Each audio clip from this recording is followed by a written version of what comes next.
What's up, everybody? Good to see you guys. Good to see you guys. Oh, hold on. Come on, Ollie. Come on, Ollie.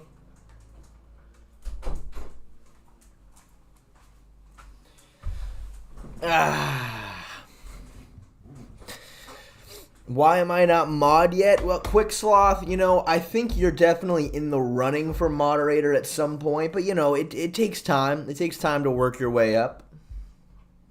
You just got to put in your hours.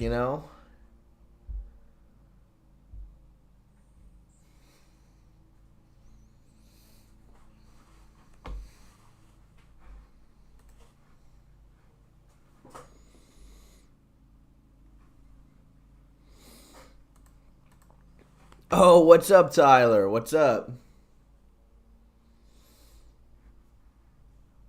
Joe Biden stream. Oh, hey, everybody. What's going on, guys? Thanks for coming. Charlie Pace, good to see you, man. Guitar Dude, it's been a while. Nien, thanks for stopping by. I appreciate it. Early bird gets the worm ass stream. It's 9:43 in the morning. It's not that bad. Thanks, Instanto KO. I'll do my best. Thoughts on Colby versus Poirier? That's not happening. I don't believe you. Is that So I saw some posts about that, but I don't think that's actually gonna happen. There's no way.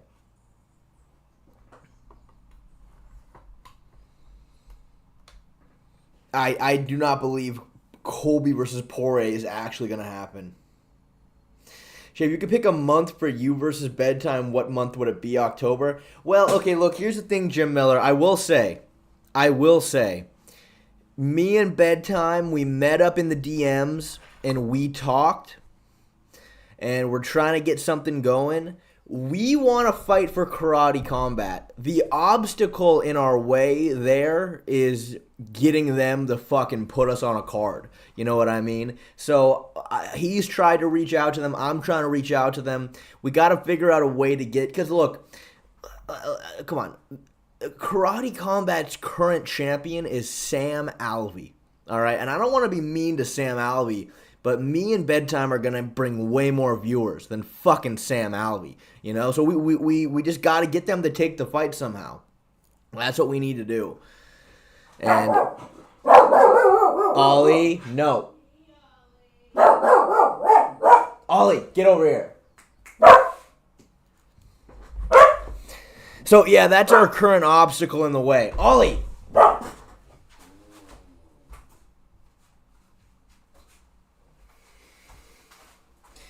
So, honestly, we may have to resort to getting both of our audiences to spam Karate Combat to get this shit to happen. But look, not as of now, but we're working on it. We're working out. I sent an email to them, and I'm waiting on a response currently.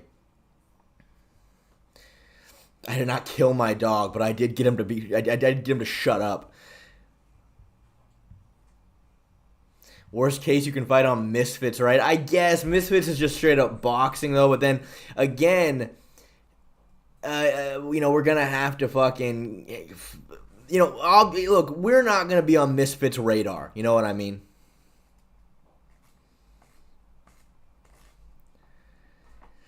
Worst case, you might fight for street beefs. Yeah, look, we could definitely hit up a lower level, promotion to take the fight for sure.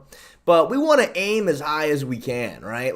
I want to... Karate Combat's the goal, right? They have a pretty big promotion. We're aiming pretty high. If that just ends up not working out, we can't get a hold of them, we'll hit up some lower level promotion. Yeah, I would do the fight under any fucking circumstances. Hit up Backyard Squabbles. That would be funny, but Backyard Squabbles is not flying Bedtime out from Australia. You know what I mean? That's the problem. But yeah, officially, me and Bedtime, we spoke in the DMs, and we're working on it. We're working on it.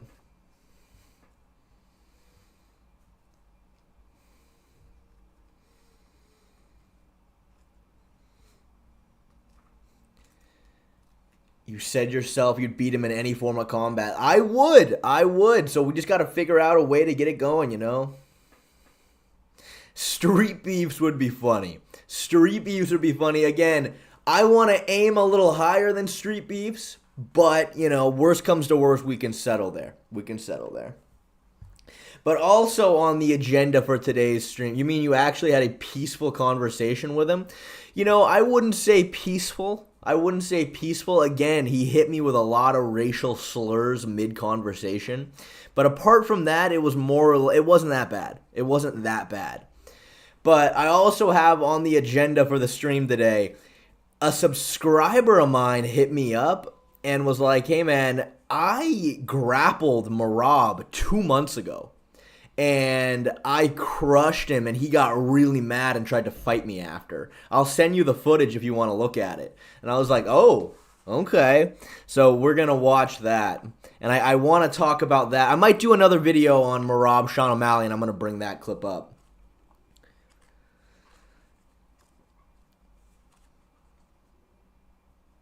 Shay, can I fight you after bedtime to get a kickstart on my YouTube career? Tyler, I don't know if I want to fight you, man. I like you a lot, Tyler. That is old clip. I think Guru already covered it. What old clip? It's not an old clip. It was 2 months ago was the match.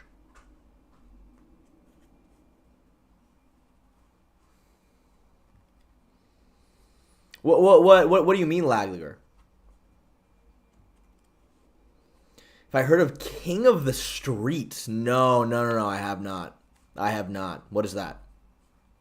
Show the clip. Well, it's more than just a clip. It's a fucking 6 minute. It's a fucking 6 minute match. I'm gonna put it on. We'll watch it on stream. I'm just give it some time for more people to pile on in here. Yeah, Merab. Look, I'll be on. Like, so the guy hit me up and he was like, "Hey man, I've been watching your channel for it is an old video, but Tyler, what are you talking? Like, what do you mean?" No, Lagliger. No. This is different. Different clip, Lagliger.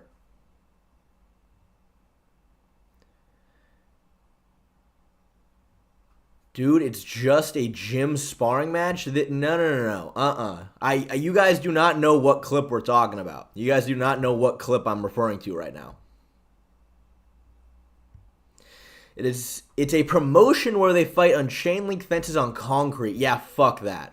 Yeah, fuck that with a capital F, if you don't mind me saying. I'm not fighting on goddamn concrete.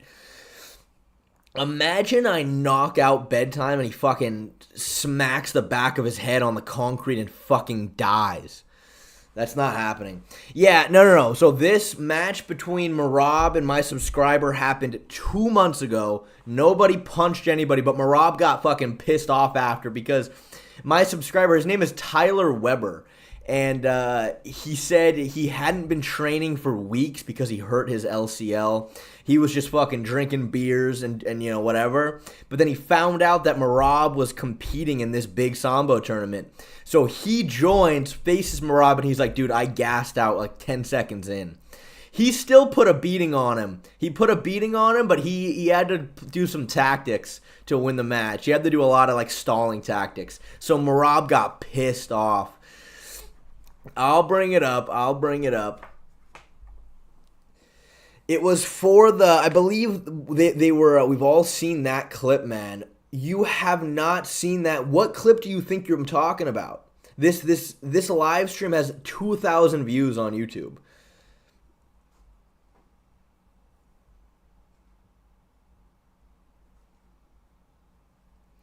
You know, I don't think he gave Merab competition. I think he beat Merab. This clip already went viral. Have you seen it?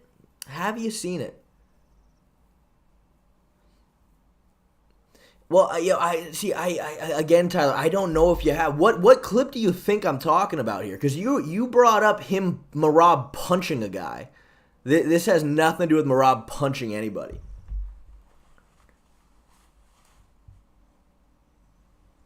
Oh, interesting. Well, in that case, Fat Guru, in that case, maybe you guys have seen it then. Maybe you guys already have seen it, and this is old news. He sent it to me yesterday. Now, I'm sure Merab always tries to fight people, but But yeah, well, let me look for this clip on YouTube. Let me see if it has more views than the initial one that sent me.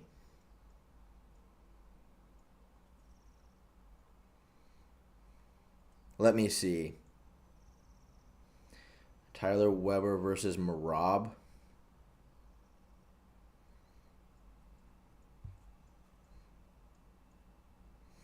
I mean, nothing comes up when I look it up on YouTube. But yeah, Fat Guru, yeah, you know what it is. You know what it is, but I'm not. We have 1.4 thousand views. Was the guy way bigger than him? All right, I guess it's time to pull it up. Yeah, I don't know. Okay, maybe I'm wrong, and maybe you guys have all already sent it, but regardless, I'll pull it up. I mean, look, it's not, the match wasn't fucking fireworks. Tyler kind of had, he definitely pulled out some tactics to win this fight. But yeah, this is for the Team USA Sambo qualifier. Hold on. Let me make sure. Let me get back to when they first come out.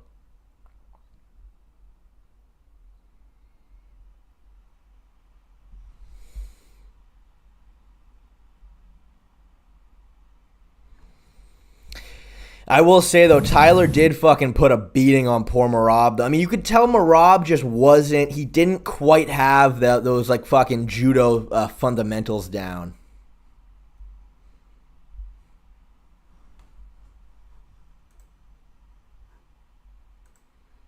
Let me just real quickly, let me see if I can pull up my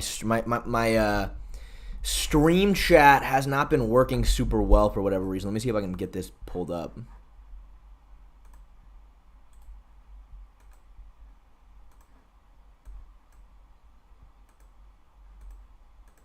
Nah, it's not working. Whatever.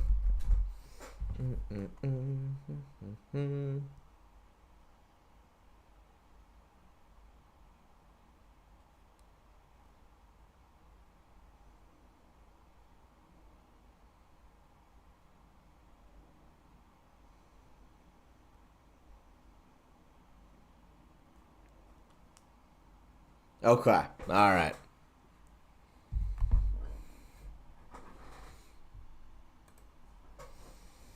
All right, let's take a look at this.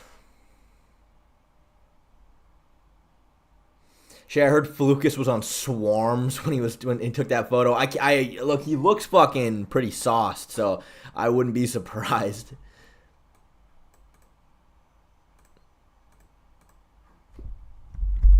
I would not be surprised in the slightest if that was the case.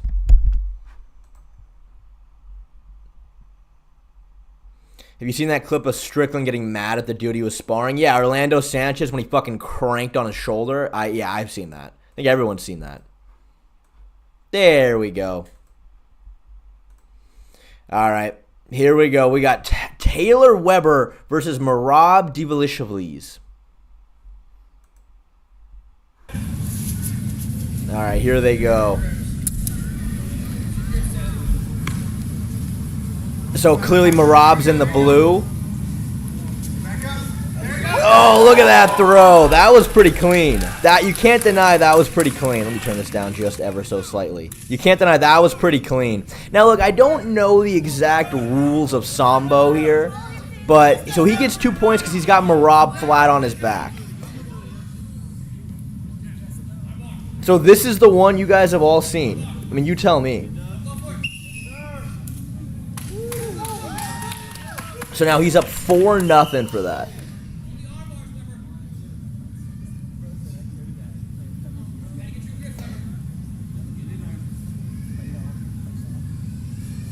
I will say the Sambo Nationals is not that big of a tournament. Where the hell are they even competing at? And you see, so Merab, he keeps trying to reach for the legs.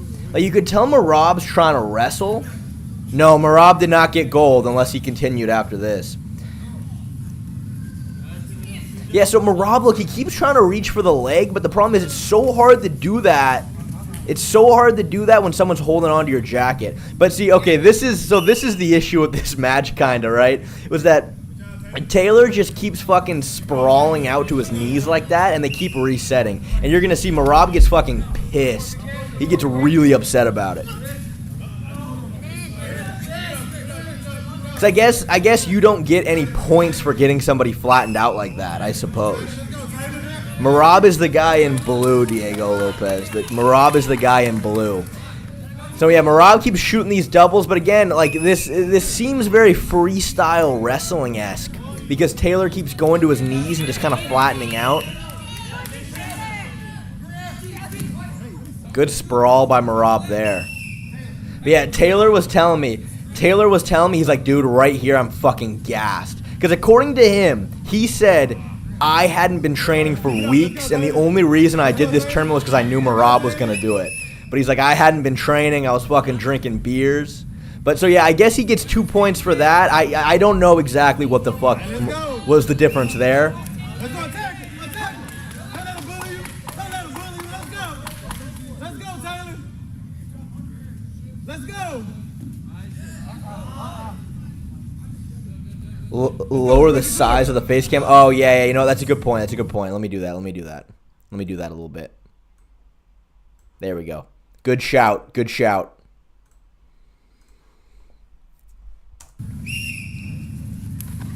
Yeah, Merab is going fucking hard on him. Merab is pissed, but the problem is, yeah, they just keep resetting every single time he goes to his knees. Let's go. Let's go, Tyler.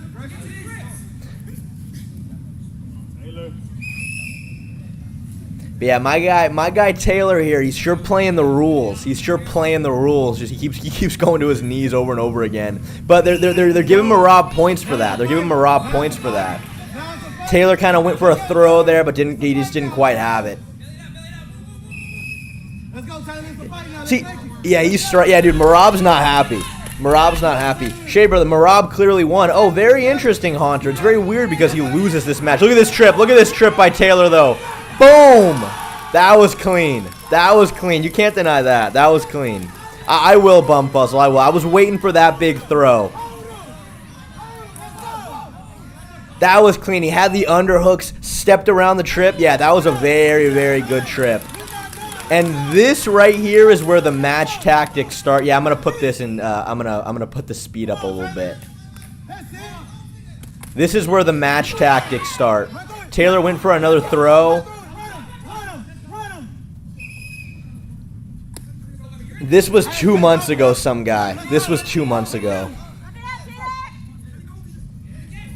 Let's go, let's get him. You got it? But yeah, see, Merab, he keeps trying to reach for the legs. All right, 2 minutes. Let's make it work. But it's so hard to do when someone's grabbing onto your jacket like that. Damn, that was another clean throw. He didn't quite finish it, though. But Merab's fucking trying to strike, dude. Merab's fucking swinging at him. Let's go, Weber. You got it. See, this is where he starts not getting happy. This is where he starts really not getting happy. Merab's like, what the fuck's he doing? He just keeps going to his knees and we have to reset. Play the game. Let's go, Weber.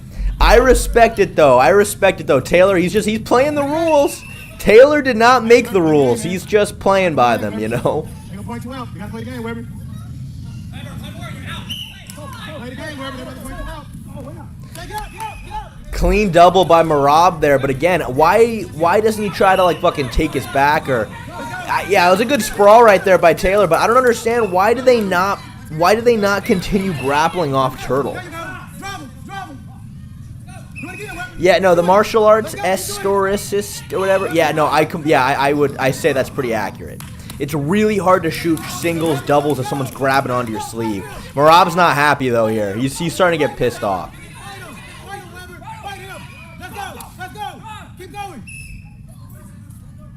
I know, yes, I know, yes, yeah, I know, this is exactly what Aljo does. Fucking stalls out from his knees.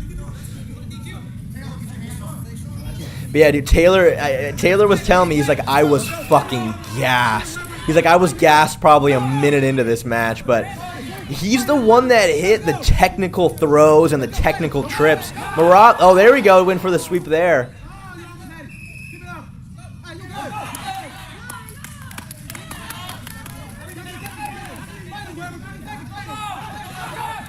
Nah, Merab has competed in Sambo a lot. But again, this is the Sambo Nationals right here. This is the Sambo it's a pretty legit tournament.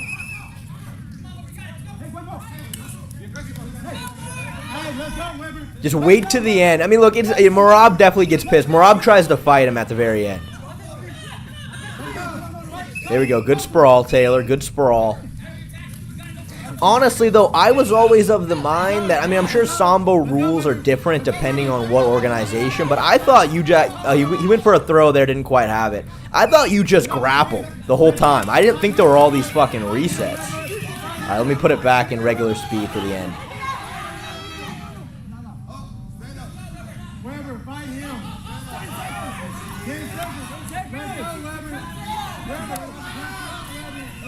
I know he was I know Weber was out of shape here too. He was very, very out of shape. But he hit the more technical throws. Merab's just trying to kind of go at him, but he can't really do much. So he ended up winning by a point. Let me turn it up here.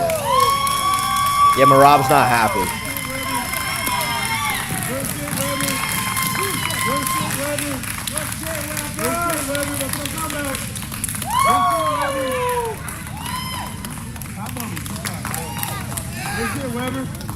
Yeah, he's not happy. He's not happy. He ends up shaking his hand though, but just wait.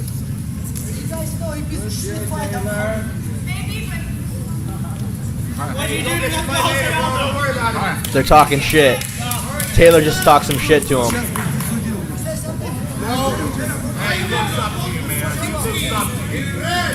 That's where Merab walks over. He goes, "Did you say something? I'll fuck you up." But that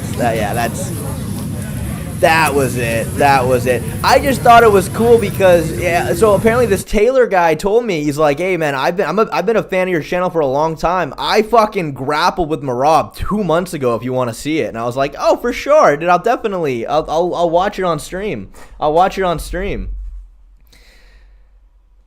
Sports Sambo is like jiu-jitsu. Okay, but see, AZ1, that's the problem though, man. Jiu-jitsu, you don't just keep resetting every single time you go to the ground though. That's the difference.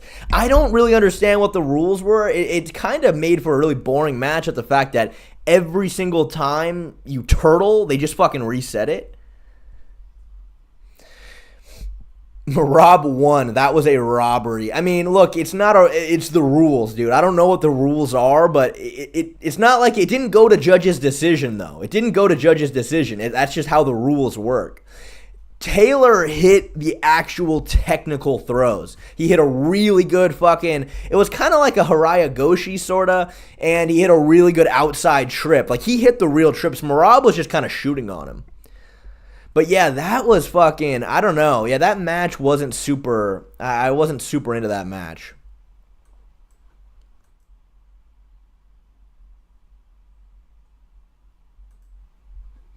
Yeah, I don't know. I mean, that was the American Sambo Nationals right there. So I do not know. I do not know.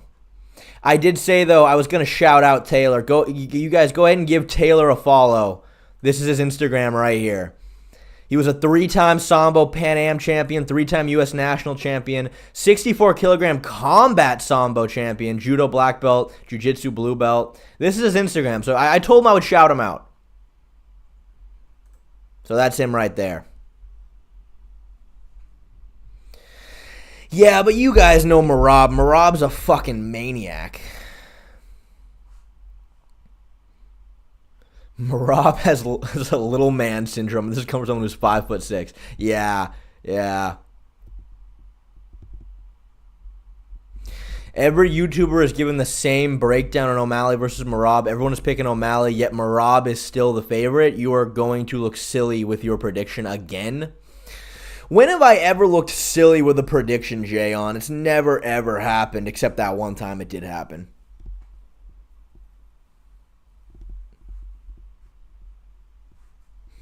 No, look, Tyler, I'm sure Merab's a maniac, dude. I'm sure he's had a lot of moments of freaking the fuck out. Your Leon prediction? Yeah, you know that. Well, you know what? To be fair, I don't think I was completely off on that one. I did give some reasons why Belal could win. I didn't think Belal was going to win, but I did give some reasons on why Belal would win. It ended up being true. I did say that Belal can hit like good traditional double legs, and that was a huge factor in that fight because Usman can't shoot double legs like that. Yeah, okay, the Dariush spooky times. I don't really have a defense to my Dariush prediction. But, look, I definitely thought I didn't see the big problem with the Leon Bilal fight was I just didn't think Bilal was going to be able to pressure him. That was the big thing that I didn't see happening, was that I knew Bilal, he could shoot double legs way better than Usman could, but I just didn't think he was going to be able to get in Leon's face and stay there. How often do your parlays go through? We've hit 2 out of 5 parlays, so it's not terrible. But yeah, the Dariush prediction, I can't really, I can't defend that one.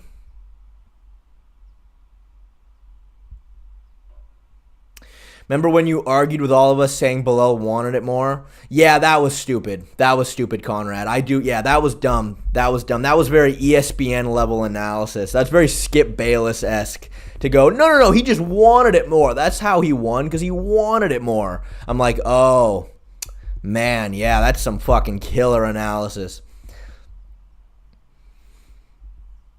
Check out the third photo in this post. All right, Laglager, I'll take a look at it.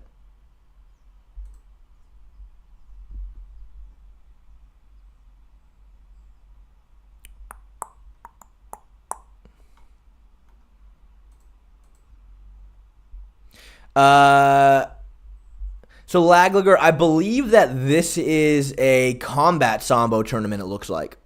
Looks like a combat sambo tournament rather than a regular one. Leon is just such a frustrating fighter to watch. You know, I mean, apart from the Bilal fight, I don't think he was that frustrating to watch, but yeah, I would agree that that fight was difficult.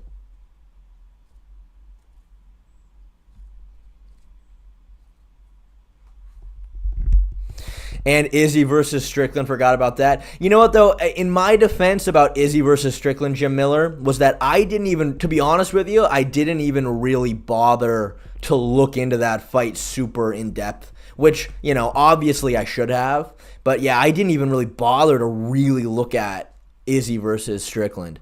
And, I definitely should have. Oh, I love you too, Cheetah One. I love you too.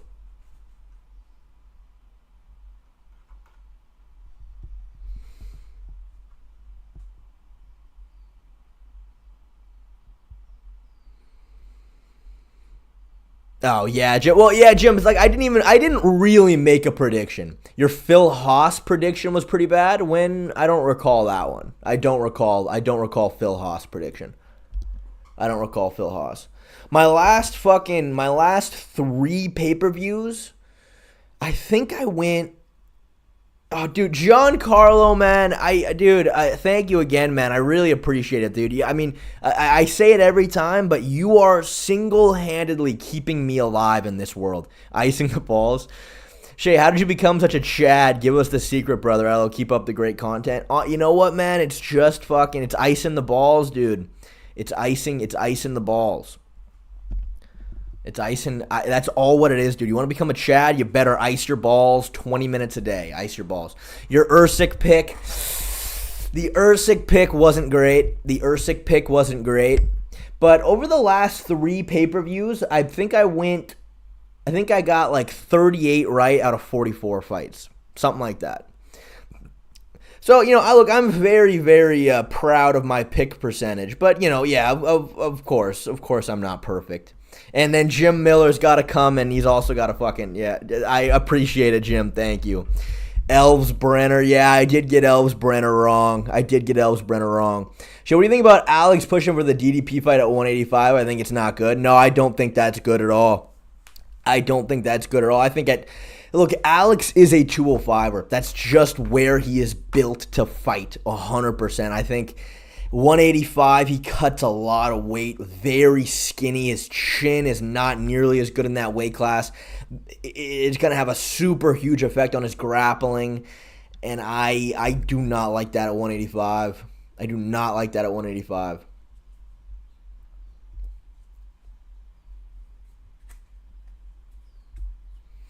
That is true, some guy. That is true. I mean, look, I think Dude, anybody but DDP. I mean, look, I don't think that fight is unwinnable for Pereira at 185, but I think there's a lot of disadvantages he has to take on at 185. There's a lot of disadvantages he has to take on.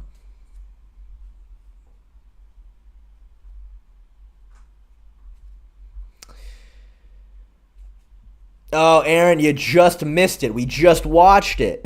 you just missed it.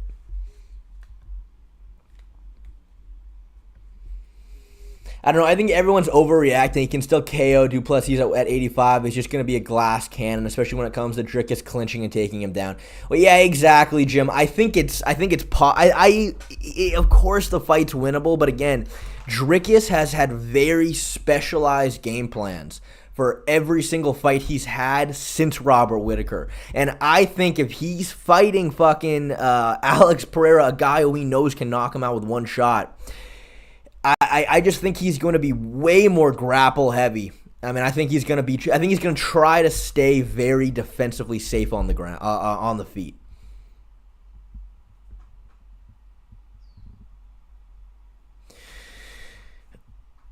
Do you think that Pereira's weight cut effects are a bit oversold at 185? He weighed in at 0.5 under, I think, for the first Izzy fight. Look, he can make 185, but he's fucking frail and very skinny. I mean, look at his fucking neck at 185, man.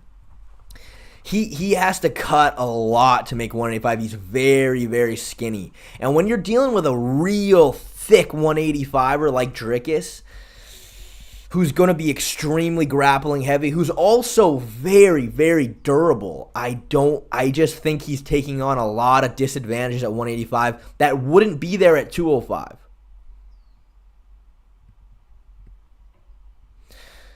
Hold on, guys. Before I read this membership, I just want to say that Bumfuzzle, he is my favorite subscriber by far. Just wanted to put that out there. I love the guy, and I do not shout him out enough.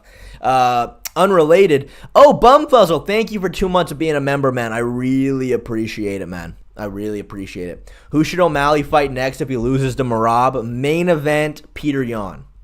That's what I think.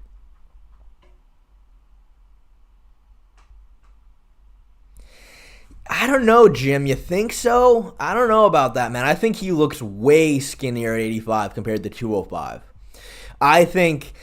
Look, he kind of got grapple fucked by Adesanya at 85, but then you go at 205 when he was fighting Jan Blachowicz. Blachowicz was on his back with a body triangle, sinking a choke over his face, and Pereira was on his knees, preventing himself from getting flattened out. Whereas at 185, he really struggled standing back up from Adesanya, you know? Again, I think he in theory, could knock Dricus out at 85, but I also think Dricus is going to... I think he's going to try to shoot from a lot farther away. I don't think he's going to be rushing in with big punches first. Yeah, when Pereira fought kickboxing at 185, he looked very, very skinny. But that was a big part of that was just he was a lot younger back then.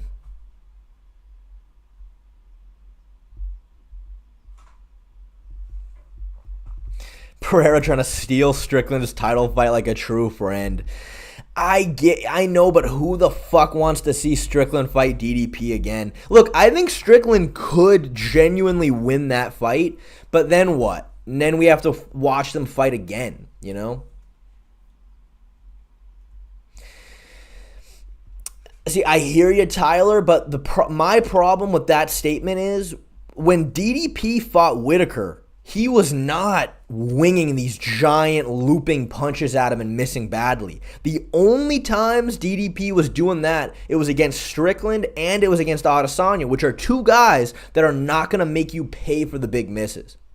You know, but when he fought Whittaker, a guy who I think he was more worried about getting countered against, he wasn't rushing at him with these huge winging shots. He was a lot more jab heavy. To me, when you look at DDP, every single fight post-Whittaker, he's had very specialized game plans dependent on who he was fighting. And I think clearly him and his team are going to really work on not leaving themselves open against somebody like Pereira. Still, though, Up at 205, where Pereira's big, strong, was able to survive the grappling against a way bigger, Jan Blachowicz, I don't think that fight's winnable for Dricus in the slightest, but I think if he sets up any kind of intelligent takedown against Pereira at 185, he's going to ragdoll him.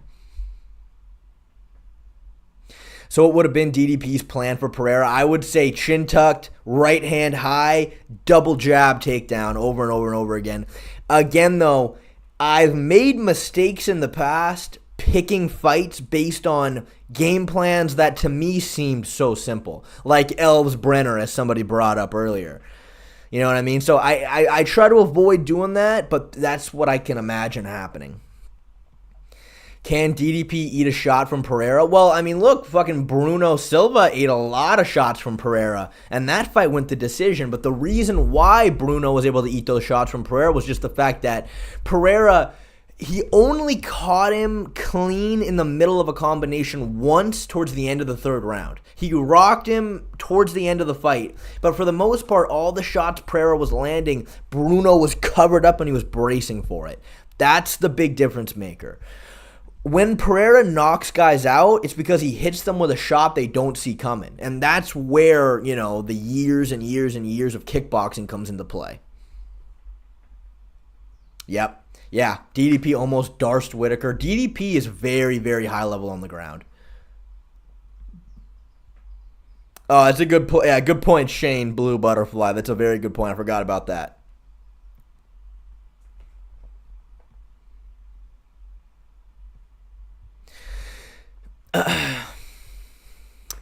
DDP and Yuri say DDP weighs around 230. Yeah, I wouldn't be surprised about that. But I think when he's walking around at 230, he's got a lot to cut. You know what I mean? He has a lot more body fat on him, and he cuts down a lot and then does a water cut. Whereas Pereira, who's taller, lankier, doesn't have as much muscle. He just has to cut a lot more to get down to 185 than someone like DDP, Who do you see beating DDP at 185? Look, it's somebody that can really sting him. Honestly, I don't know about the grappling, but somebody kind of like Pfeiffer on the feet I like against someone like DDP. Someone who's just got a good fucking straight right hand. Yeah, 100%, Mr. Toe. I would say Yuri. Yeah, I would say if there was a 195, Yuri would be perfect there. A lot of muscle or a lot of fat. I think when DDP is walking around at 230 pounds, that's a lot of fat to cut. Whereas somebody like Alex Pereira does not nearly have that much to cut, so he has to lose more muscle.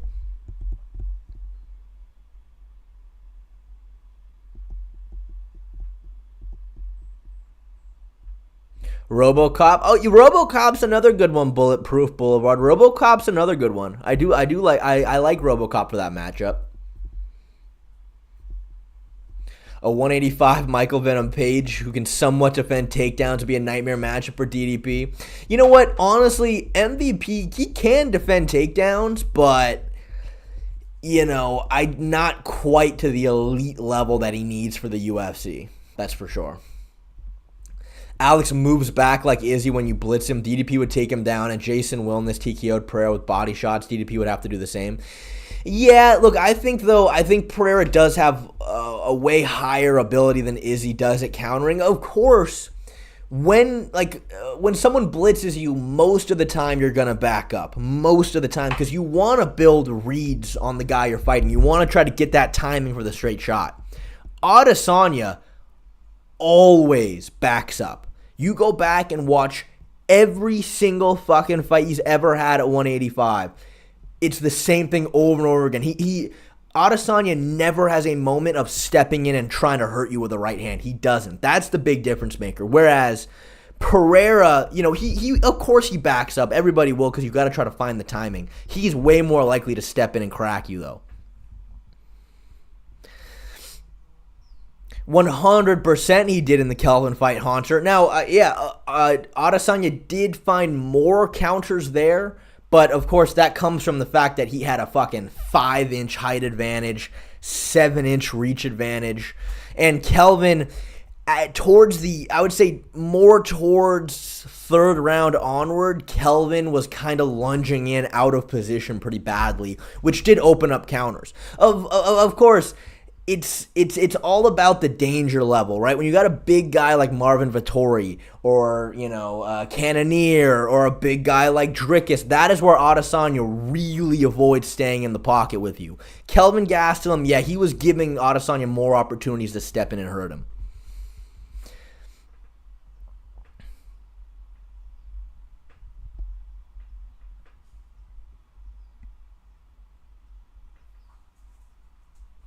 How could Khamzat beat Whitaker based on what you've seen in your opinion? Easy.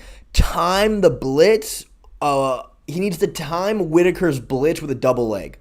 That's what Yoel Romero did multiple times. The difference is, though, Yoel Romero had no ability to take Whitaker's back. So here's what you're going to see. Whitaker, he loves the blitz. He would blitz in on Yoel. Yoel would time the blitz with a double leg. He would get him flat on his back, but then Whitaker would turtle, get back up every time. The big difference maker with Khamzat is he's got really good back takes. That's what he needs to do. He needs to time Whitaker's blitz with a double leg, wait for Whitaker to turtle, take his back. Do that for 3 rounds. All of a sudden you win 3 rounds. The problem is, though, is Khamzat going to fucking rush at him like he does everybody? That's going to be the big problem. Because Khamzat has said that in interviews. He goes, no, I'm going to fucking sprint at everybody and try to run through them because that's what I do.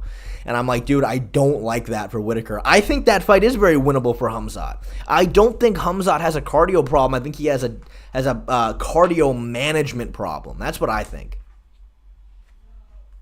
See, that's the problem. I don't know if Khamzat has the game plan for it. And again, I don't like picking fights based on a game plan that I would give them if I was coaching them. That's come back to bite me so many times. Where I'm watching the fight and I go, oh my God, it's so simple. Just do this and you're going to win. And I'm picking this guy because he has the easiest path to victory. And then they don't do it. Fucking Elves Brenner. I'll never forgive him for that. Yeah, I saw that. They moved it to a 3-round fight. Yeah, that is so much more beneficial for Khamzat. So much more beneficial having a 3-round.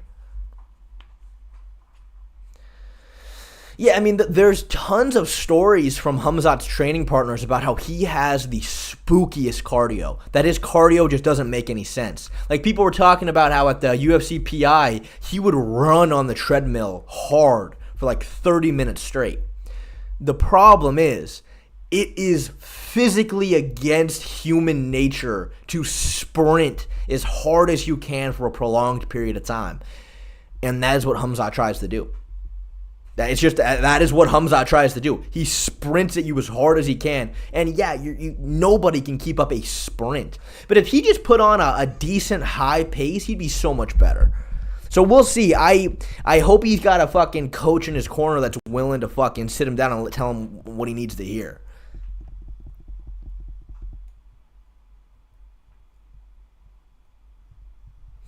Gane versus Volkov is no longer the co-main? I thought they moved that to the co-main. And then they dropped Khamzat's fight down.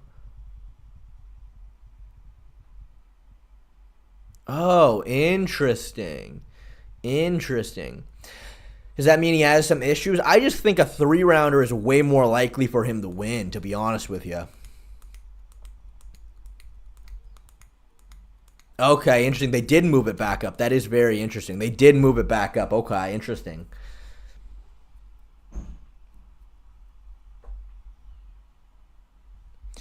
I think a thicker Oliveira can beat Colby and get a title shot against Bilal. What do you think? I think he can beat Colby. But I don't like that fight against Bilal. Bilal's a real big fucking steroidy 170er. I do not like that fight for. I do not want to see Oliveira at 170. He's a 155er, 100%. Hey, Taylor's here. Yeah. There's Taylor right there. Taylor joined the chat. Yeah, Taylor, we watched it back. We watched it back earlier in the stream. Taylor, I'll definitely bring up your match. I'll do a definitive breakdown for Merab versus O'Malley. Probably drop that the week of the fight, and I'll definitely look at your match during that. The destroyer of Merab has arrived. So Taylor, I was telling everybody, so you said that before that match with Merab, you hadn't trained for weeks and you were drinking beers prior. Is that right? Hell yeah, thanks, man. That's funny.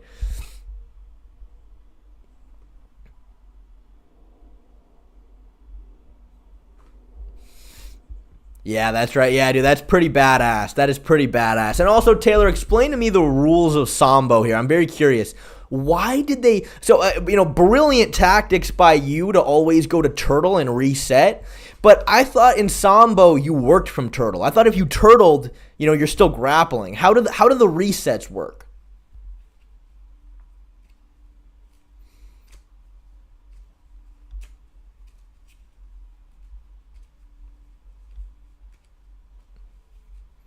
I tried beer today. It is so bitter. Why does everyone love it? I'm really proud of you, Ishwar. Ollie, no barking.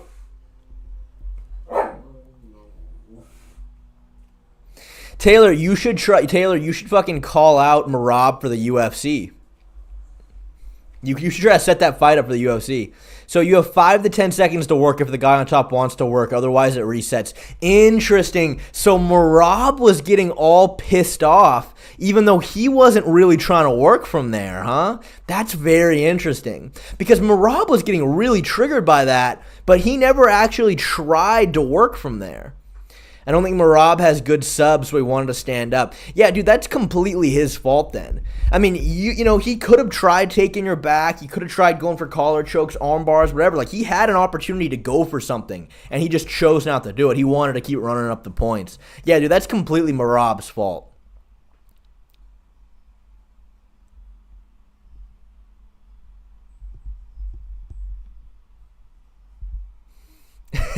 Six. Well, okay, Lagliger. Yeah, I hear you, but hey, Taylor hit the legit fucking throws and trips on him. Merab just kept spamming double legs. Aaron, you can go for submissions in Sambo. You can go for submissions. Merab, though, clearly is not a very well-rounded Samboist, though. He just was trying to spam double legs like Jordan Burroughs. Couldn't you also see Khamzat parrying Whitaker? Oh, thank you, Laglier. Yeah, his doubles weren't all that great. Well, yeah. So Taylor, my thought process for that was it's because of the fact that obviously when you got the jacket on and someone's grabbing your fucking collars, how are you gonna shoot a good takedown? You know what I mean? Unless you have space. But if someone's got grips on you, it's gonna be fucking hard to shoot traditional shots like that. Aljo's boyfriend got smashed by an MMA Shea enjoyer. Yeah, exactly.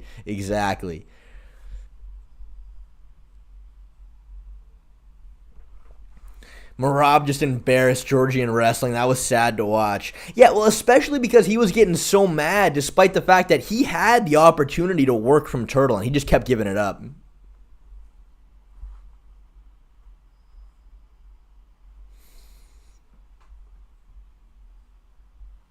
Taylor is about to have an Alex Pereira storyline with Merab.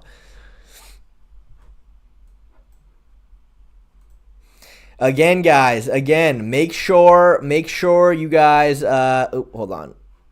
Shit, what did I do? Make sure you guys go ahead and let me pull up Taylor's Instagram again. Oh, God, I can't. Here we go.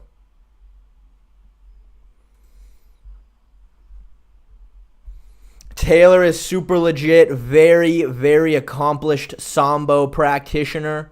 Make sure you guys give him a follow. Fucking accolades up the ass over here. Look at this. Accolades up the ass. Exactly. That's all Merab did that entire match against him was just try to fucking go at him. And he didn't even actually try to do any Sambo. I don't know why he even did that tournament. Oh, yeah, good point. I should probably follow him back first. I will.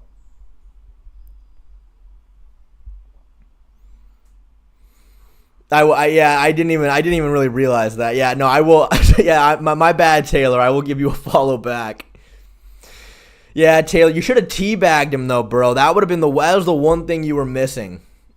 Okay, Taylor, what did you say to him at the end that made him mad? I couldn't hear it on the video, but you said something and it made him start walking at you, and he was like, "Hey man, I'll fuck you up." What did you say to him?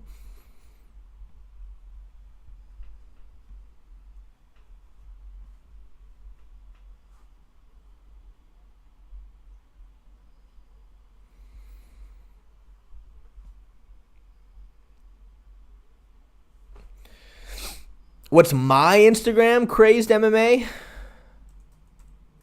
It's this is my Instagram right here. He called me a shit fighter, so I replied, "What did you do to Jose Aldo?" Oh shit! Oh shit! Oh Taylor, that is so fucking funny. Oh dude, oh my god, you fucking murdered him with that. Oh, that is so fucking funny.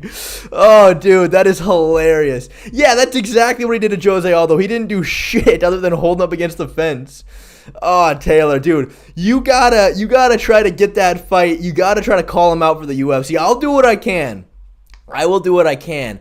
I'm gonna make an entire fucking video just going over your guys' fight. That is so funny now. That is so hilarious.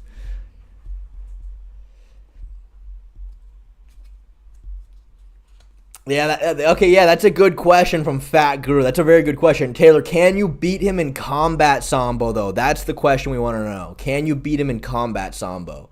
I see it says you competed in combat sambo before.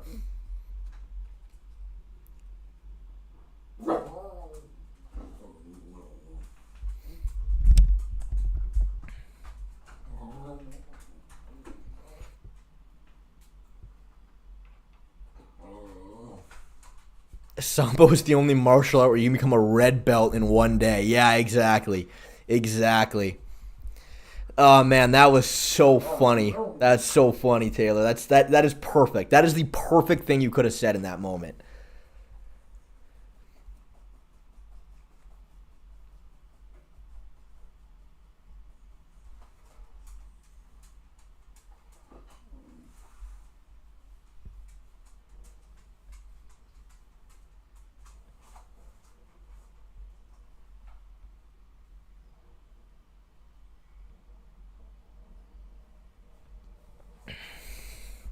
Not on that day, but I think at next Nationals I could. His striking wasn't that great. If I got a grip, I wouldn't have just thrown him. It's a 50-50 shot, but I think I could. Well, yeah, well, dude, it seemed to me, man, that Merab just really did not have those judo fundamentals down. You know what I mean? He just wanted to use pretty much 100% pace and 100% takedowns. You seemed way more technical with the throws.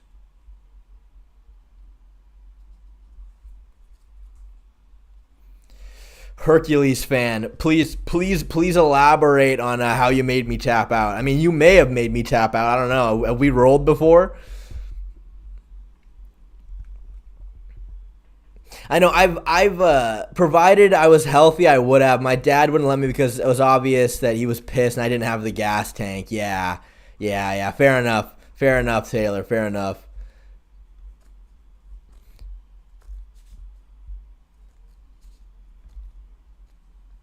Yep, it was easy work. Where was it, Hercules fan? Where was it?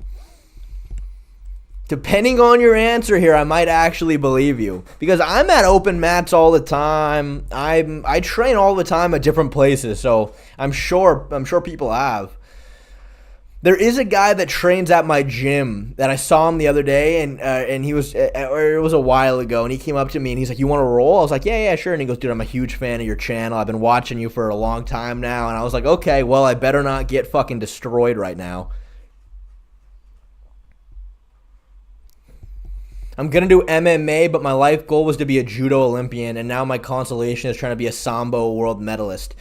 Look, Taylor, I hear you, man, but I don't know if there's any money in those. I just don't think there's any money there, you know? Shay, was there ever any real substance to the Lucas Tracy fight? I would love to see that, honestly. No, I mean, Lucas would have never done that. He would have never done that. I'll tell you what, though. The Bedtime fight is real and actually in the works. Me and Bedtime are working on making that happening. The Lucas Tracy fight, though, yeah, Lucas would have never done that. Merab got second place in the Combat Sambo Worlds. Yeah, I did see that. Yeah, I did see that. Again, I mean, Merab's cardio sure helps him in those cases. You know, look, I will say, though, we are shitting on Merab a lot here. It is kind of cool that he, as, you know, a high-ranked UFC fighter, is showing up to these grappling events. You know what I mean? Like, that is pretty cool. Like, that's awesome that he did that.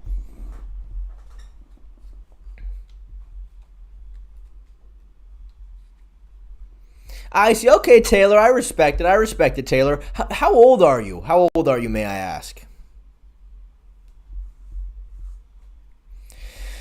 Who do I have winning in a potential fight, DDP or Khamzat? I mean, again, man, it's just like, is Khamzat going to sprint at him as hard as he can the second the bell rings? Then probably not. Even if he doesn't, DDP's a fucking tough fight. It was cool he showed up, TBH. I wasn't going to compete until he was. I'm only 23. Okay, interesting. Shows up, loses, rages, and leaves. Yeah. Dude, yeah, man, you're young, dude. You got a lot of potential still. You got a lot of potential. Oh, thank you, Paranormal Cat Dragon. I appreciate it. Only 23. It's over, bro. Start learning Excel.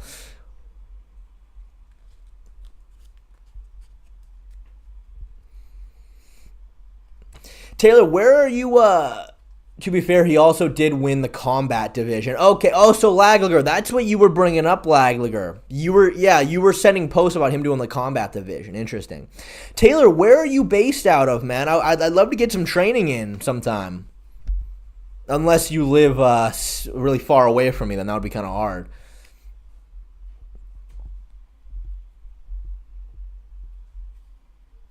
If Sean will not finish Merab in the first or second round, then Merab got it. I don't know, TK Gaming. Look, I look, of course it's possible Merab wins, but even in like the third, fourth, fifth round, like unless O'Malley really gasses out, it's not like Merab's not going to finish him. He's not going to finish him with any takedown, you know what I mean?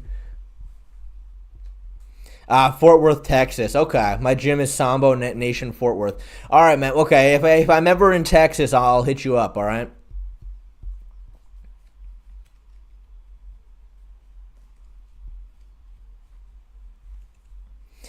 Yeah, exactly. Merab does not finish anyone literally ever. Yeah, I mean, like, it's not like Aljamain Sterling. Yeah, if Aljo got Sean down, it's like, boom, body triangle, rear naked choke, like, serious risk.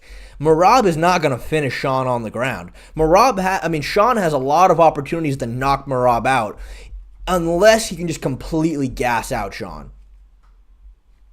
Shay, you should react to this. Lucas is so trash. Let me see what the fuck you got for me here.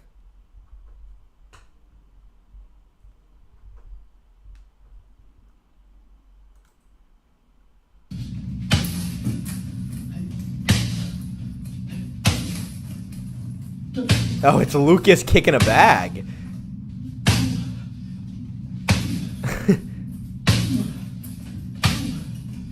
Interesting.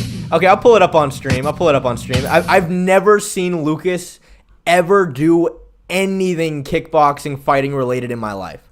But okay, here we go. This is Lucas Tracy kicking a bag. Now look, I'll be honest. I'll legitimately be honest. The kicks themselves aren't horrible, but his switches aren't. You could tell, yeah, he does cardio kickboxing. Like the kick itself's fine, but he's not lifting up on his toes at all. His switch kick is not very practical for an actual fight. He is very stiff. I mean, look, of course, Lucas Tracy's not an actual fighter, but he's not. The pure kick is not as bad as I thought it was going to be, but yeah, the switch was not there at all.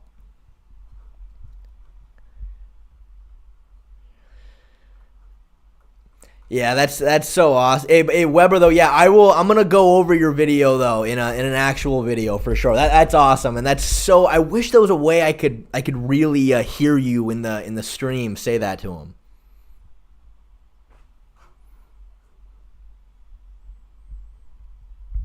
Y'all just hate. Yeah, guys, be nice to Lucas. Be nice to Lucas. Yeah, I mean he yeah, the pure kick itself wasn't horrible, but he's not a fighter, obviously.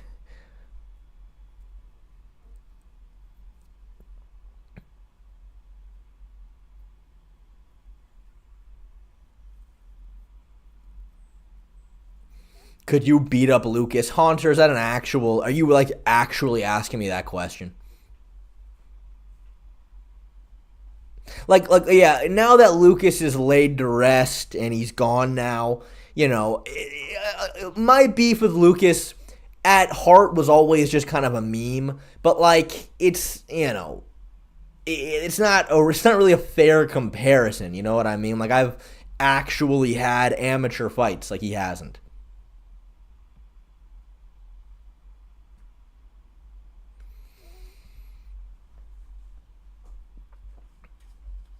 Shade by cyberbullying.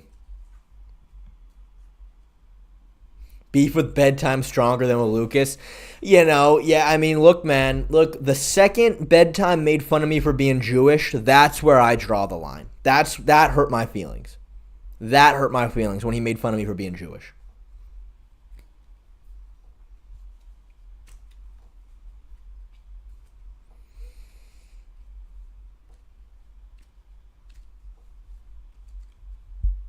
You're Jewish? Wait, you're Jewish. So, okay, basically what happened was that I pulled up my ancestry.com like DNA results on stream because I was just talking about it. And yeah, according to my DNA, I'm fucking 13% Jewish. Like as far as like the religion goes, no, I'm not Jewish. I didn't know I had any Jewish DNA in me. But yeah, apparently I'm 13% Jewish, and Bedtime fucking went off. He made a lot of anti-Semitic jokes about me. Master, no, Mr. Master Seagull, please don't go, man. I need you. I need you.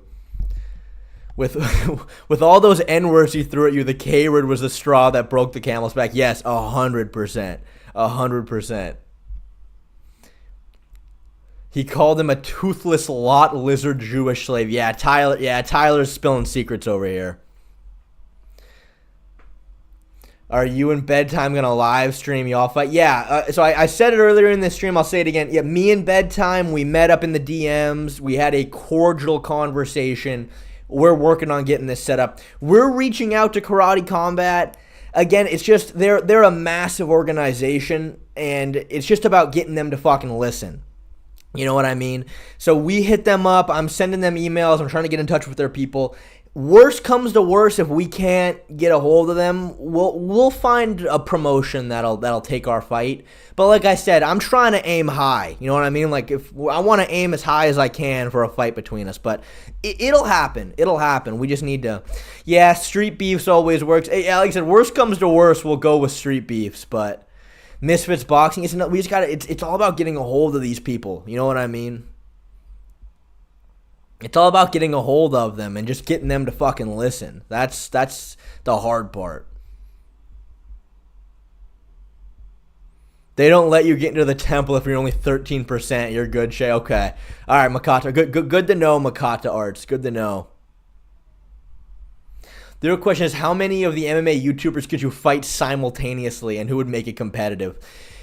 A fight between me and Bedtime is probably the most competitive, I think. Are you going to wear a yarmulke and walk out to the skate? Yeah, that would be funny. Talk to Keemstar about Happy Punch MMA. He's trying to get that going. Again, yeah, it's all about, like I said, I'll give it a good old-fashioned try, but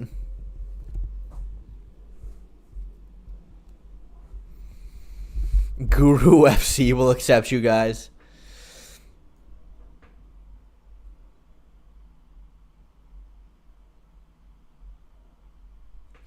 I mean, yeah, the problem is with Hercules fan, me personally, I don't have a Twitter. I just don't use Twitter. I don't have one, so I just don't have any kind of presence there. Which I'm realizing now makes it kind of hard to fucking reach out to people. Because, that's how you're going to do it a lot of times. So, wait, how do you size up to Guru? How do I size up to the guy who doesn't train and doesn't fight? Oh, I'll say I don't know.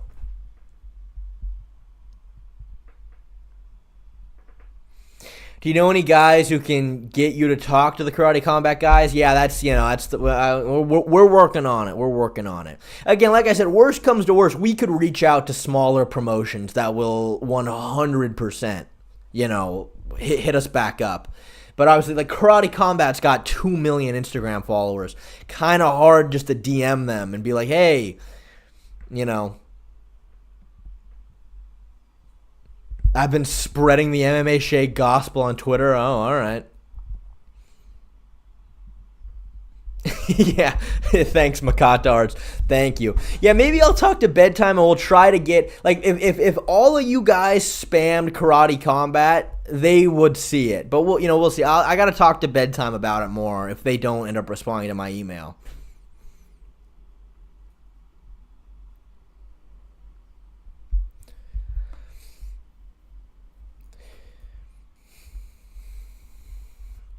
Yeah, exactly, Mr. Master CGO. Karate Combat had a bunch of crypto influencers fighting, and they had barely ever trained before.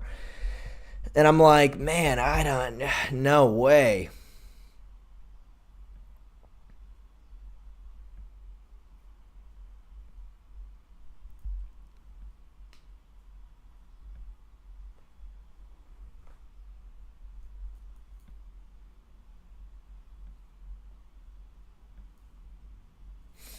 Shay, you going to 308? I'll be taking some time off to go to Abu Dhabi. This card's not worth missing.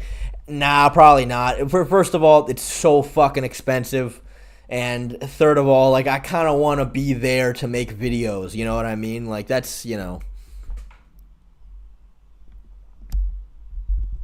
If you lose to Bedtime by fluke KO, will you retire or ask for an instant rematch? It's a good question. We'll see what kind of cards I'm dealt with, and then depending on that, we'll see.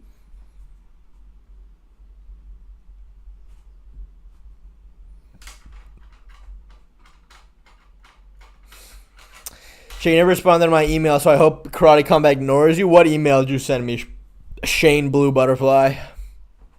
How much do you want to make from the fight? Dude, honestly, I would do that for free. But don't tell Karate Combat I said that. Obviously I will try to haggle as much money as I can for the fight, but at the end of the day, it's more for exposure and then an actual, like, getting paid, What is your fighting style? Aikido and Taekwondo.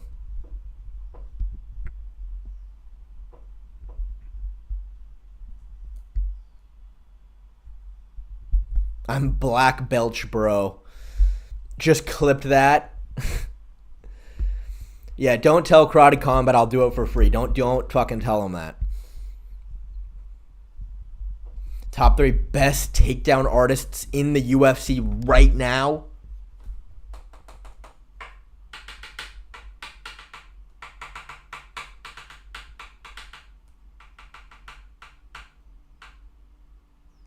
It's a good question. That's a very, very, very good question. I'm trying to think. Who are the best takedown artists? Who are the best at getting takedowns? Islam is up there. Would I put Khamzat in there? Khamzat's in there, I guess. Yeah, you can't say Merab after Taylor fucking destroyed him. Umar's pretty good. GSP is not in the UFC right now. Umar's good. It's tough, though. It's a tough comparison, though, because the bantamweight division is so fucking stacked and well-rounded. It's kind of hard. Yeah, dude, you got to put Bilal in there, man. Bilal's very, very good takedowns. Oh, yeah, Shane Blue Butterfly. That was you. Yeah. Yeah, I'm sorry, man. I'm sorry I didn't respond to that.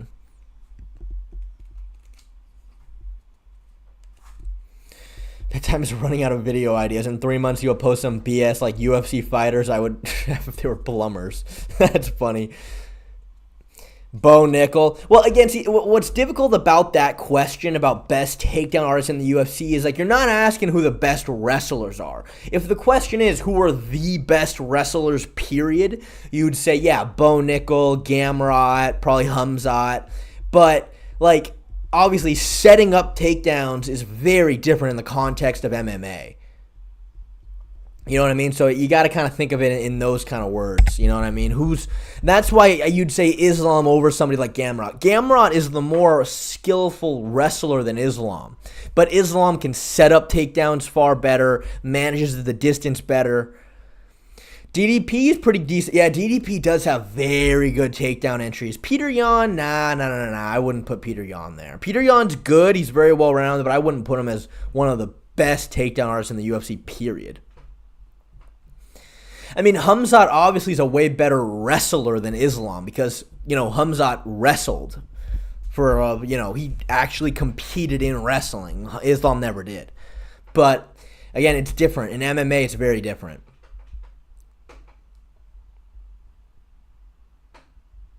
Top 5 takedown defense. Look, I'll tell you what. Technically, not even technically. Jose Aldo is back. His takedown defense was fucking absurd. Going back and watching his fight with Merab, there were so many moments where Merab was beating him to the hips, getting deep on takedowns, and Jose was still defending. It was crazy.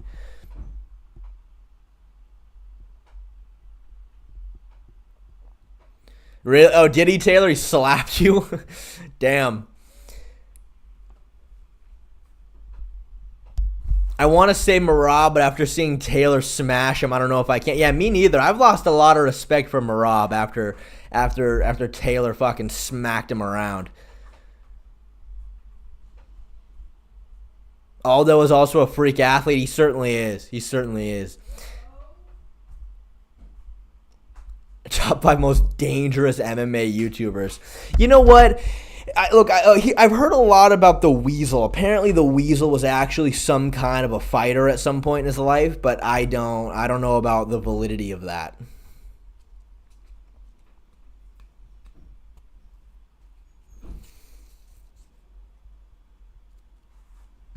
Do you count Sandhagen's scrambles to defend the takedowns? Do I count them for what? Thoughts on TJ Dillashaw? Is he on the GOAT list? Nah, he definitely not the GOAT list. But, I think he's in there. I think he's up there for sure. But I don't believe Weasel's a fighter. Interesting. He was a fighter trained since he was 8 or some shit. Interesting.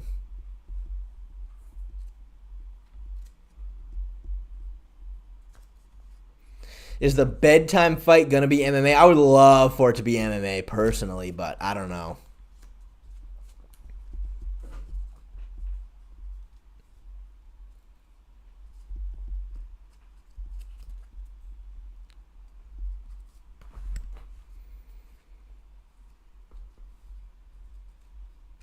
Out of Shavkat, JDM, and Gary, who do you think will make it the farthest?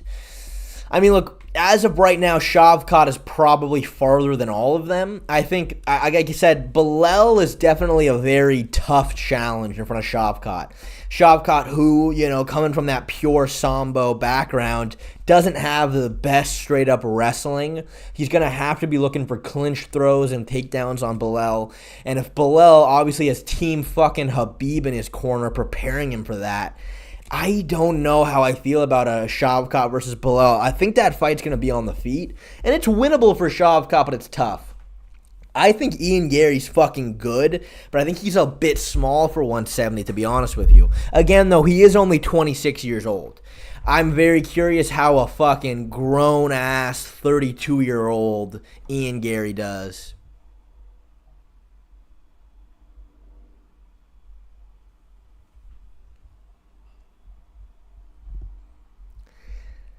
Is Khabib a goated coach? Yeah, I would say Khabib's a goated coach. Khabib is fucking killing it as a coach. He's very, very good. Very good.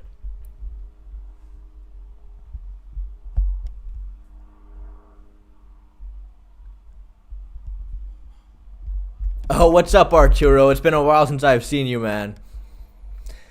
So what's up with your sub and Merab? You gotta rewind the stream. One of my subscribers just he put a beating on Merab, kicked his ass, embarrassed him, spoke shit to him after. Merab did not get happy.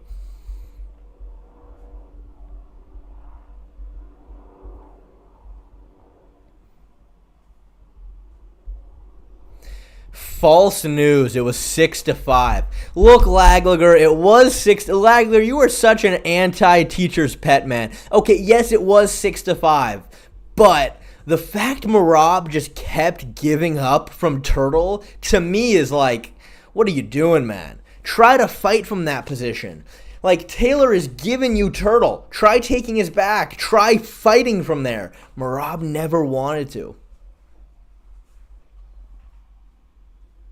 You think you could KO Vettori with a flush high kick when he's sitting on his knees not defending? Yes. Yes. Is a little man syndrome the best base for MMA? Yeah. I would say so. 5 to 10 seconds isn't that much for subs. Okay, but Laglager, I believe, though, you would have more than 5 to 10 seconds if you were going for something. I think. Don't quote me on that. I could be wrong. But if you jump on a submission, right, and you're going for it, I don't think the referee would stand you back up. Taylor might need to fill us in on that if he's still here. But that's the problem. Yeah, Merab has no submission threat. Merab has no ability to go for any submission. So, there you go. I legit think he would tank the kick and smile. I don't know, man. If I really wound up, yes, you would get more time if you try something. You get a full minute to finish this up. Yeah, well, there you go. Fucking exactly.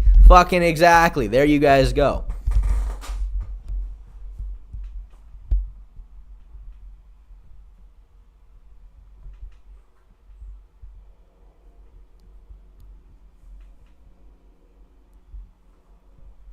Sean O'Malley is more of a sub threat than Merab. Yeah, Sean's got, his jiu-jitsu is very, very good.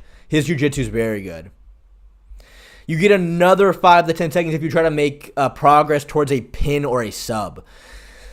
Yeah, I know. It's crazy that Merab didn't even try. He didn't even fucking try. You can also pick up and throw for points. I know Mr. Cardio Machine over here should have tried to pick you up or something. Should have gone for something with those turtles, but man, he just didn't want to. He just didn't want to.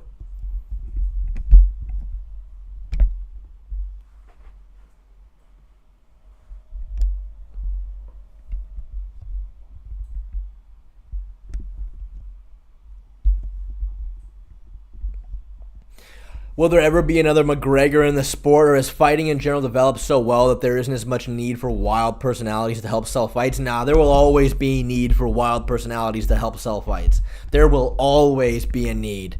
And I don't know, I think the UFC is taking precaution. The thing is, right, Conor McGregor is bigger than the UFC. At least for a period of time, he was for sure. And I don't think the UFC want that. I don't think they want a bunch of stars bigger than they are. So I think they're trying to put a cap on people now. They're trying, at least. There's only so much you can do, but,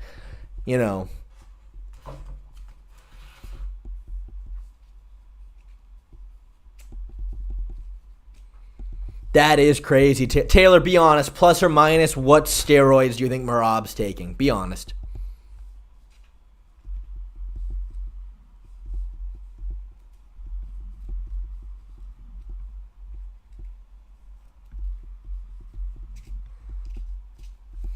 Yeah, that's the big problem, Rocco Taco, exactly. And I saw Fat Guru say that too. Merab needs to close the distance on Sean. Somebody who's going to constantly be circling, constantly feigning and teeping.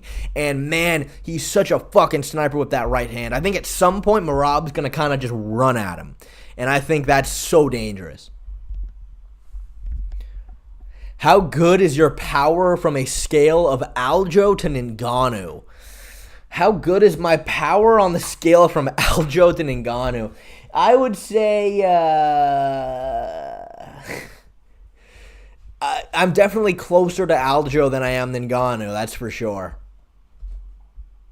Merab is natty. I mean nasty. Yeah, I agree.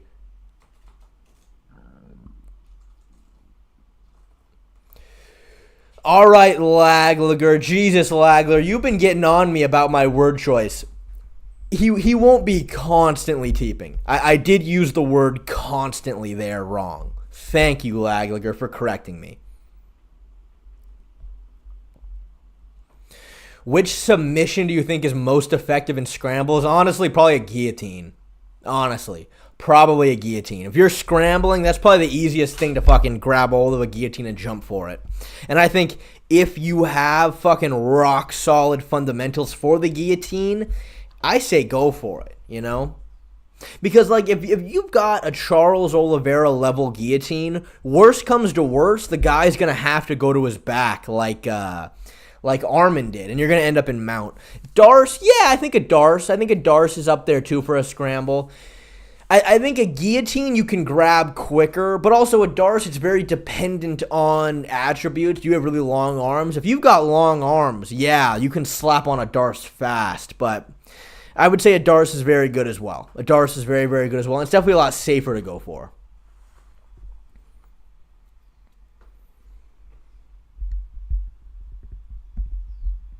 Gary will throw teeps at MVP at. Yeah, I know. Jim, yeah, that one right there hurt my head when I heard Lucas say that. That hurt. That made me upset.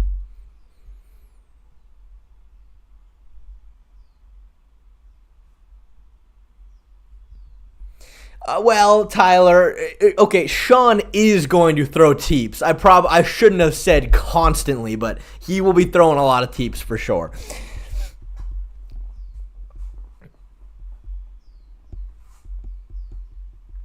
If Merab gets him down, does Sean get up easy? Yeah, he does. I think he gets up very easily.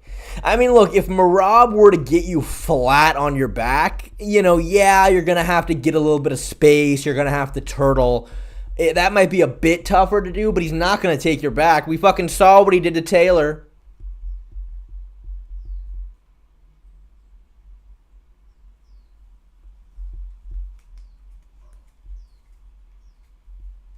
Chat is on shit. Yeah, they sure are. They're on me. I lost my respect for him when he said Ngannou would outbox and KO AJ. KO, fine, but he had no chance to outbox him.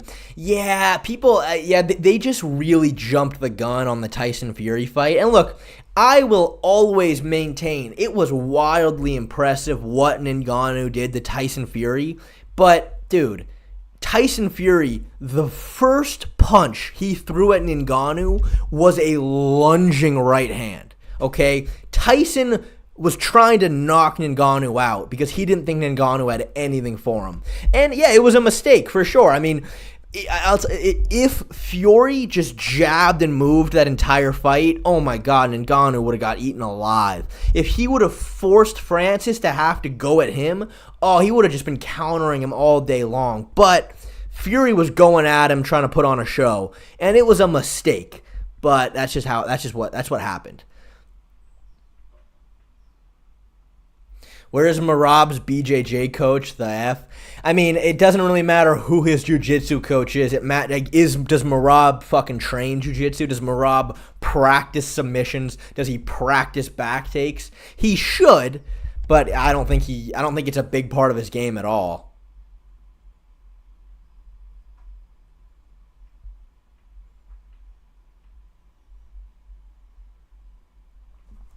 And people acted like that fight was closer than it was. It was 7-3 with a 10-8 for Ngannou, nothing close to a robbery. Yeah, it wasn't a robbery. Yeah, I agree.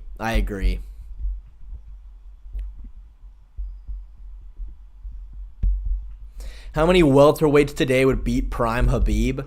I mean, yeah, dude, the welterweight division was always going to be a nightmare for Khabib. Khabib's dad said himself in an interview that he wants to see Khabib go up to 170 at some point in his career. His own father said that. The guy that Khabib respected more than anything, he never did it. Because, dude, you've got Kamaru Usman, Colby Covington, Gilbert Burns, fucking monster grapplers up in that weight class. Monster grapplers.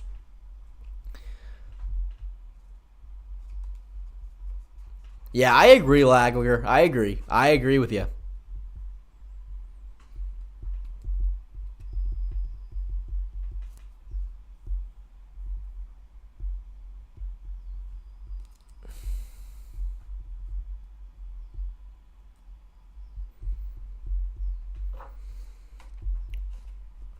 Could Kayla Harrison become champion of UFC 1 with all the knowledge she has about MMA now, or would the 1993 men defeat her? That's a good question. That's a good question. You know what? I think Kayla might have a shot. I think she might have a shot because I mean, think about it. Back during UFC 1, the only people who had any sort of knowledge about submissions at all. Look, the reason why Royce Gracie won was because he was fighting people who literally did not know what he was trying to do. They literally did not know what Royce was trying to do. They didn't. The only person who had any knowledge of submissions at all was Ken Shamrock, and even then, it was very little. I mean, if Kayla just got to the clinch and worked for any kind of a sub, they wouldn't know what she was trying to do, and she would. I think she probably could.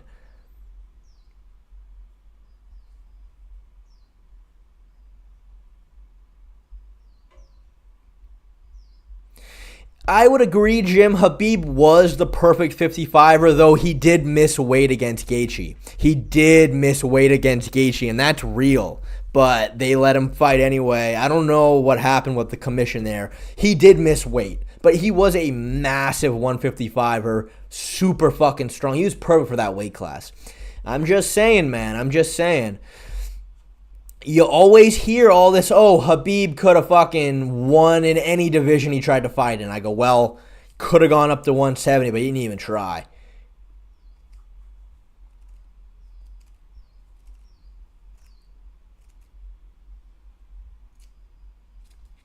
Khabib barely got hit by Dustin. I don't know. Khabib got rocked by Dustin. Khabib got rocked by Dustin. I mean, I'll agree he didn't land a lot, but he got rocked.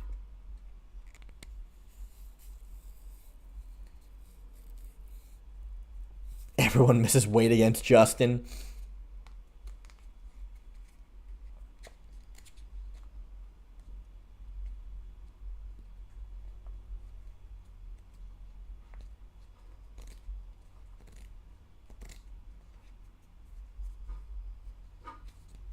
Yeah, well, of course, when you're looking at Kayla Harrison up there, we're talking about a 170-pound fucking thick, throbbing penis Kayla Harrison.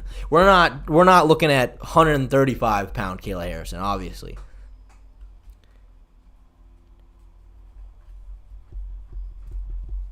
He didn't. His head movement is just ugly. You're talking about Khabib and Dustin? No, dude, Dustin stepped in and landed a clean shot. Dustin did kind of land. I mean, Khabib wasn't like fucking. It wasn't like Nate Diaz on. It wasn't like Nate Diaz on Leon Edwards. Not that kind of rocked. But he got clipped, and Khabib had to fucking back up and evade. He'll never say that again. I'm sorry, Aaron. I forgot you were here. I forgot you were here. I thought this was a. Thought this was a boys only stream, but I forgot. My bad. Harrison would be like 170, 180 if he fought in the UFC. Lagler, that is mean, man. I don't know if you did that on purpose, but that's mean.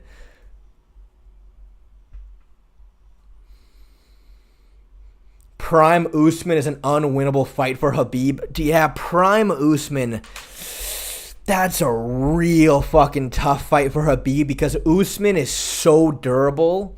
And he has such a good jab. You know what I mean? Like, imagine Khabib standing on the outside and trying to rush in with flurries. I just don't know if that would work against somebody like Usman very well. Such a strong jab, decent boxing.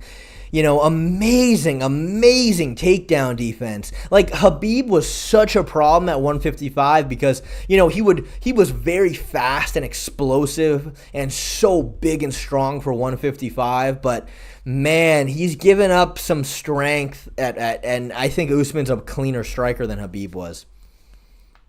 Kayla Harrison is a very handsome young woman.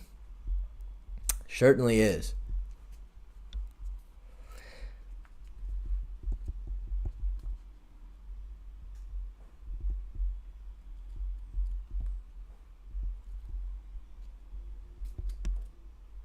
Kayla beats Ronda. I think Kayla can beat Ronda. Shay, could Khabib outbox Colby? You know, I don't.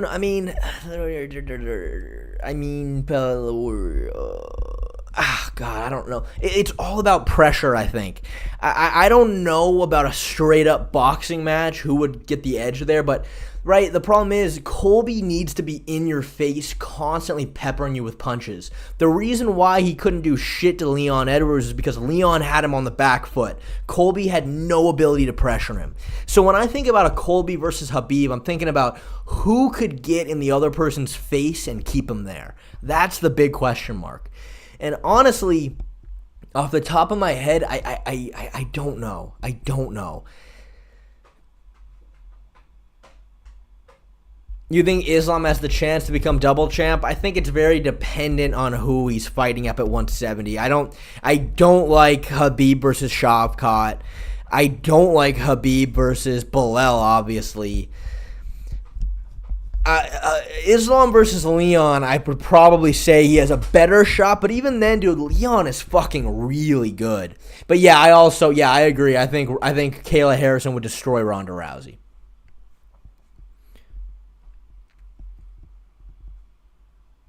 You think anyone could beat Khabib at 155? Yeah, Islam could beat Khabib at 155, but that one might be null and void. That one might just be null and void right there.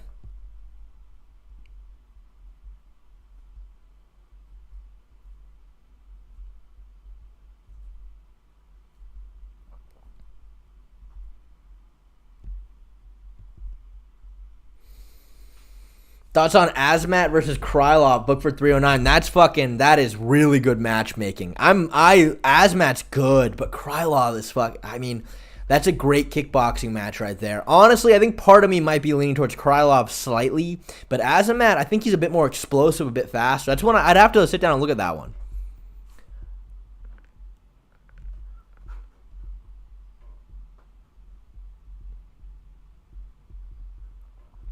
How old would Khabib have gotten before he lost? I think Khabib would have lost to Volkanovski. That's what I think. But that's just me, though. I think he would have lost to Volkanovski. I think Volkanovski matches up against Khabib really badly. I think, look, Khabib is, what made Khabib so good was just breaking you with positional grappling. That's what Khabib did. He broke you with positional grappling, and then he would take whatever submission was left over. Khabib was never the kind of guy that's going to jump on a submission, right? Not like Brian Ortega, who got Volk in very deep submissions. He needed to break Volk with grappling. Problem is, Volk is unbreakable. You're not going to break him. Two, Khabib would have to pressure him up against the fence in order to shoot takedowns. I don't know if he could have done that. Islam was able to get there because he was a fucking sniper with his left hand. Islam was legitimately countering Volkanovski mid-combination. That's how he was able to get deep on takedowns and close the distance and really set it up. But Volk he's so much faster than Khabib. He'd constantly be circling, constantly be feigning. I don't know if Khabib's flurries would have been enough to pressure Volk up against the fence. I think Volk would have been too fast. I really think Islam matches up to Volkanovski way better than Khabib did. That's what I think. But other than that, yeah, I don't know. I think Khabib would have been a fucking bitch to beat for anybody else.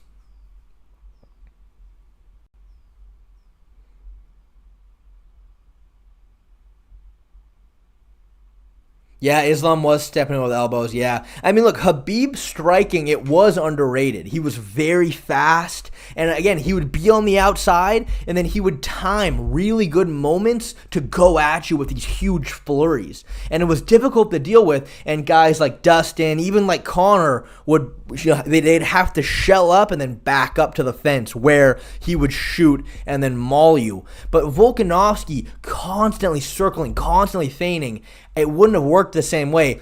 Khabib would have had to try to catch him mid-combination. And we know Islam is very good at that, we've learned. But I don't think Khabib could have done that.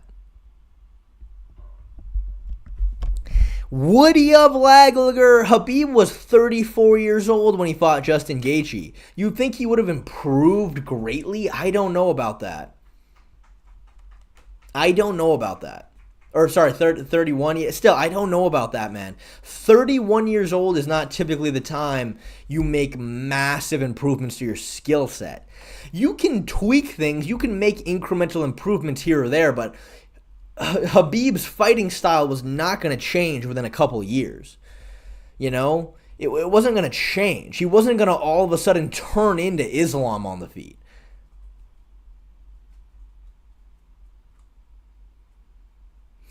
.33 is the prime of MMA fighters physically, but again, Khabib was not going to change his fighting style. Serious question, would you like your chances against Merab? Me versus Merab? In an MMA fight? In an MMA fight, no, I don't want that. But, you know, depending on the rule set, I could definitely give Merab some looks, depending on what the fuck we were doing. In like a straight up like kickboxing match, I would probably beat Merab. But that's just unfair, you know what I mean? I'm probably going to be 25 pounds heavier, like 5 inches taller. Khabib never bled, though. Good fucking point. Khabib never bled.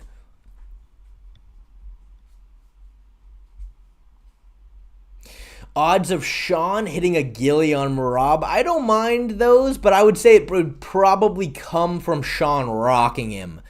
Merab stumbles back, and then Sean jumps on it.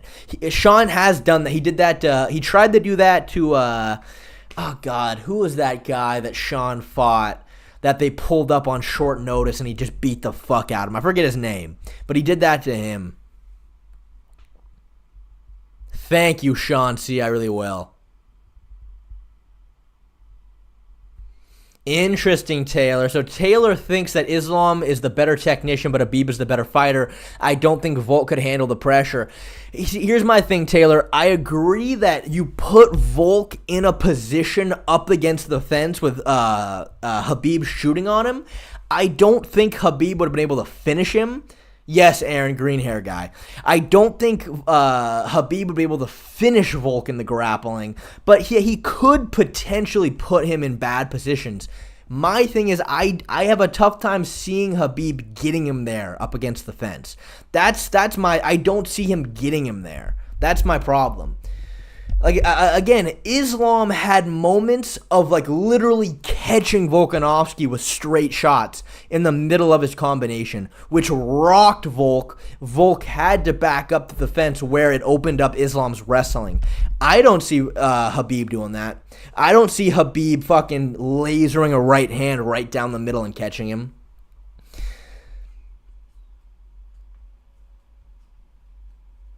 Again, though, but here's another thing I would say, though. If Islam were to fight Volkanovski again off of a full camp, I think Islam is going to knock him out.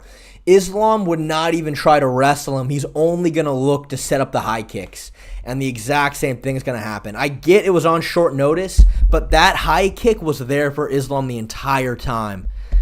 I think trying to wrestle Volkanovski was a mistake for Islam. Shay, Khabib would have been slightly better all around than his 50-50. No, Laglager, I'm sorry, I don't agree. He's slightly better all around. Islam is a way more technical striker out in the open. Again, Khabib's striking I do think was a bit underrated. I think his striking was dangerous. But Islam is more technical. He's more accurate. He has better timing. He's a cleaner kickboxer. So him catching Volkanovski through those exchanges out in the open, Khabib can't do that to the same level. He can't do that to the same level, man. I really disagree.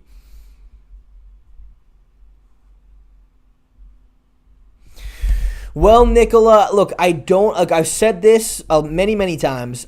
I don't think the path to victory for Volk against Ilya is necessarily taking him down, but again, Volk was trying to avoid boxing with Ilya in the pocket, and he was doing a very good job fighting and jabbing on the outside. He was doing a great job at that. But the problem is, when Ilya would blitz and he would get in the pocket, Volk would back out like this. You know what I mean? Which, when you're dealing with someone so brutally accurate, that's a recipe for disaster if you get backed up to the fence. And that's what we saw. Volk should have been shooting. You don't necessarily need to take Ilya down, but you either need to be all the way out or all the way in. That is the game. That if I was in Volk's corner, that's what I would be having him do. Jab on the outside, jab and leg kick, jab and leg kick. And then the second Ilya steps in, shoot. Get in the pocket. You're either all the way in or all the way out, no in-betweens.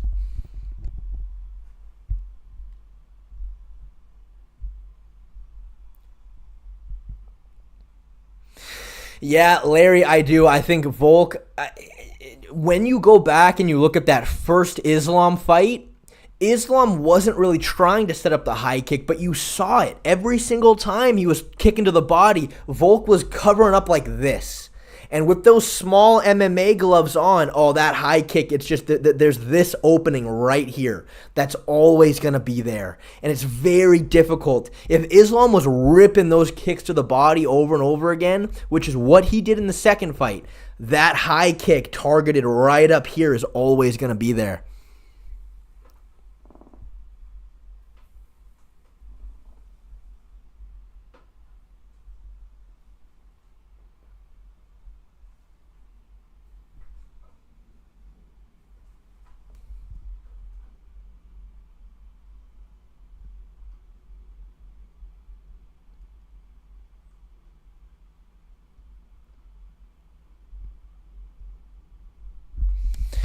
How much of Islam's striking proficiency is because he witnessed Khabib's deficiencies in striking while still being a great grappler? You know, look, it's tough to say. Obviously, I don't know. I mean, if you had trained with them for many, many years, you would know. I just think that, look, Team Khabib is very well aware of the fact that you gotta be well-rounded. I mean, look what they're doing with Umar. You see how all the improvements Umar made to his boxing and how that played out when he fought Corey Sandhagen? I just think their game plan was always to be well-rounded, and Islam put the work in, and just, you know, he himself worked on his striking, and he got to where he wanted to be. In terms of what specifically made them, you know, work on what skill sets, yeah, I don't know, that's anybody's guess.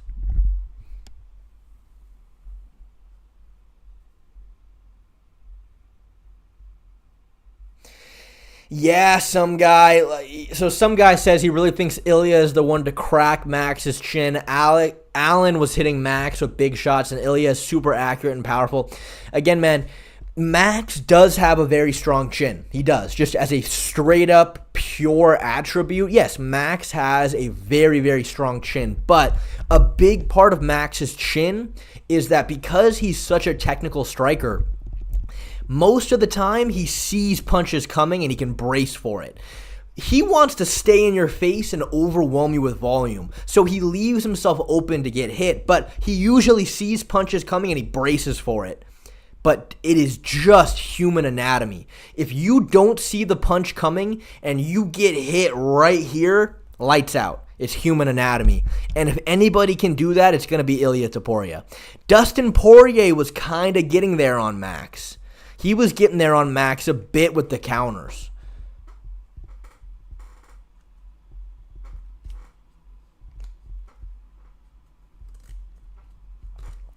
Yeah, look, exactly, Bryce Haas. I completely agree. Khabib had 28 pro fights and 3 title defenses.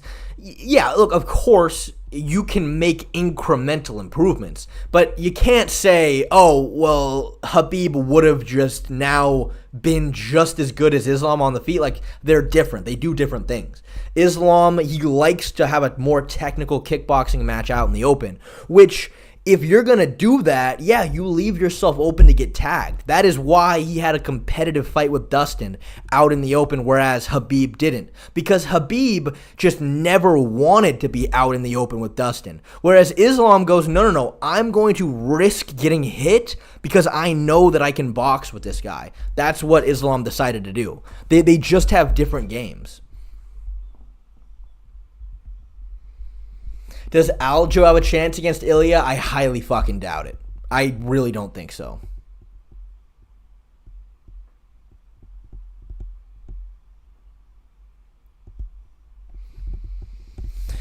Yeah, look, I think Max can beat Ilya. Again, I still haven't really gone in and looked at that matchup super in depth in a while. I'll do it once we get closer to that fight. Of course, I'll do a full fucking definitive breakdown.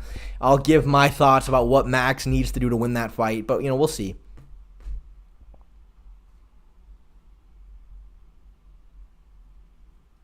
Will you start streaming topless for more views? Hey, Mr. Master CJ, you want to send $2 my way, or if anyone wants to send $2 my way, I will definitely get naked for the stream. 100%. 100%. Why do people still think Khabib and Islam fight the same? Yeah, I don't know. It's just always, yeah, I know. It's funny. It's always been there, though. People kind of equate them the same. I remember at first, like immediately after the Volkanovski fight, the first one, there was this weird thing like, oh, Volkanovski couldn't even beat the Wish version of Khabib. And I was like, dude, they are two completely different fighters who do completely different things. Guys, I'm just going to real quickly go to the bathroom real fast. 1 second. Hi, Ollie.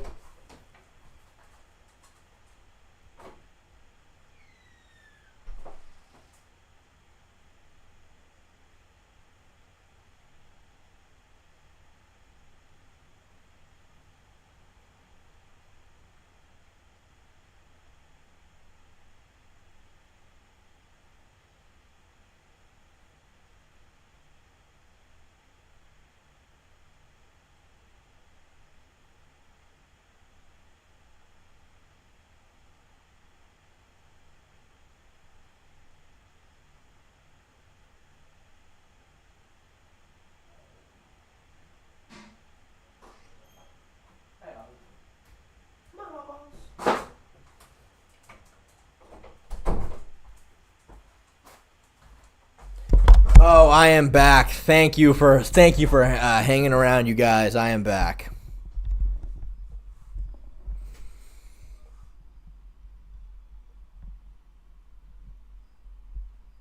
Yeah, I would agree with that. Yeah, 100% some guy. I think that's a big part of Max's strategy. I want a lot of kicks from Max. I want a lot of kicks.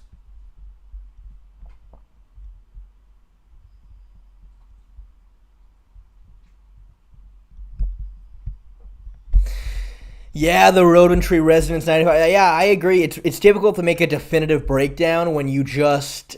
There's still so much to learn about Ilya. And the problem is so many of Ilya's fights have ended so fast.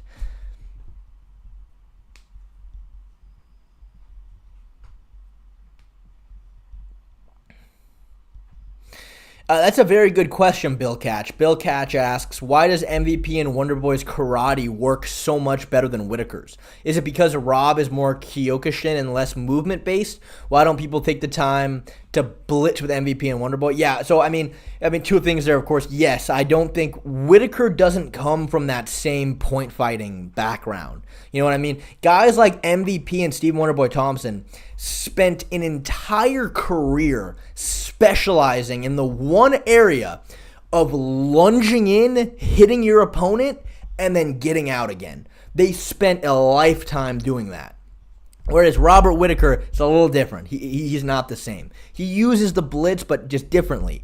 Those guys, when you're fighting a Muay Thai fighter, right, who's standing square, walking at you, or not even like a straight-up Muay Thai fighter, but you know what I mean, like the kind of style that most MMA fighters have, that stance is built to move side to side. The karate stance, standing sideways, is built to go forward and backwards insanely fast. So it's just, you are at such a deficiency on the feet against somebody who can lunge in and lunge out so much faster than anybody you've ever fought before. Mix in some decent takedown defense, and all of a sudden you're kind of fucked.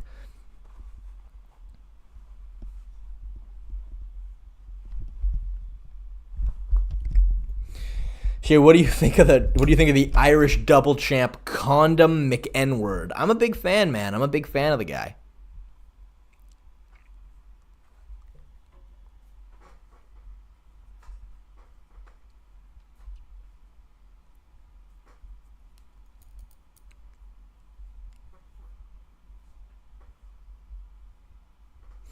They will make Izzy versus MVP. That would be a very intriguing matchup. I really don't know how the fuck that would look like. But obviously, I don't think, I don't know. There's a weight class problem there.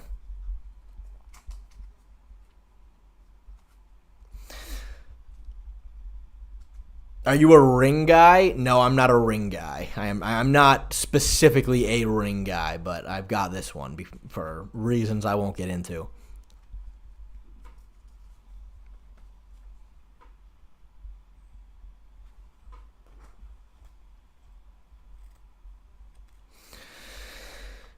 I don't know if it's that Ilya hits harder than Gaethje, Dustin. I don't know if it's that he hits harder. He certainly fucking hits hard. So much better. That is so much more important than just pure punching power, is being able to time your punches and be accurate. And that's something that Ilya does. The problem is, though, man, again, the game plan for Ilya is stay on the outside and throw a lot of kicks and never get stuck in the pocket with him. That is the game plan, and I think Islam can do that. I think Islam can stay on the outside, rip kicks, and then shoot takedowns every single time Ilya enters into range. So, MMA gay? Oh, yeah, you know it.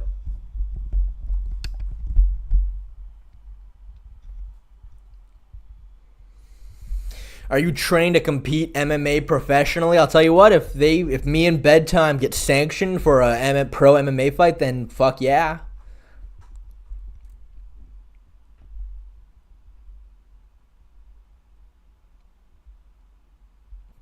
I don't know the Rodentry Resistance 95. You said, I think DDP most likely finishes Strickland in the rematch. He would adjust and choke him. Do you agree? I mean, I don't know. You go back to that fight, and the one thing that was apparent was Strickland's get-ups from the bottom were so good. They were way better than Adesanya's. Strickland did an amazing job getting back up to the feet. Though, now that I think about it, I will say, DDP hit every single mat return he tried on Strickland. Every single one. But a lot of times, Strickland would get back up, and then DDP would let him go, and then go back to striking. Whereas when DDP fought Adesanya, he never let him go. He made Adesanya have to try to fully engage before he reset. Like when Adesanya would stand back up, he would not let him go. He would just keep holding him up against the fence. So that is a good point. Perhaps you might be right. You might be right. Why are you stuck at 37,000 subscribers? This channel should be reaching 100K. Oh, thank you, Roberto Sanchez. It just takes time, man. It just takes time. I've only been monetized for a year. So, it takes time. I'm going to keep working at it. I mean, dude, MMA Guru has been doing this for like 6 years. You got to give me some time to try to catch up.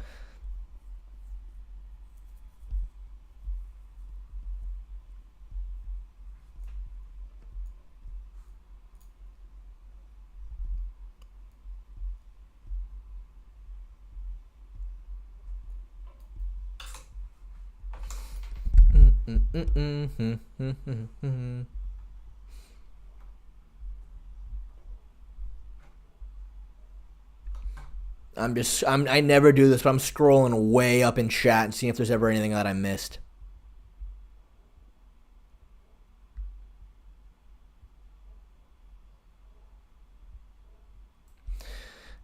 Fat Guru. Khabib's head movement might be the best. He just moves crazy and somehow doesn't get hit often. When Dustin stepped in and cracked Khabib, and Khabib was hurt a little bit and was trying to evade Dustin's flurry, Khabib was literally going like this. And it fucking worked. You couldn't fucking hit him. I do agree. Do you watch Muay Thai? I'm straight, Taxer. I'm just kidding. I'm kidding. No, I don't watch Muay Thai, but you know, I'm a fan, of course. But it's hard. You know what I mean? I don't know the names. And it's a lot of work to have to fucking go through there and keep up with it all.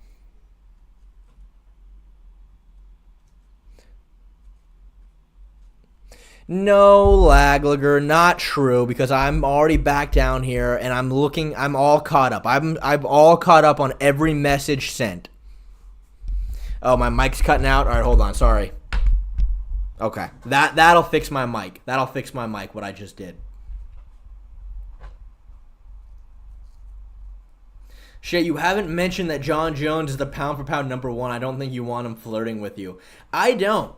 I do not want Jon Jones flirting with me. In fact, my biggest nightmare is a drunk Jon Jones coming on to me. I don't know how I would deal with that.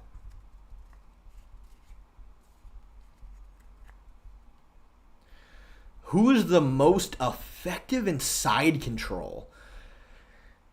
I mean, fuck, I don't know. You're gonna have to. I don't know. I don't know. Just grab him by the balls. Yeah, I that's what I'd have to go for. That's what I would have to go for, honestly.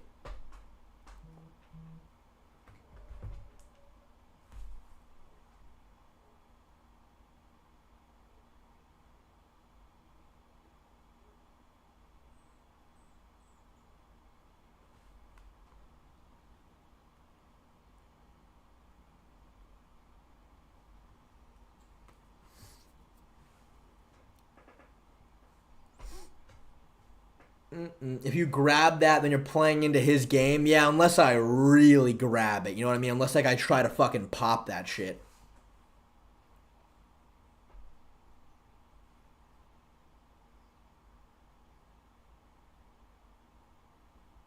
How many top 5 heavyweights does Jon Jones beat not named Tom? You know what? Honestly, I would favor Jon Jones pretty much, I think, against everybody except... I would say I'd favor him against everybody except Tom, to be honest with you.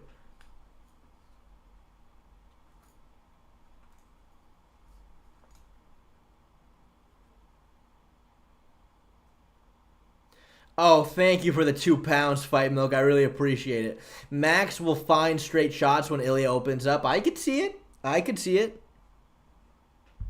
You better hope John does not ice his balls. Oh, fuck. If John ices his balls, yeah, I'm fucked. My mic is still cutting out. Can somebody else, I might have to buy a new one then, perhaps, but...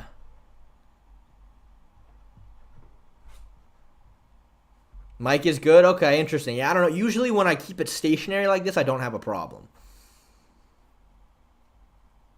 All right, well, good. Well, all right, good to know. Some guy, it's your problem, dude. It's your problem, man, not everybody else's.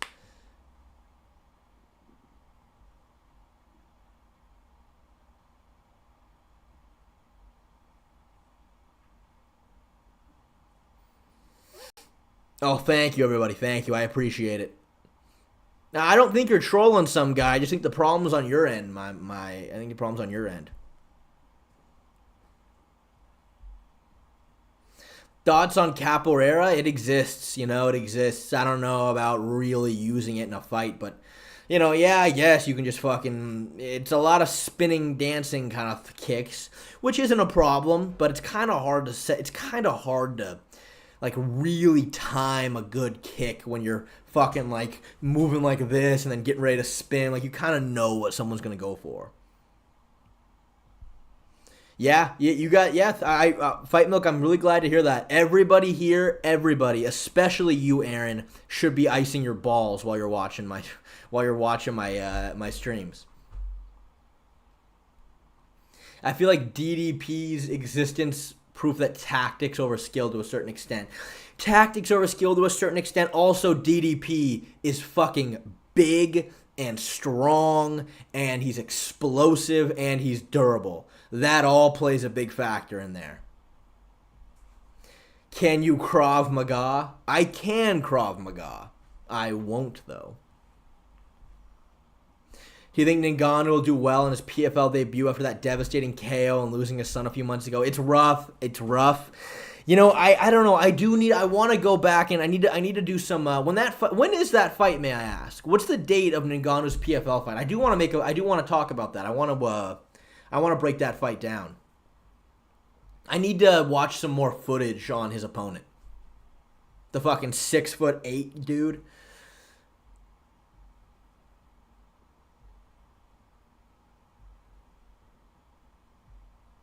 October 19th. Oh, it's okay. It's coming up then. About a month away. That is true, Ishwar. That is true. Like landing a capoeira kick, of course. You know, there you go. But, you know, when people set up capoeira, they're always like, you know, you see this movement a lot. And then all of a sudden they're like going at you with a spin. That's really hard to like catch somebody clean with that. Same day as Moicano versus BSD. Dude, I'm excited for Moicano BSD. That'll be a good fight. That's another one I still need to do some film study on.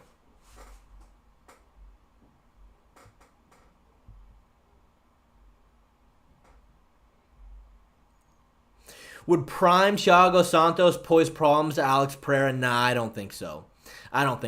Again, man, because Thiago Santos, he throws a lot of big winging punches, you know what I mean? Like, a lot of this, a lot of that, you know what I mean? And it's just, that is not good against somebody like Pereira. I don't think it's very good for him. I really don't. I don't like that for anybody fighting Pereira. Moicano versus BSD really be the battle of mid-head movement.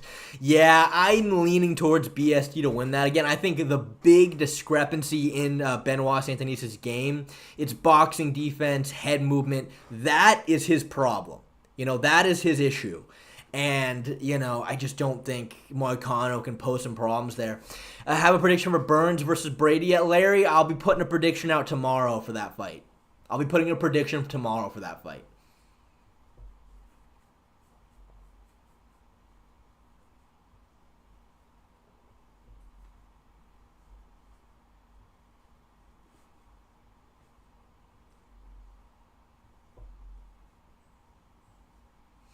I mean, e.g., was Thiago Santos a bad matchup for Jones? And what's your thoughts on John's performance in that fight?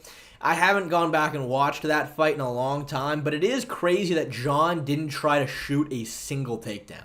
That is very, very interesting. But, you know, again, I know a lot of people kind of talk shit about John destroying his knees. You know, though, John said himself, though, he's like, look, this guy is trying to knock me out and give me brain trauma. I'm trying to destroy his knees. And I'm like, you know what? Yeah, that logic is kind of hard to argue with. John, for the most part, seemed sort of kind of defensively sound. He was doing a lot of this. That's John's go-to boxing defense. You go at him with punches, and Jones goes like that. You know what I mean? And for the most part, Thiago was having some success blitzing, but I don't think he ever landed super, super clean.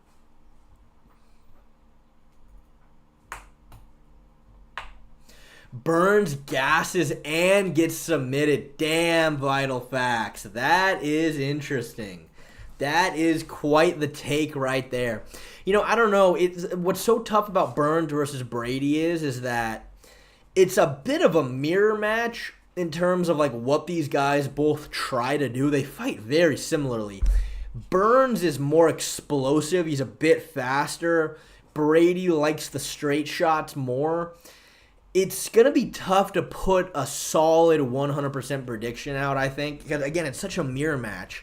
It's really dependent on who's going to have more success with the wrestling, if any at all. I think in a 100% striking match, I give a slight edge to Burns, but I think Brady's bigger. I think he's a bit stronger. I think Burns is going to be better off of his back, though, for sure. That is true, and that's a big factor, though. Burns is 38 years old, coming off a really bad knockout and a lot of fucking knees.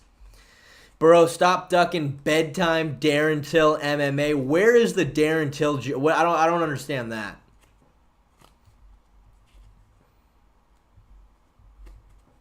Why is Bedtime Darren Till? I'm very curious. Read my last message. All right, some guy.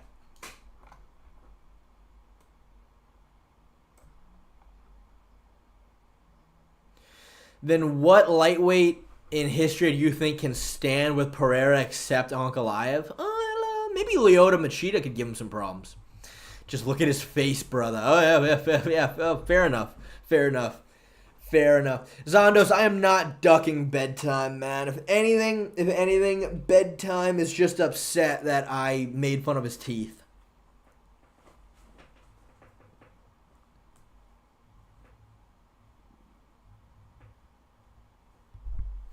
Yeah, that is true, Tanoy. How do you pronounce MMA Shay like that? It's Shay. Like, as if CHE is pronounced as if there was an SH. Shay.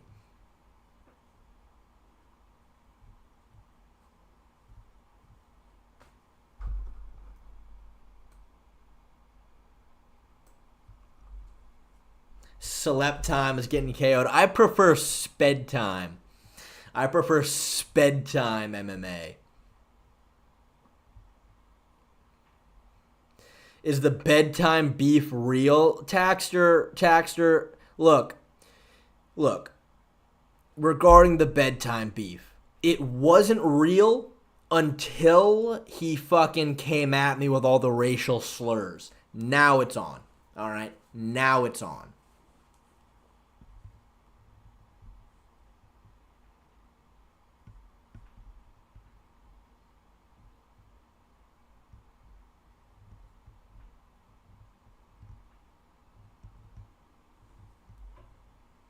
Bedtime very quickly, he brought me through all the levels of white anger pretty much. He made fun of me for being Jewish, and then that made me say newsflash, pal, you don't say that to me. He does a good job bringing out my whiteness. Dead Time is getting decapitated by Shay. Yeah, white rage, white anger. You know what I mean? There's, with all white people on the planet, they all have the exact same phrases that come out when they get mad. And he made me hit all of them. All right, bucko was another one. Well, now just hold your horses, son, was another one that came out too. It's as real as Strickland's title defenses. What does that mean? Can Jews be socialist? You know, I don't know. It's a good question. You're on thin ice, pal. Yeah, yeah, there you go. Yeah, I said that to him, too. Yeah, Jews call me the N-word? That's baloney. Thank you, Aaron. Yes, exactly, pretty much. Bedtime versus Shay press conference. There'll be a press conference. Like I said, me and Bedtime, we spoke in the DMs. We're working on it. We're getting something set up. We're trying to get something set up. And as soon as we get things going, there'll be a lot of promotion for the fight moving forward. Best story-driven game, Red Dead Redemption. He made Shay so mad, he was like, well, I oughta... Yeah, there you go, Tyler, yeah. It's exactly what I fucking said. Bro, when are you going to fix your teeth? When one of my goddamn parlays hit again. That's what I need. Dude, I keep getting so close yet so far from hitting the parlays. As soon as I hit a parlay, I'm getting new teeth. Thanks again, man. I'm at A. Taylor. Thank you for being here, man. I really appreciate it. Thank you for the $2, dude. Again, I'm going to talk about your match with him in a video. I'll probably get the video out probably Monday of this upcoming week. Probably. But we'll see. But yeah, I'll definitely talk about your fight, and I'll give you a good shout out.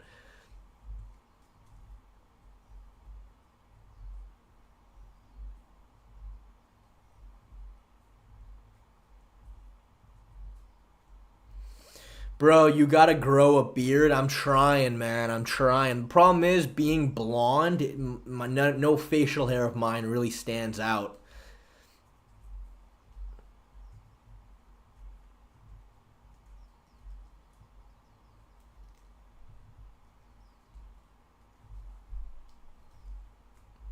By the talks of things, if you make this close, there will be so much shit thrown your way.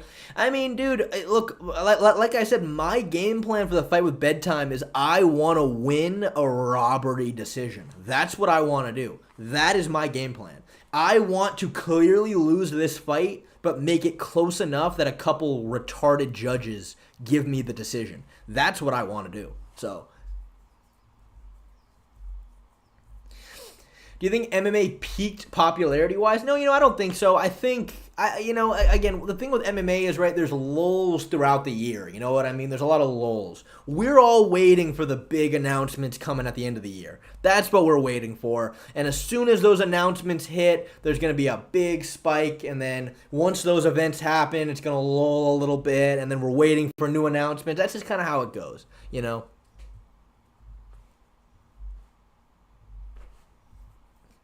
Yeah, there you go, Laglagger. Now you're thinking. Now you're thinking. Would you rather have a free supply of PEDs for the next 5 years or no front teeth for the next 5 years? Aaron, I don't see the upside to the latter there. Like, a free supply of PEDs sounds amazing because PEDs are pretty expensive. Or no front teeth for the next 5 years. Where is the upside there, Aaron? Why would I want no front teeth for the next 5 years? Merab, pound for pound, most sensitive fighter in the world. He sure is.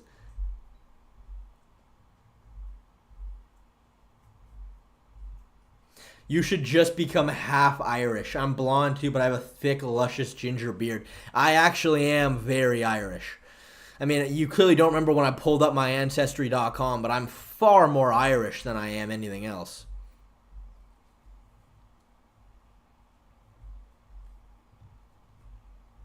Yeah, 100%, Bryce.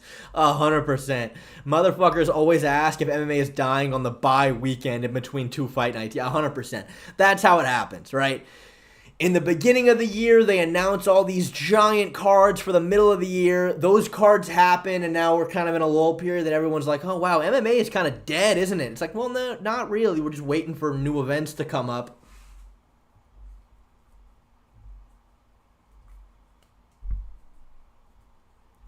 It's so sad because you know how I genuinely think John Jones could... You know how I honestly think he could take a lot of the heat off him from this Aspinall situation?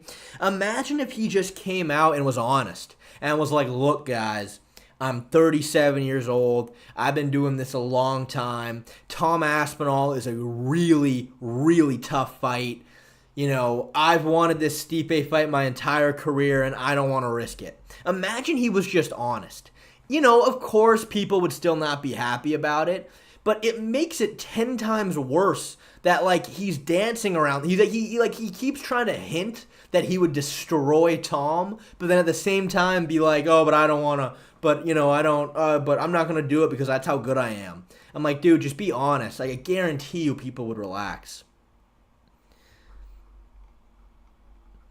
Dang, Giancarlo, another $5. Again, man, thank you so much. Dude. I really, really appreciate it. Hey, Shay, how does Prime Ngannou versus Aspinall go? By the way, Mike is working fine. Dude, honestly, I think Tom Aspinall beats Ngannou. I do. I think Sergey Pavlovich is Ngannou-esque with sharper boxing. I genuinely think so. But the problem is, dude, Tom Aspinall's speed is just fucking a problem for anybody. He's on the outside constantly feinting. He's constantly feinting. And he's so fast, it's so hard to read when he's stepping in. And he comes in, boom, lands that right hand, and nobody can handle it, dude. I think he's way faster than Ngannou. I think he's a much more technical boxer. I think he's more well-rounded, too. God, good leg kicks on the outside. I don't know. I don't see a way for Ngannou to land on him super cleanly. I don't. Obviously, when you're fighting Francis Ngannou, but okay, I will say Francis does have decent hand speed as well, and obviously it's always going to be a problem trying to fight Francis Ngannou. But I think Tom's faster. I think he's better. I think he would do an amazing job staying on the outside. Wait, feint, boom, right hand, and then nobody's going to be able to take it. That's what I think.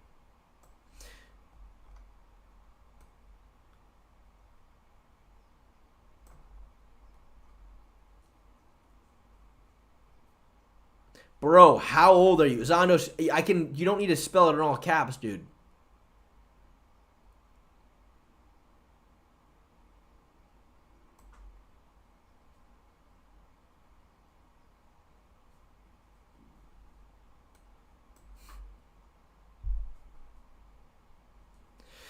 Will you be willing to have ED to get that PED advantage? Nah, that's too much for me. No.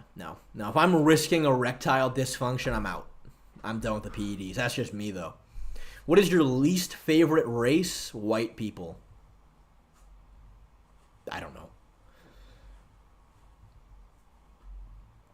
How about turning gay? Yeah, I don't want to turn gay. I don't want to turn gay either. That's also, yeah, I would also draw the line at turning gay. That does not sound very fun.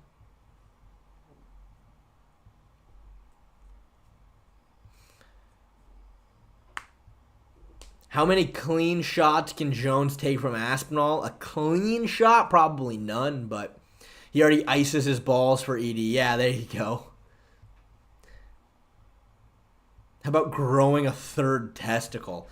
Man, Bob Irish, none of those sound very good, I'll be honest. Honestly, Fight Milk, if you can get peptides are great because they're not steroids in the traditional sense. Like, peptides only help with recovery, depending on what kind of peptide. But peptides are great. Well, look, Aaron. Yes, Look, if I had been gay my entire life, then okay, all right, fine. You know what I mean? Yeah, like gays do seem to have a very good time. The parties they go to are always ragers. Don't get me wrong, but I kind of have a bit of a life built around me with a girlfriend that I live with. We have a bunch of pets together. You know what I mean? It's kind of detrimental for me to turn gay all of a sudden and have to fucking leave all of that and start anew. You know what I mean? Like, I don't want to do any of that. Only gay for Charles, I see. Yeah, you know it. I call him John Bones Bros. That is so fucking funny. How about bi? You know what? I would just not want to change anything. You know what I mean? I'm good how I am. I guess bi is a bit better than going full-blown gay, but if you had to pick just one who is definitely homosexual, Jones. Jones.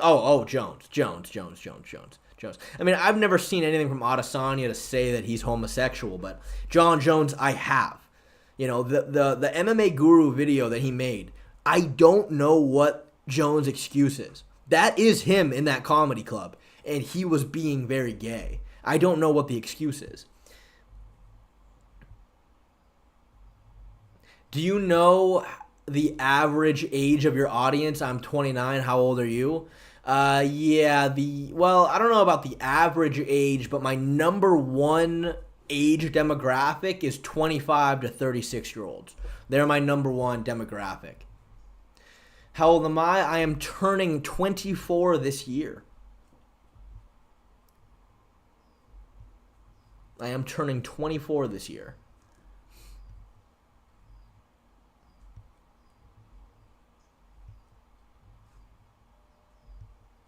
Is he gay if he's attracted to male dogs? No, I don't think so. I think that's something different.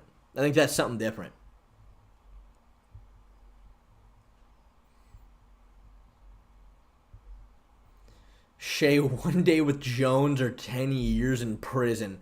I don't, Lagler. These are not fun questions. I don't want either of those. I guess a day with Jones. I'm just going to have to grit my teeth and just go through that, I guess. Hosatron, my second biggest audience is 18 to 24-year-olds, right? And now I'm very, very well aware that a lot of those 18 to 24-year-olds are really young people, like under the age of 18, who just say they're 18 to, for the YouTube account, right? But I think most people wouldn't. I think most people lying about their age are young and they want to say that they're at least 18. I think that's primarily it. What teeth are there to grit? Okay, Aaron, you didn't have to rub it in. Okay, you didn't have to rub it in. All right, that hurts my feelings. Jones about to make Shay his wife. I hope he just tries to beat me. I hope that's all he tries to do. Most of those accounts are 14 to 18. Yeah, I would assume. Yes. Yeah. I would say most of the 18 to 24-year-olds are really 13 to 17. But again, my number one audience apparently are 25 to 36-year-olds.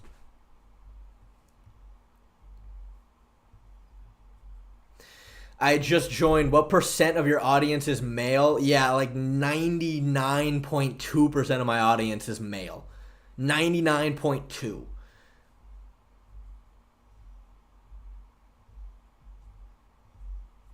Shay, do you think my top 10 GOAT list is ridiculous? Well, I would have to. I don't know. Who are they?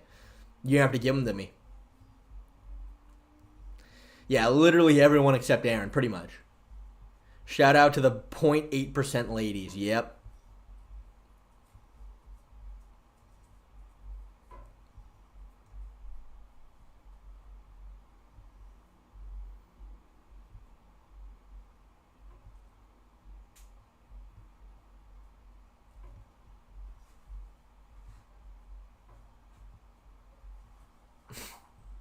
It's lonely here at the top. Yeah, I'm sure is. My soulmate is one of those. Probably Bob. Probably. Kai versus Strickland hypothetical matchup. You know what? I don't know. Kai, where does he have an advantage over Sean Strickland? I mean, the problem is, right, Sean's big weakness are big power punchers who can kind of edge out rounds over him by landing little shots, right? I'm not sure if Kai is the kind of guy that can exploit that on Strickland. But I don't know. That's one, of course, that I'd have to look at to be sure of. But honestly, I think as of now, part of me is leaning towards Strickland on that one.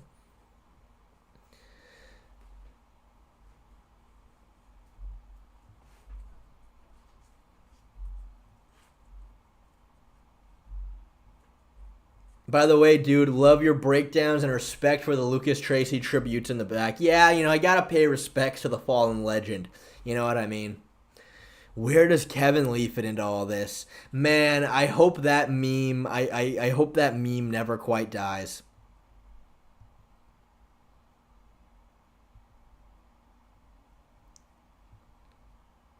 Number 10, Anderson Silva. Number 9, Daniel Cormier. Yeah, fucking ridiculous. Ridiculous. No, I don't know. I don't like Daniel Cormier, but keep going. I don't mind it. Shay's arch nemesis is the Tooth Fairy. Yeah, I ain't get shit for these teeth.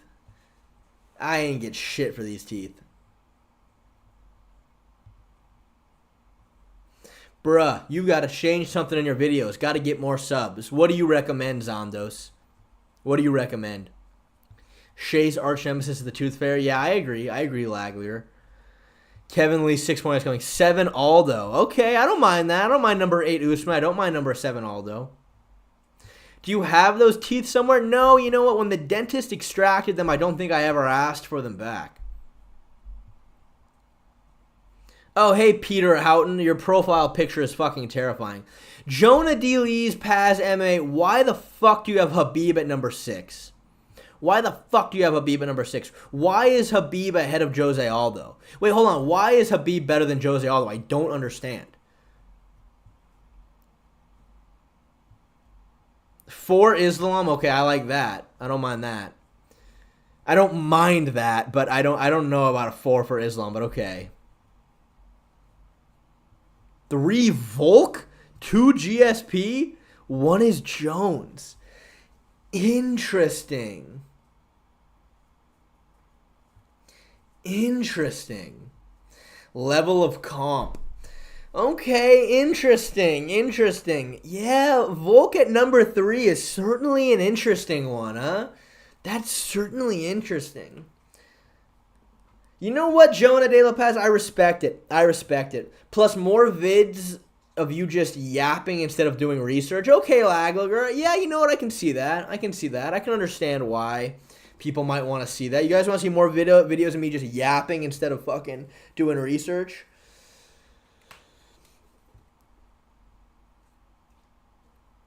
ESPN type of list. Bro, do the debates Flukas did. That would be fun. But I need to find people to debate with.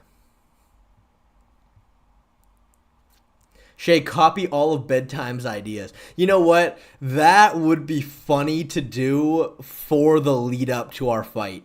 That would be really funny. Like in the weeks leading up to our fight, all of a sudden I just start like whatever he posts, I try to post the exact same fucking video. That would be funny. Bedtime would debate you. Yeah, no, I think based on the conversation me and Bedtime had in the DMs, I'm sure we'll collab at some point, but I want to wait to get a fight going between us a little bit before we just start getting all, friendly, you know what I mean?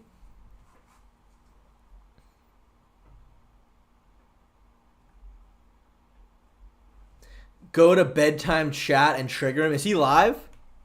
Is he live right now? Let me see.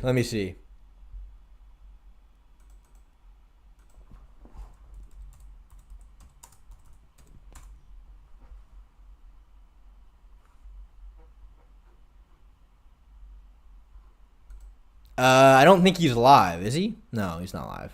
Oh, that's too bad.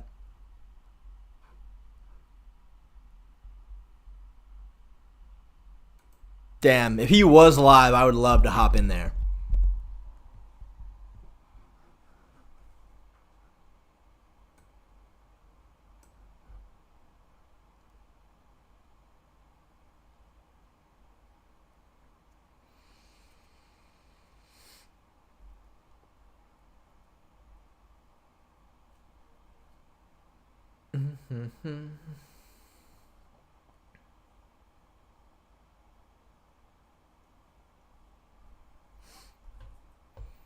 For real, debate Kenny Okea.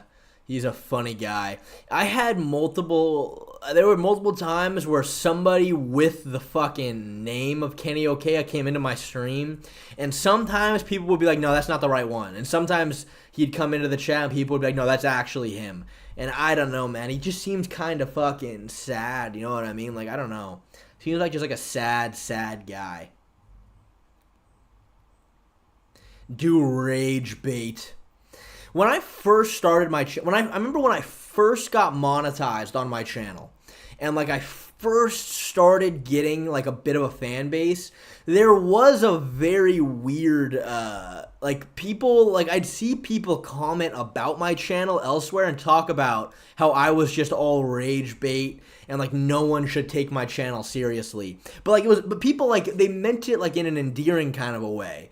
And I was always like, I don't know where the fuck you're getting that from. And then I don't know what happened, but then slowly that just kind of disappeared. And I don't know. I guess I don't know where it came from, but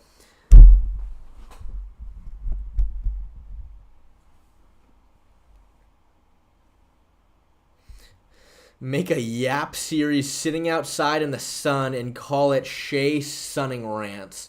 Or I can make a yap series sitting icing my balls and call it Shay's Ball Ice Rants. I gotta work on the name, I think. I gotta work on the name there, but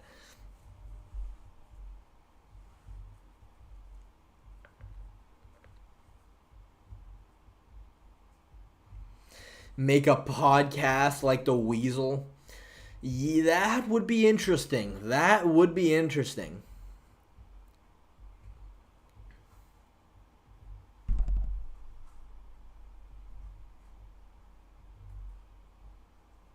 Your streams are already ball icing rants. Yeah, good point. Good point. Good point. Good point.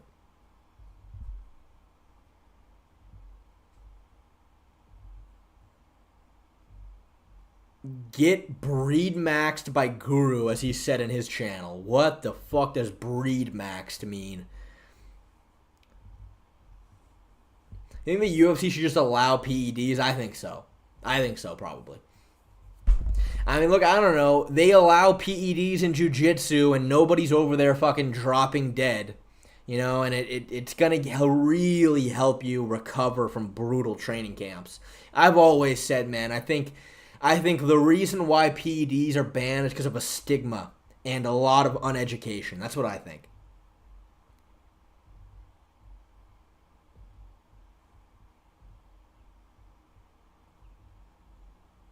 Name doesn't exactly roll off the tongue, but I like the concept. Yeah. No, it will just be the ultimate doping championship. Dude, it already is, dude. It already is. Like, that's the problem, man. It already is, but it's unfair because only the rich, like, successful fighters at the top can afford good PEDs. That's the problem. It's unfair to have a drug testing organization there because only fighters with money can get around the drug tests. Look, I'm sorry. Bilal Muhammad went through puberty twice, man. He went through puberty twice in his life. And of course, for me to sit here and say that he's 100% on steroids, that would get me sued. So look, I don't know if he's really on steroids. I don't know. But I would say I would put my entire life, I would put my entire bloodline's life on him being on PEDs. The man went through puberty twice. I'm sorry. Team Khabib, Islam, and Umar Nurmagomedov both failed drug tests under the exact same circumstances, and they both had the exact same excuse to why they tested positive, years apart from each other. I mean, look, it's just, like, people in the know, they understand. It's like, dude, MMA is fucking brutal, and so many fighters go into fights really injured. And if they could take peptides, if they could take PEDs, they would be so much healthier. But the average public, they just don't understand that. They're just like, what? Steroids? No! Like, immediately without even fucking thinking about it.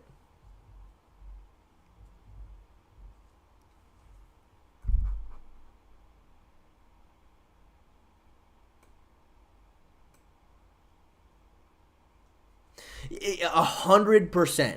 PEDs are not a substitute for skill and technique. It's not. If you take steroids without being a world-class fighter, it's not going to make you a world-class fighter. It'll help a lot. It'll really help your training. It'll really help your recovery.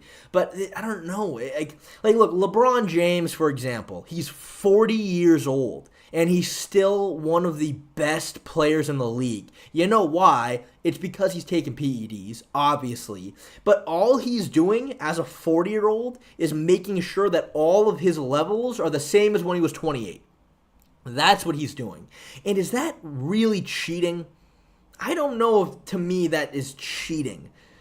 To make sure that even in his older age, his hormone levels are the same as when he was in his prime. That is some, like, fucking absurd disgrace to sports. It's like, I just don't think so. I really disagree with that. But that's just me.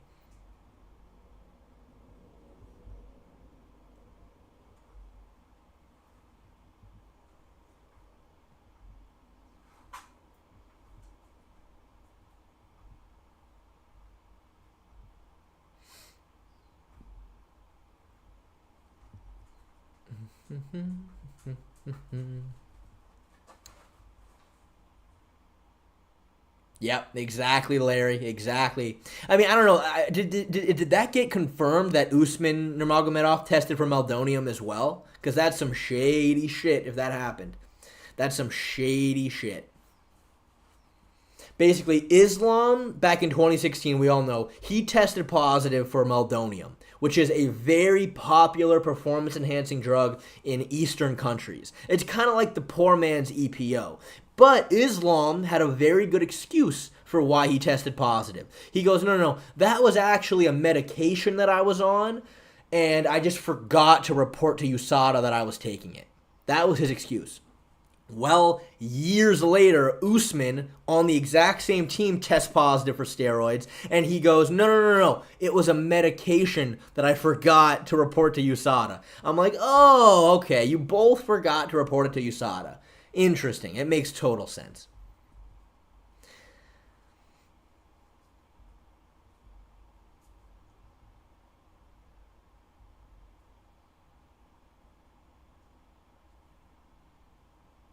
I remember you saying that the wrestling in MMA has gotten better and that the fence also evens the difference in skill more, but isn't Khabib's team more dominant at the fence? So we think about that. Well, it's not that the fence just automatically evens out the skill. It's that fence wrestling is now its own skill.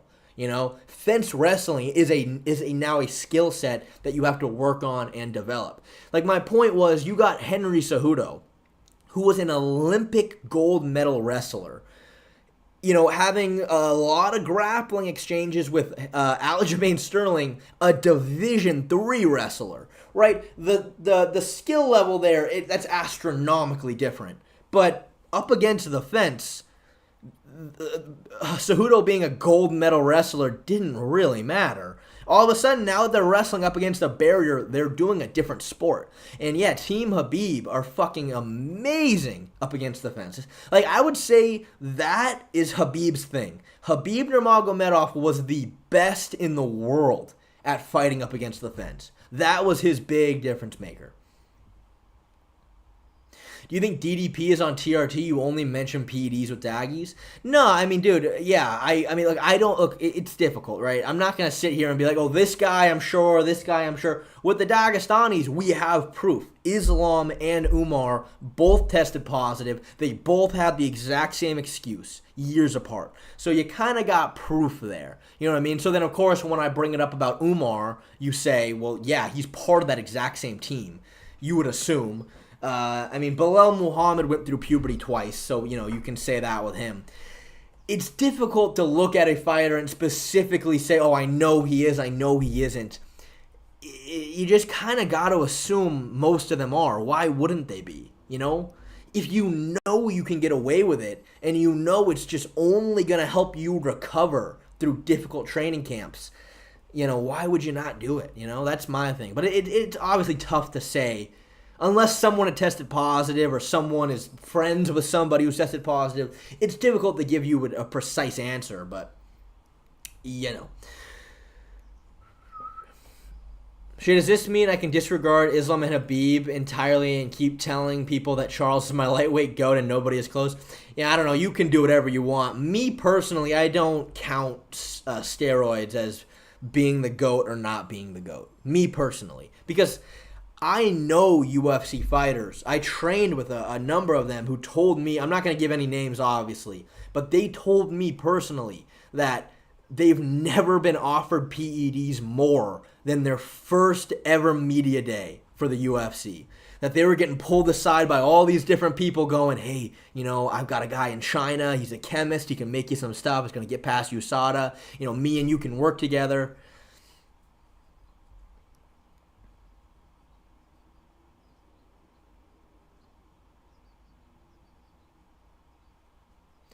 Maybe Aljamain just improved. Maybe he was a way better wrestler than D3 wrestler when he fought Cejudo.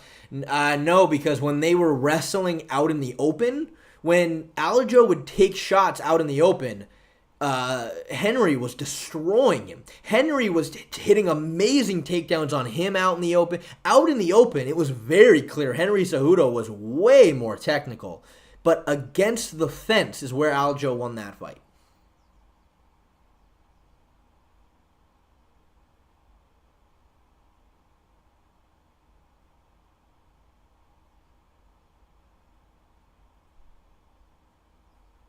Aljo accused Mosvar of PEDs randomly on Twitter. I mean, just fucking look at the guy, man. Just look at him.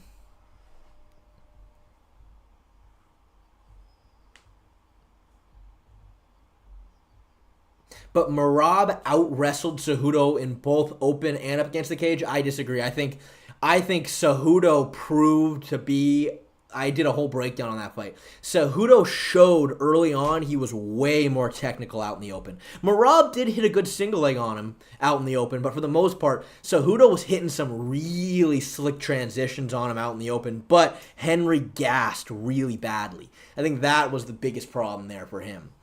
And of course, up against the fence, I think Merab did crush him.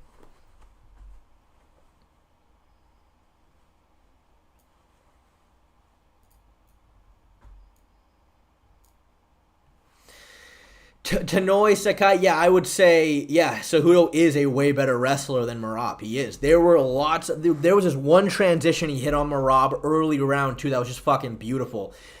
They clinched up, Cejudo faked the takedown. Merab sprawled, and then as soon as Merab sprawled, Henry circled to his back real quick. It was slick. Henry was the more skillful wrestler out in the open, but he fatigued really badly, I would say, around the second round of that fight, and then started kind of getting eaten alive.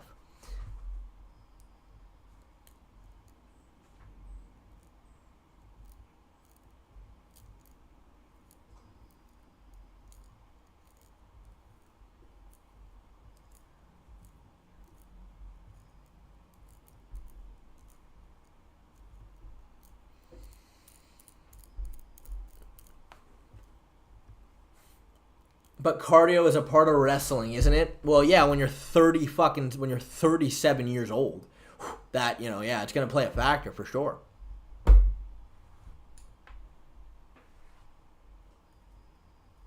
Yeah, I would say Cejudo was winning the first round very handily. He was winning the beginning of the second round, and then Cejudo's cardio fell off a cliff. I would say 2 minutes into that second round, and then it was just all downhill for him from there.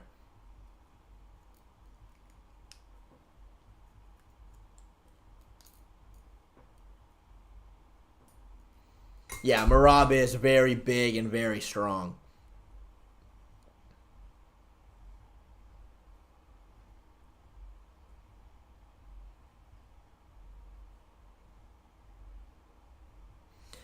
Jehu just said something very, very interesting.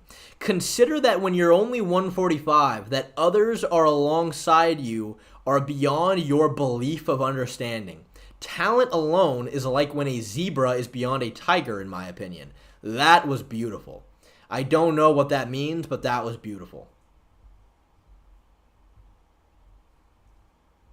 Yeah, 100% Nitro. Well, I just think part of it was he was old. 37 for bantamweight is old. And let's be real here, too. Henry's frame is that of a 125er. It just is. His frame is a 125er.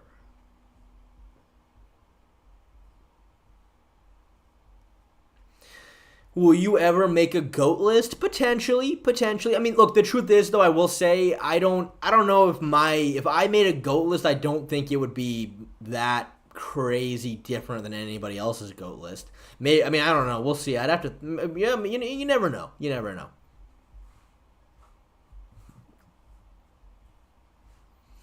Tanoi, I don't think his skills deteriorated. Obviously, he's not at the same level as he was in 2008, obviously.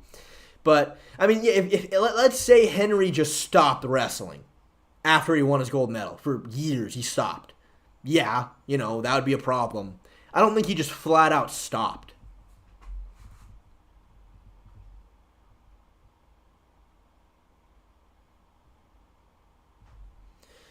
UFC content, I don't know if Poirier had so much success against Islam. I think the reason why Poirier looked so much better against Islam than he did against Khabib is the fact that when Islam put Dustin in bad positions, Dustin just relaxed. He didn't, you go back and you watch Dustin fighting Khabib, and Dustin kept trying to explode, and he kept trying to hit reversals and switches, and he was really gassing himself out, versus against Islam, Islam would take his back, and Dustin would just relax, and then just wait to get reset on the feet, which, allowed him to later on in that fight have more success. I don't know if I would say he, did anything in particular that was whoa, he fucking, he just matched Islam with skill. Like, I don't think that ever quite happened.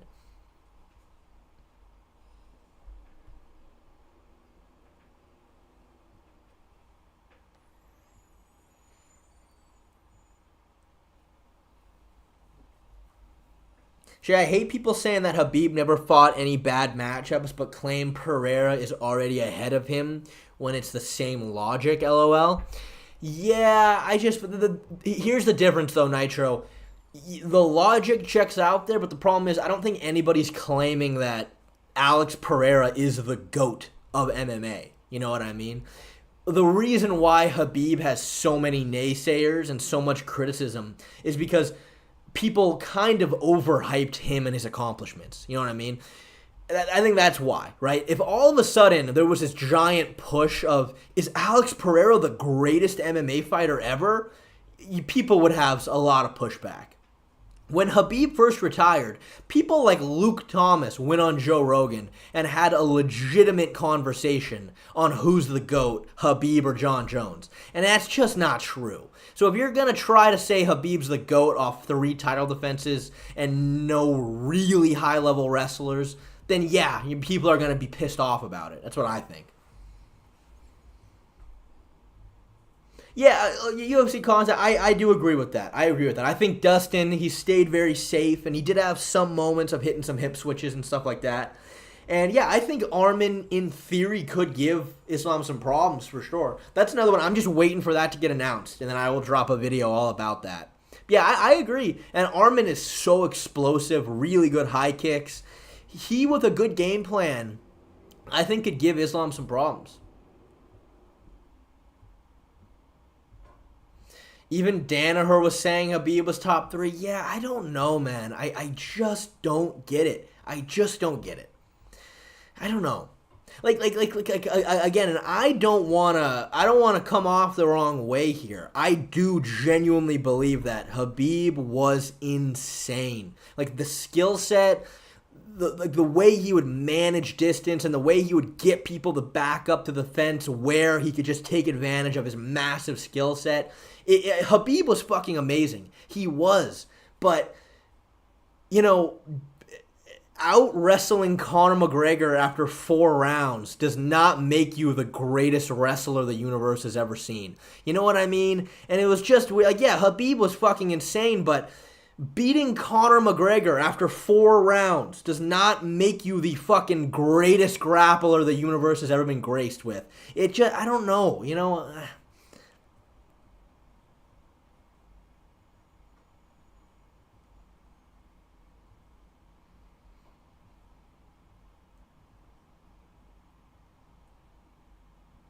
Yeah, green screen kid. Yeah, dude, speaking of that, when I made a video about Dustin's guillotines, and I looked at that Dan Hooker guillotine, and I was like, dude, I broke it all down, and I was like, that guillotine was as tight as it physically could have been. The one problem Dustin had was you need to tuck your elbow. Like, let's say the person's head is right here. You got to tuck your elbow. And Dustin didn't do that, which allowed Hooker to get his head out. But apart from that, that was probably one of the tightest guillotines I've ever seen. So it's good to know that Dan said he went out. So that, yeah, I could understand that.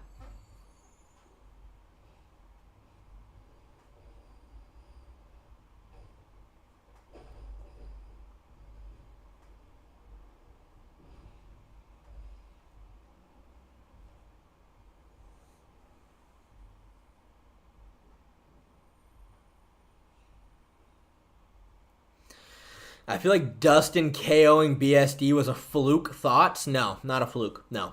Benoit Saint-Denis always leaves his chin right up in the air, ready to get hit while he's unloading on guys up against the fence. He always did that. I said in my breakdown, if he does that against Dustin Poirier, he's probably going to get knocked out. And that's exactly what we saw. It's not a fluke. Benoit Saint-Denis does that. He leaves himself open.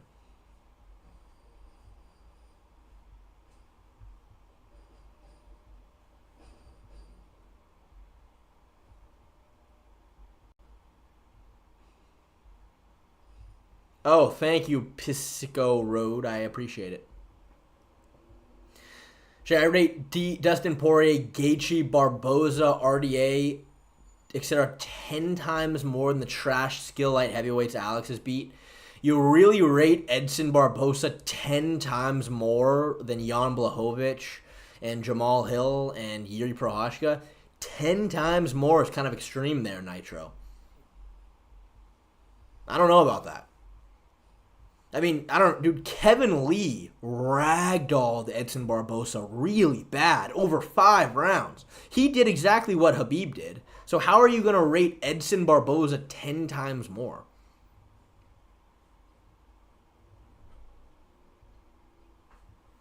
Barboza is so much better than those average strikers. Edson Barboza had really good kicks, but his boxing was never that good. So, of course, Khabib had the perfect game plan for him. Just get in his face, walk him down. Like, Khabib it was such an easy fight for Khabib because all you have to do is get in Edson's face. You stuff the kicks, and now all of a sudden he has to rely on his boxing. And now, his boxing was not good enough to fight any of the top guys in that division. I don't know. I don't know about that. I don't know about that at all. I also think that, Brooke Move, $5. Thank you so much, I really appreciate it. I always felt McGregor in his prime had the best style to beat Khabib. A counter-pressure fighter with good takedown defense out in the open. Brooke, I'll be honest with you, man. I appreciate the $5, but I think Conor fought Khabib in his prime. I think Conor was 100% in his prime when he fought Khabib. I have not seen anything from Conor pre that fight, post that fight, that tells me he was not in his prime when he took that fight. I don't think so. Like, why was he not in his prime?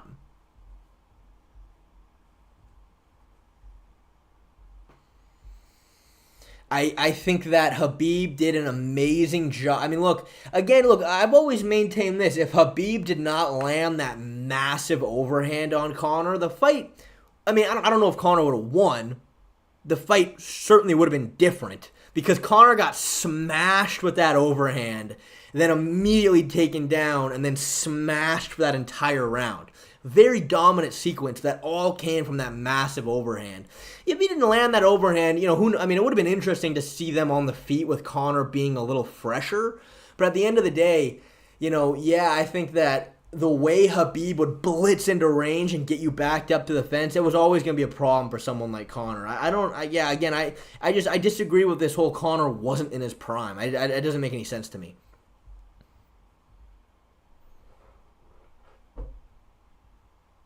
Chad Mendes was out-grappling Conor, but gassed because he took the fight on short notice. Well, he gassed really bad because Conor was destroying him with body shots.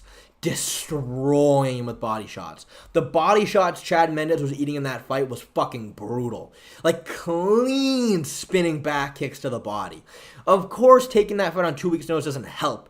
Also, though, Conor had a torn ACL during that fight, and he also only had 2 weeks to prepare for a really strong wrestler. Chad Mendes is a better wrestler than Khabib. Khabib has better top pressure, better submission game, but just straight up takedowns, Chad Mendes is better than Khabib.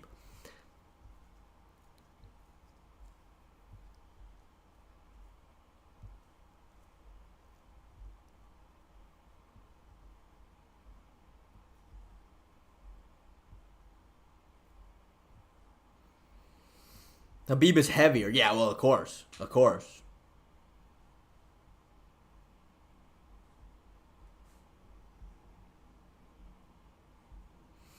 UFC content? Yeah, I do, dude. Like, again, man, everybody's like, oh, man, the Conor McGregor that beat Eddie Alvarez, nobody beats that Conor McGregor. And I'm like, what are you talking about? Eddie Alvarez was winging overhands at Conor. That's all Eddie Alvarez was doing. Like, yeah, if you're gonna, this was Eddie Alvarez, that entire fight against Conor.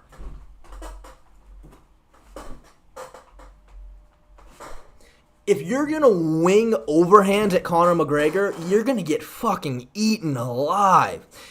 Khabib was not winging overhands at Conor. He never did that. Every punch the overhand Khabib landed came from faking the takedown and staying way behind his punch. He was not leaving himself open to get cracked like that. Eddie Alvarez played perfectly into Conor's strengths. It had nothing to do with, oh, that Conor beats anybody. It's like, no. Eddie Alvarez was literally giving Conor exactly what he wanted. Of course, amazing fight. An amazing fucking performance by Conor for sure, but Eddie Alvarez was literally playing into what Conor does well. Another $5, Brooke. Dude, thank you so much. He physically was in his prime, but a 2-year layoff and then an injury going into the fight, an active McGregor would have been a better fight. I don't know, man. Conor has been injured. I mean, a lot of guys are injured going into a lot of fights. And yeah, that of course it's going to play a factor, but I mean, a 2-year layoff. See, man, I don't know, dude. I don't know. It's very easy to say that, but it's very hard to prove it. To be like, oh, well, an active Conor would have been better. It's like, okay, what would have active Conor done that the Conor that fought Khabib didn't? He would have not fallen for the overhand, takedown to overhand. Like, I don't know. That's very easy to say, but it's like at the end of the day, you're kind of just making assumptions that, like, I don't know. What would have been different?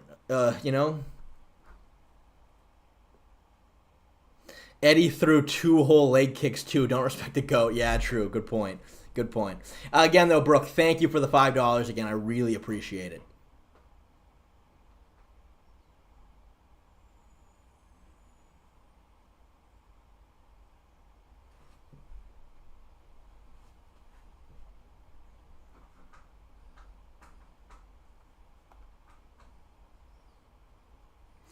Gaethje would destroy prime Conor. I mean, look, I think when it comes to when it comes to prime Conor, it's just all about, could he knock you out? If he couldn't, it was always going to be a tough fight for him.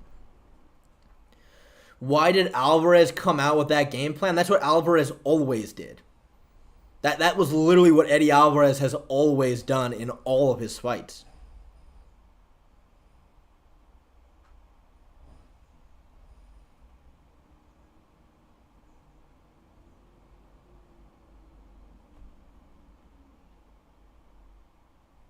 Well, a big problem for Gaethje would have been that Conor's a southpaw, so there would have been no outside calf kick.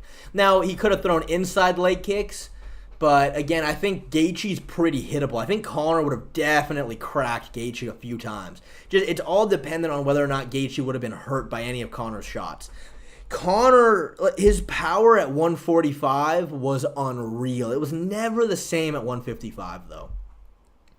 It was never the same at 155. Not quite.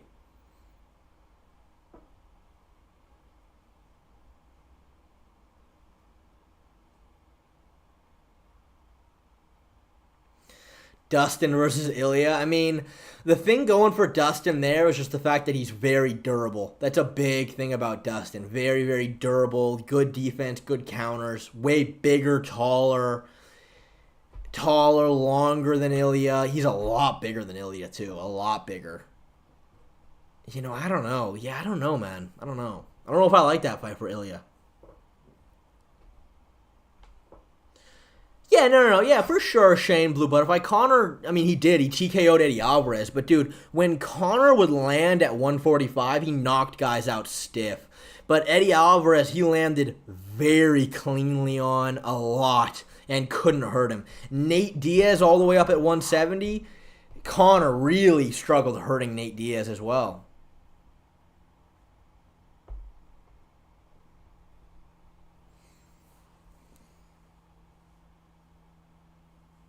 Oh, thank you for the 2 euros and 49 cents. Thank you so much. I appreciate it. What are your betting odds on Conor fighting again? You know what? Honestly, man, I do believe he'll fight again.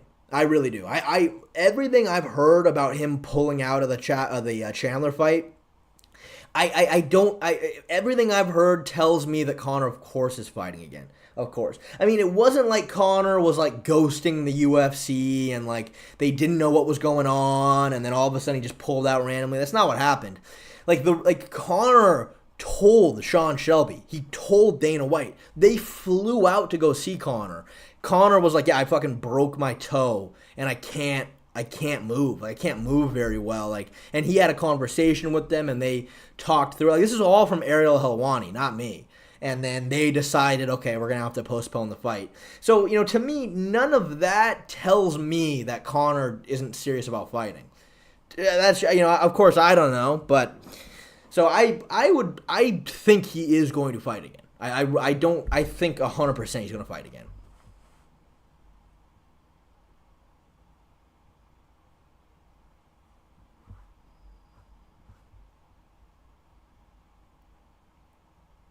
Shay, are you rich? No, I'm not rich. I am not rich. You mean like me personally, am I rich, or is my family rich? Doesn't matter what the distinction is. I would say no. I was at my family, I would say was very poor.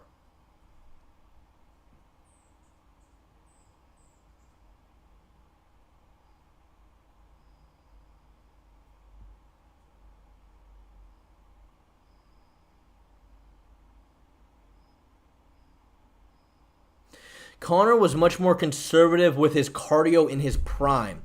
2016, Conor wasn't necessarily a better fighter, but was less wasteful. Conor was throwing jumping shit that would never land. Dude, I don't know, man. Wait. What? You're saying prime Conor didn't throw jumping shit? That's what you're saying?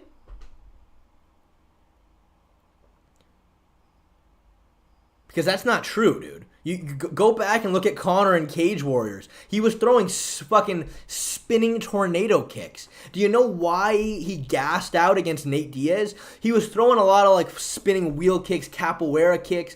In the opening against the very first Dustin Poirier fight, he threw a lead leg hook kick. Conor was always throwing wild shit. Always. He always did that. Oh, thank you so much, Tyler. Keeping the new teeth fund going. Dude, I really appreciate it, man. Thank you for the $2. Tyler, I love you, man. Thank you so much. You're getting my bills paid for me. I really appreciate it.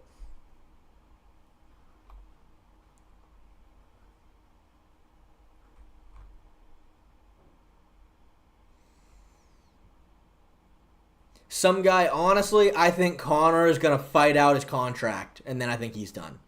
That's what I would say. I think Conor wants to fight out his contract, and then he just wants to fucking do whatever. Look, he's 36 years old. I think the vibe I've always gotten is that Conor wants to fight, but it's so hard keeping up with all the young fucking lions of the UFC. You know what I mean? I think Conor wants to fight out his two fights, and then he wants to start doing what like Mayweather's doing. You know what I mean? Start doing like his own fights. I think.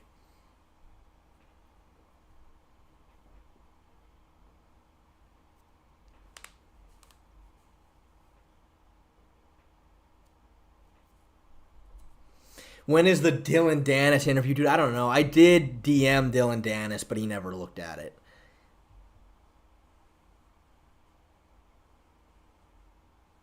Whoa, Brooke, another $5, dude. Thank you so much, man. I really, really appreciate it. Again, man, Brooke, you are keeping me afloat. You, John Carlo, Jim Miller, Tyler, you guys are all keeping me afloat. I really appreciate it. Why do you think he did not gas against Holloway where the pace was high and there was no grappling? Because look, a big thing about gassing out when you're fighting is how dangerous your opponent is, right? And a big thing about Nate Diaz is he was big, he was tanking all of Conor's shots, and he was going at him the entire time. Max Holloway was, being a small, frail 145er, he just couldn't pressure Conor with a lot of danger. He couldn't. When he was walking at Conor, Conor was landing, and Max really had to respect his power. That is such a huge difference maker. When you're fighting somebody way bigger, way stronger than you, and they're marching at you with big shots, it takes so much more out of you than fighting a smaller guy, and that is just a fact. A 21-year-old, 145-pound Max Holloway just couldn't pressure him the same way.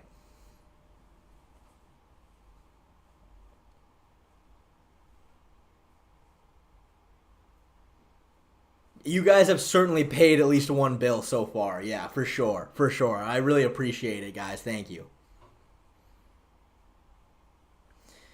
Who do you think it's Dana hard more, Connor or It's dependent. Look, I genuinely believe the reason why Dana is getting so hard for Jones right now is just because Ngannou, who some people will argue is the best heavyweight in the world, is over at the PFL. And Dana does not like that. So he is fucking pushing this John Jones narrative hard.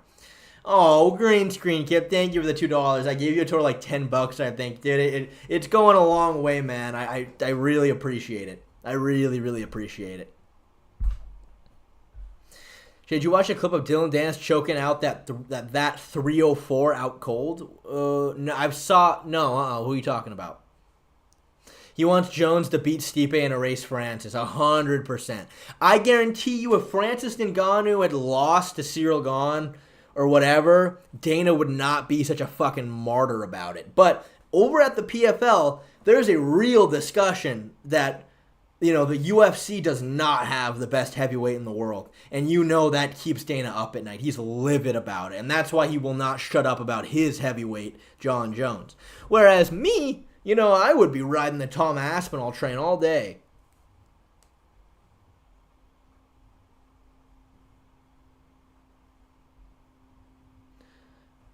Shay, did you watch that clip of Dylan choking that? Okay, let me see. That's what you're talking about. All right, let's see.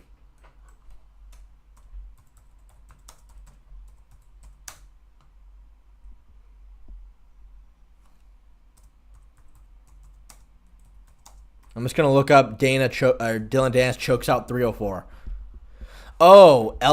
This? Yeah, no, yeah. He chokes out Ella Brooks. Yes, no, I have seen that. Yeah.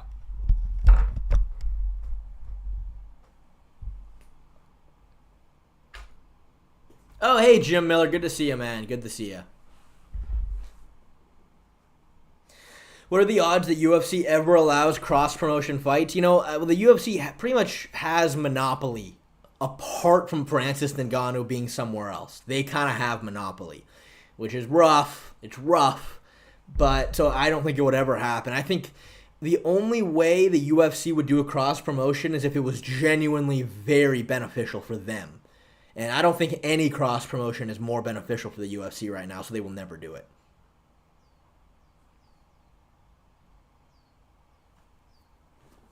Yeah, Nitro, Arman versus Islam. Dude, honestly, man, I think for a rematch between Arman and Islam, I will not be surprised if there's not a lot of wrestling. Because I just don't think either of them are really going to be able to have much success shooting takedowns on each other. You know what I mean? It's going to be a bit of a stalemate, and they're going to be kind of fatiguing each other, I think. I think we're going to see much more of a striking match.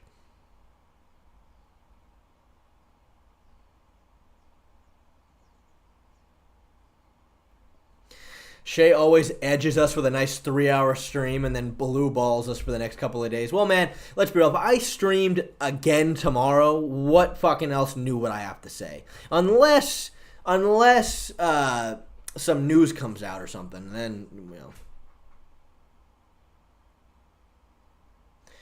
Shay, do you think the UFC would go into overdrive if Islam or Sean O'Malley went to the PFL or other champs like that? Yeah. Well, let's be real. The UFC would, if that was a real possibility, the UFC would give them an offer they can't refuse.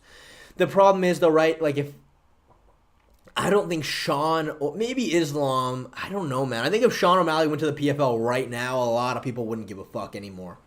You know what I mean?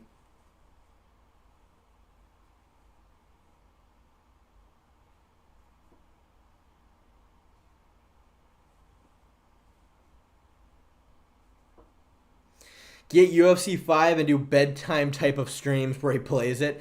Dude, I don't have a PlayStation 5, though. I have a PlayStation 4. I don't have a 5. I unfortunately just can't. I just don't really play video games anymore, so it's no point for me to buy a PS5. I mean, here's the thing, Nitro. I do think... I think genuinely Arman has a lot of power. I mean, dude, he fucking caught Beneil Dariush clean and knocked him out.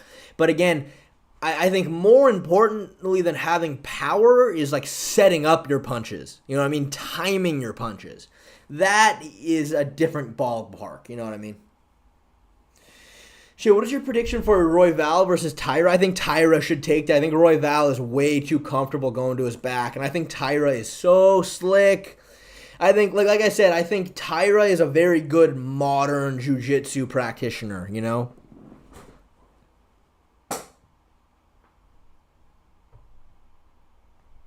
Royval by TKO. Interesting adaptations. Interesting. That is quite the bold prediction. I just think if they're from what I saw from when Royval fought Pantoja, man, he was so ready to go to his back. He was so ready to concede it. And I think I think he does that against Tyra, he's fucked.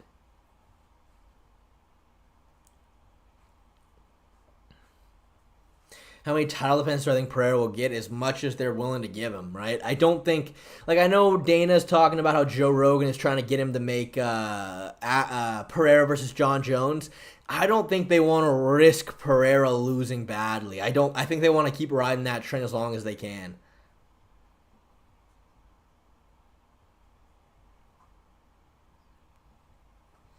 How did Topuria eat that head kick by Herbert? Shin to the face. I know. Well, dude, honestly, I mean, at the end of the day, man, it kind of comes down to, you know, medical science kind of falls short when it comes to judging exactly what happens when someone gets hit by a certain shot. You know what I mean?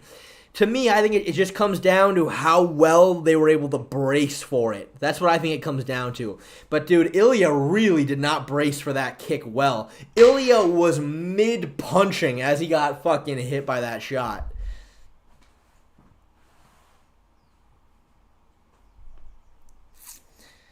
I wonder, you know, let me see if I can change the title of my stream. Maybe it's about time I did that.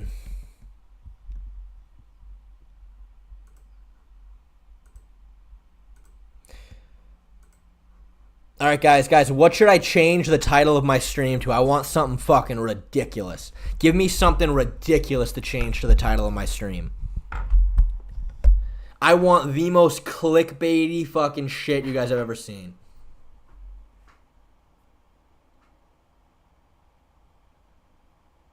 Ball icing convention. I'm dying. Okay, all right.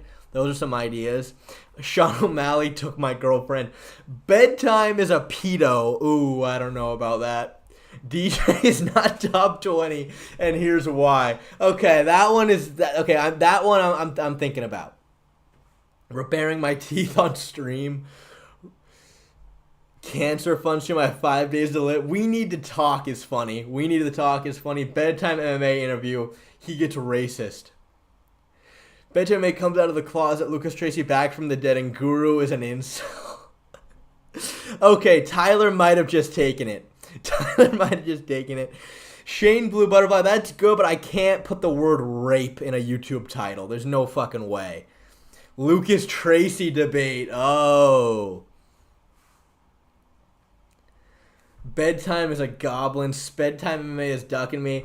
Okay, all right. Okay, let's vote on that. I like Tyler's. I think I'm going to do Tyler's. And if anybody has any new ideas, let me know, and I'll think about it.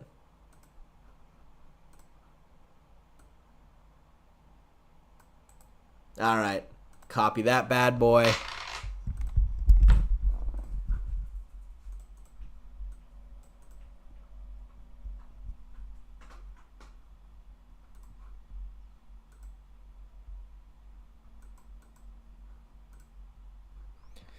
All right, let's see.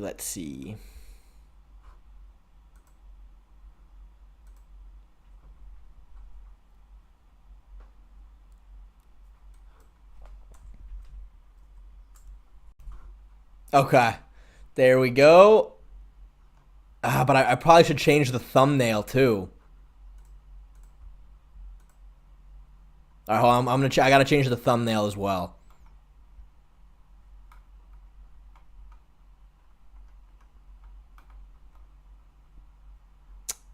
Let's see. Here we go. What would be? I'm just looking through my computer to see what else. I'll probably just do a picture of Bedtime. I think I already should have a photo of him downloaded.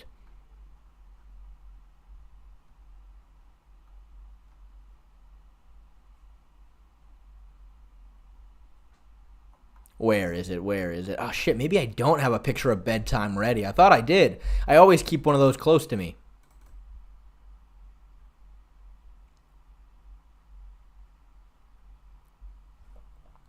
Why Sambo is a martial art only practiced by homosexuals. That's funny. Why being Jewish is the best base for becoming a global elite. God damn it. Where is this? Oh, here we go. Here we go. I found a good one. I found a good one for it. There we go. That's a good thumbnail. All right, cool. All right, cool. That's a great. All right, we got our stream is back alive again.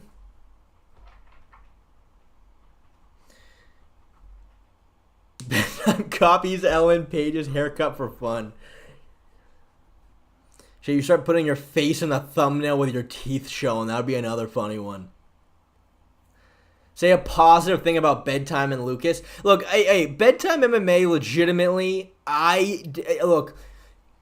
his fan base is so ride or die for the guy. He clearly is doing something very good. You know, Bedtime, like I said, I personally have not absorbed a ton of his content. Maybe I should check it out, but his fan base is so ride or die. Like, clearly, he's one of the greats in terms of MMA YouTube for sure. Lucas Tracy, you know, you can't take away that he fucking worked really hard. You can't take that away. He worked really hard. He was busting out content constantly, you know. It's nothing but respect at the end of the day, but it's, you know, Bedtime thinks he can beat me in a fight. I think I can beat him in a fight, and we're gonna find out. We're gonna find out. Hey Riley, good to see you, man. The stream has been doing very, very good. The stream has been doing good. Why I decided to become a guard puller. Well, look, man, if you go to my Instagram and look at, I do have a clip of me doing a jiu-jitsu tournament, and I pull guard. I pull guard and immediately triangle somebody, so I can't really hide that, you know?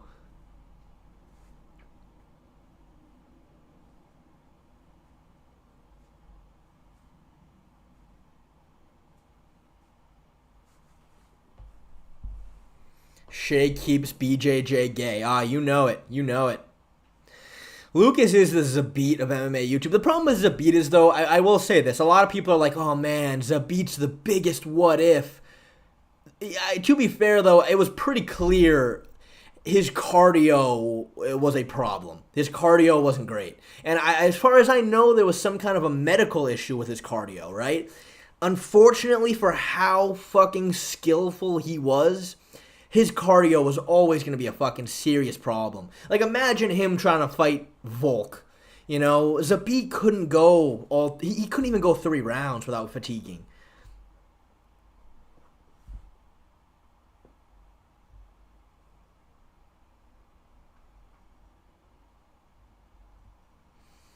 What the fuck is this title? What do you mean, Arturo? What do you mean?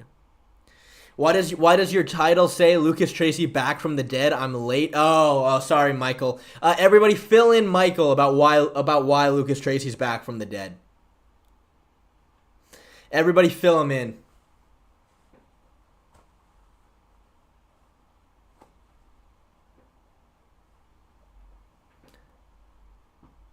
I'm sorry to hear you're hungover, Mr. Master CGO. I always, when I'm hungover, I love weed and water is always my mix. Lucas Tracy made a Fortnite. Yeah, there you go. Yeah, there you go. There you go. Big Fred pretty much summed it up for you there. Lucas Tracy made a Fortnite channel. Shay, why you already an enemy of Tracy's fan base? Why did you make Gurus, Incels, you enemies too? You know what? I don't know if that's exactly true. I don't know if I made an enemy out of Tracy. I'm sure some of his fan base maybe didn't like me, but I think most people that actually watched me talk about Tracy and our problems, it was always just jokes, like in memes. You know what I mean? I thought it was just funny. Lucas made an update about working at an elderly home. Yeah, there you go. There you go. Thoughts on Zabit striking? He's the most talented I've ever seen. Yeah, Zabit fought like a fucking he fought like a karate taekwondo guy, but like he also came from sambo as well. Really good trips, really good takedowns. Skill wise, he was insane. He was insane, but yeah, as far as I know, it was a medical issue, right? It was a medical issue that held him back. Do you think DJ would be champ today? I think he could, but dude, again though, man, it's so tough because pretty much every single person apart from Kai Kara France at 125 would have been a 135 or, back when DJ was fighting. Guys cut so much more weight today than they ever have before. DJ would have been small, but I do think skill-wise, yeah, he was still up there.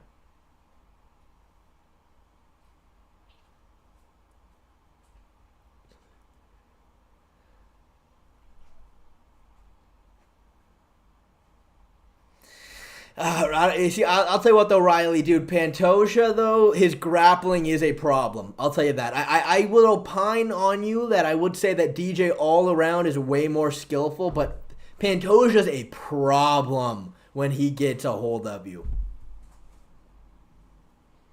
Shea, Brady versus Burns prediction. Arslan, it'll be out tomorrow. Tomorrow morning. I would say tomorrow, probably like 10 a.m. I'll have that video up. My Burns versus Brady. Is Sean Brady a lock? I don't know, Jackson. I don't know. It's tough because it's such a fucking mirror match. It is such a mirror match. I think Burns is more explosive. I think he's a bit faster. I think Brady's bigger. It's such a fucking mirror match. I'm leaning towards Brady, I think, as of now. It's also so hard to gauge where Burns is at. He's 38 years old, coming off that fucking brutal knockout. And it's like, it's tough. I don't know if I'm going to have a solid prediction, but I'll talk about it. I'll break it down. I've got some. I want to talk about that when Sean Brady beat Craig Jones. I want to talk about that as well.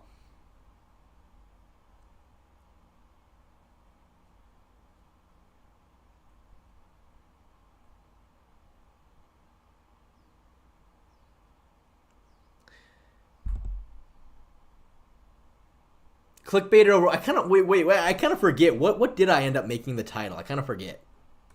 Oh yeah. That's right. I forgot.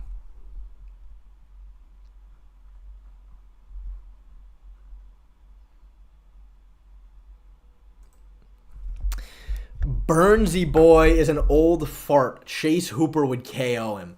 Damn, that is a bold prediction. Yeah, you might be right, but I'll tell you what, though. Brady certainly ain't the biggest power puncher. That's for sure. I mean, we'll see, though. It really is dependent on what kind of shape Burns is in.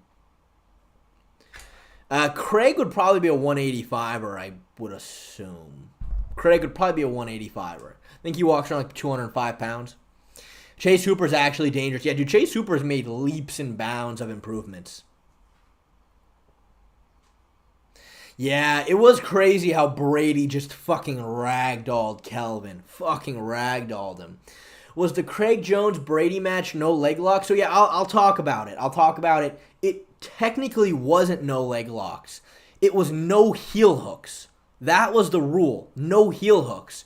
But Craig just didn't even try to attack his legs at all. And therefore, they kind of ended up in this weird stalemate where, like, Craig was in bottom half guard trying to like grab a grip on Brady, and Brady just kept disengaging and then pushing back into him. Disengage, go back into him, disengage. And they just ended up in this weird stalemate where Brady got the decision. I don't know, but if Craig could have still attacked the legs, could have gone for straight ankles, calf slicers, and he would have destroyed him, but Shay, have you watched Gordon versus Bo? I sure have. Yeah, Jackson, so for those who don't know, I have my own school open, and Jackson works, he's my front desk guy. He's my front desk guy at the stream. Would Craig be a problem at 185? Look, there is a lot of untapped potential when it comes to leg locks in MMA. MMA, like, dude, when Ian Gary dropped on that leg lock on MVP, dude, he could have gotten that so easily, but he just didn't have the mechanics down. Like, dude, if you get a fully sunk in inside heel hook, you're going to destroy people's knees to the point where they can't fight anymore. But in MMA today, obviously, the totem pole in which, like, the important skills you need to learn, leg locks are very low on that level.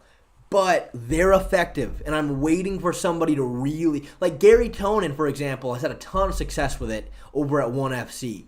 He's also had some issues against Tom Lee where I think he kind of dropped the ball a little bit. But yeah, I think Craig, if he genuinely really fucking built a game around leg locks that was... You know, if he really worked at it, he could be a problem. But he obviously will never. I thought he was trolling. Does he actually do a keto? Green Screen Kid, this isn't a keto tattoo. This isn't a keto tattoo.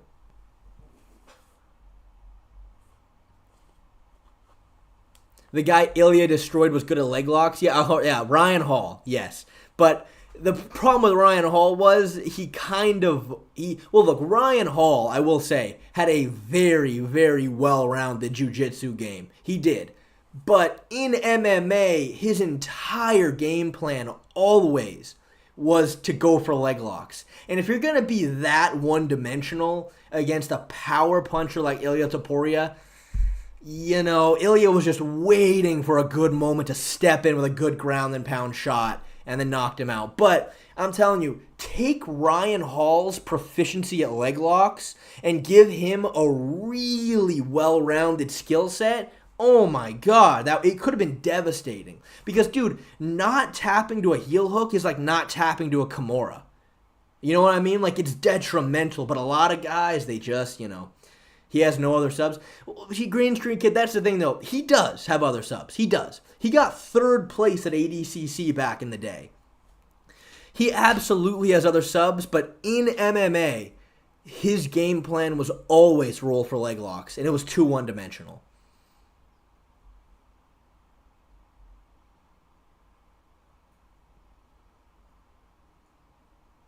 Context, please, on what, Jim? Yeah, oh yeah, for sure. I'm sure Ilya is very well versed when it comes to leg locks as well, obviously. But again, like Daniel Cormier always fucking pisses me off because every single time somebody goes for a toe hold in MMA, Daniel Cormier goes, yeah, but a toe hold, no, it hurts, but you're not gonna finish someone with a toe hold. He does not know what he's talking about. He does not know what he's talking about. If you get a real toe hold sunk in, you're going to destroy somebody's leg. Dylan Dennis in Bellator hit a real toe hold on somebody once, and that guy couldn't walk after. He couldn't walk. They had to get him a stretcher because he couldn't walk. The problem is, though, when you go for toe holds, you have to be in a leg entanglement. You need to be controlling one person's leg and then attack the other leg with a toe hold. That is how you finish it. Again, though, most guys in MMA, they're just not super high level with leg entanglements. They don't really know what they're doing. And that's why you don't see a lot of toe hold finishes. But if someone does a correct toe hold, yes, that's game over.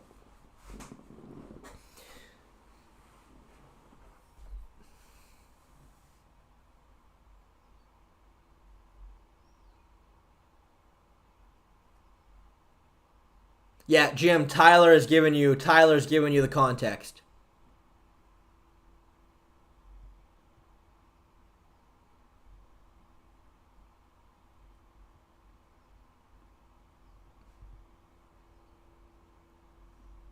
Yep, 100%. Larry is on it there. Wait, what did you say, some guy? Is the toe hold on a specific toe or any toe? No, a toe hold is where you, hold on. I'll show you. Let me pull up a good example of a proper toe hold.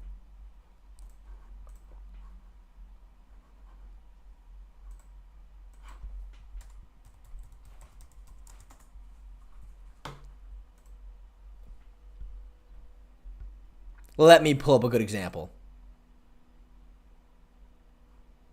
You know what? Actually, the example I was going to pull up, I'm worried about copyright, so I'm going to be careful about that. I'm going to be careful about that, actually.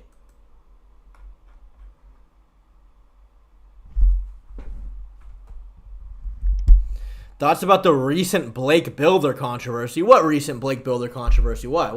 Wait, what happened? What happened with Blake Builder? I haven't seen him in a long time, actually.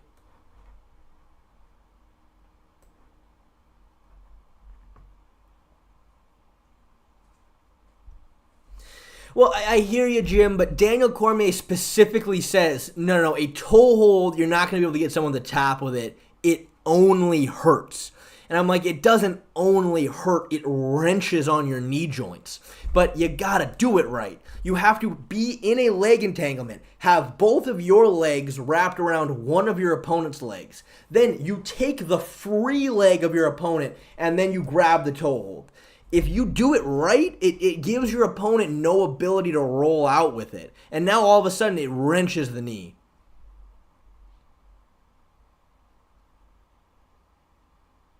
No, gripping the toes is not banned in MMA. I'm pretty sure you can't grab like an individual toe. Like you can't do small joint manipulation, but you can grab all the toes if you want. Almost all of the use of legs in MMA just have led the guy to getting punched in the face and stuck on bottom. Mr. Toad, though, yes, if you're attacking a leg lock and the person is standing over you, okay, bad, not good. You're going to get knocked out. That's what happened to Gary Tonin. But if you reap and you get them to fall to a base and as you're attacking the legs, they're kind of fucked. But again, it's low level in MMA in terms of leg locks. It just is.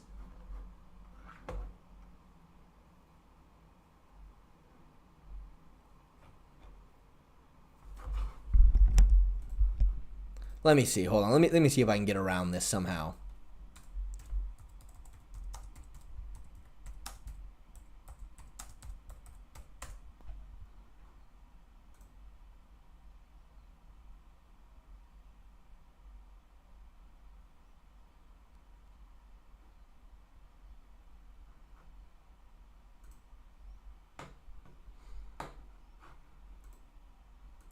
Let me see. I'm pulling up that video of Dylan Dennis destroying that guy's fucking leg.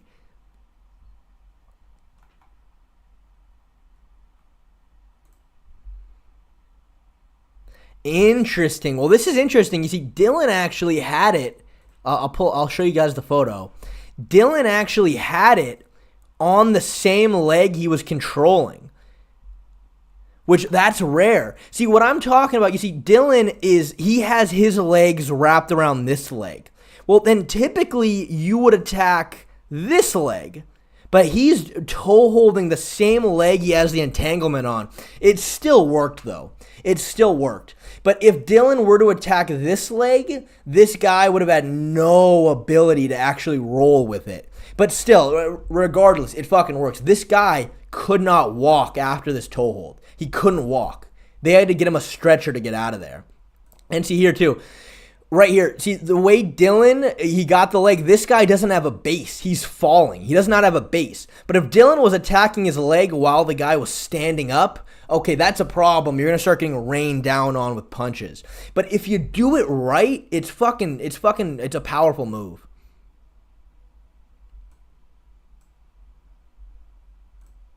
Yeah, well, 100% Braden Roberts. Well, dude, Gary Tonin is doing it. But again, a 1FC, I just don't... It's difficult to, gauge the rankings over there at 1FC. I don't know. It's really... I don't know, what's going on over there, you know?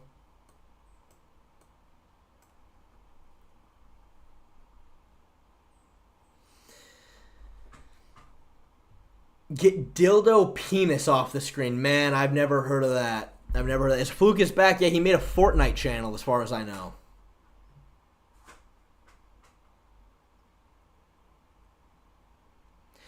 Yeah, Jim. I do think Danis is a bit overhit. Well, again, the thing is, right, everybody talks about how Danis was like, oh, you talk all this shit, but you don't even fight. But, I mean, the truth is, he had a very good reason for not fighting. He destroyed, he had a brutal knee injury, got surgery on his knee, and then the surgery failed. And then he needed another surgery, and he was out for 4 years. It's not really his fault that that he couldn't keep fighting. It's not really his fault. Well, my thing is, look, when Dylan Danis first fought at Bellator, he was like 21 years old. You know, he was a jiu-jitsu world champion, had a super close match with Gordon Ryan. He had a lot of potential, but then it just all got ruined with injuries. You know, it all got ruined with injuries, and then that's it. You know, so I kind of feel bad, and he's trying to do what he can to fucking keep up relevancy. It's tough, but I do have some pity for him in that regard.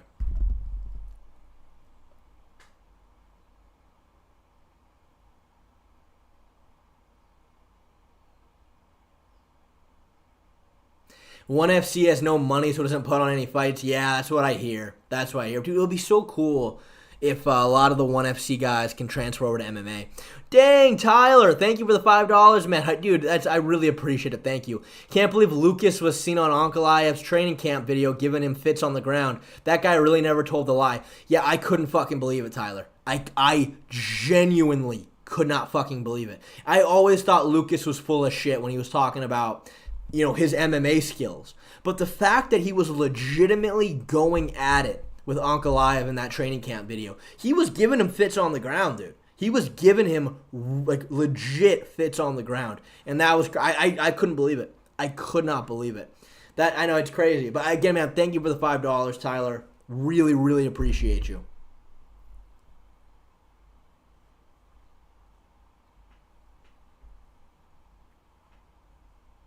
Yeah, as far as I know, ONE FC is doing better doing like grappling and kickboxing events than actual MMA these days.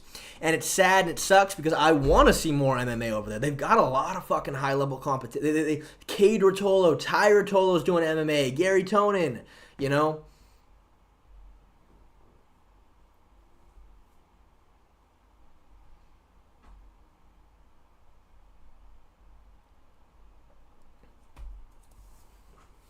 Bro, he made Chris Curtis cry. Lucas was legit, man. Yeah, that was crazy. That was crazy.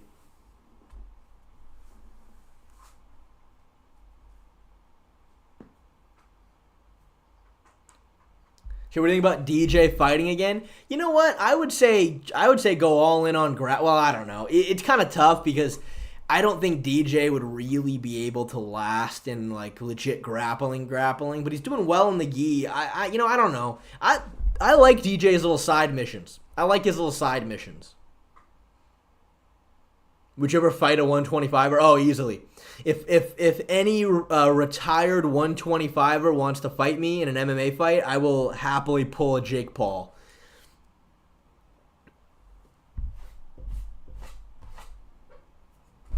100% Mr. Potato. For me, though, it's just hard because, like, you go over to the ONE FC website, they still have DJ listed as their champion.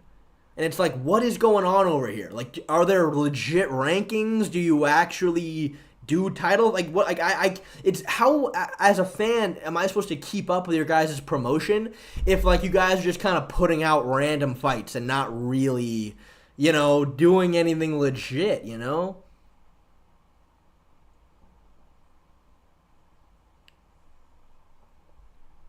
Thank you, Larry. I appreciate it. Yeah, maybe. You never know. Maybe.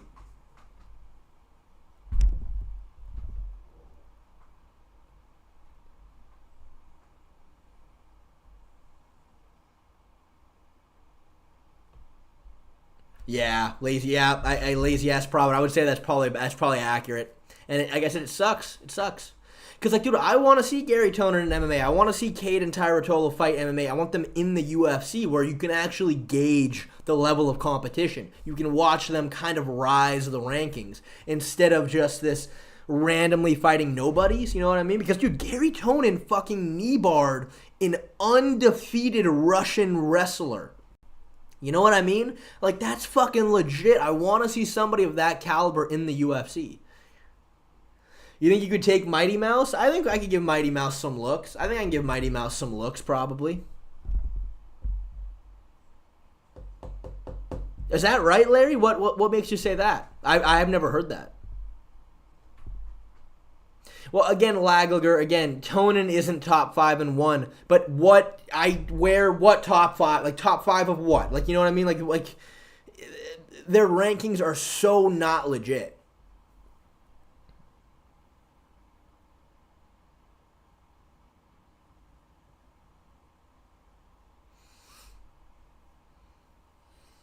What did Guru do, LMAO? You guys, go ahead and fill in Sid M. He's late. We already talked about it a lot, Sid M, but someone in chat will fill you in on everything. Shay, who wins, you or Prime Rogan? Again, though, see, it's difficult to gauge Prime Joe Rogan because Joe Rogan had his kickboxing arc. You know, like, obviously, he was a national Taekwondo champion, Joe Rogan. But then he started doing kickboxing a little bit. And he had, like, 3 kickboxing fights. Then he stopped fighting kickboxing for a long time. Then started doing jiu-jitsu and then became a black belt. You know, and it's like, I don't know. Where is his prime? Where is his prime? You know what I mean? You're going to have to answer that question. Prime Rogan is right after he got his BJJ black belt. You know what? I don't know. I don't think a Prime Rogan's a tough fight for me because, look, I'm going to have a massive height and reach advantage. But, dude, he was like fucking 200 pounds. Like 200 pounds, fucking on TRT, fucking blasted to the gills. He would throw very good kicks. Again, though, I would eat him alive when it came to the boxing. I would eat him alive when it came to boxing. But, you know, difficult for me to gauge, but I would say I'd be nervous with how fucking amazing he kicks. I would be nervous.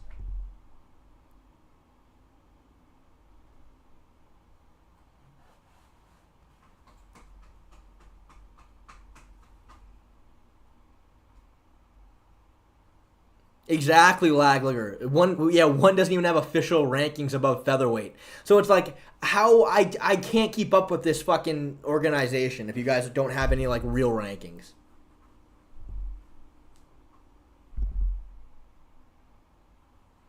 I see, interesting. Yeah, well, that's the problem, green screen. So it's true that the hydration tests don't work. Look it up. There's a video about how it's similar to how steroid tests don't work. Yeah, pretty much any single time an athletic body starts testing for something, there's gonna be workarounds. People are going to just simply find ways around it. It's just that simple.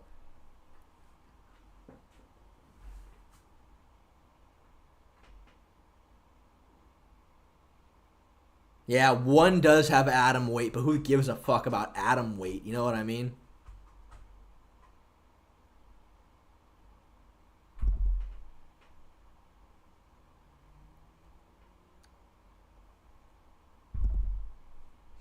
Should roids be legal? Green screen kid, yeah, but at this point, man, I probably talked about steroids 3 times on stream today, but yes, they should be legal because with USADA, the only athletes who can get away with using steroids are the ones that make money, the ones who have the money and the funds to hire people to get around these tests. So it puts a really unfair advantage for new fighters in the UFC who can't afford it. You know what I mean?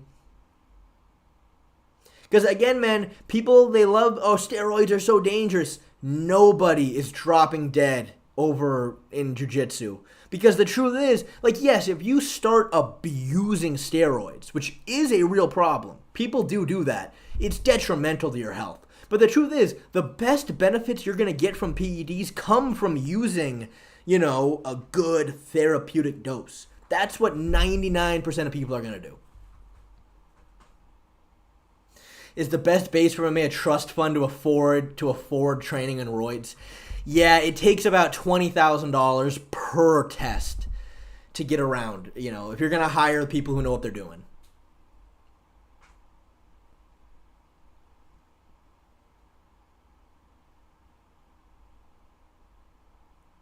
Really lackluster. I genuinely thought DJ was done. I thought DJ was done. I thought there was no shot DJ was coming back.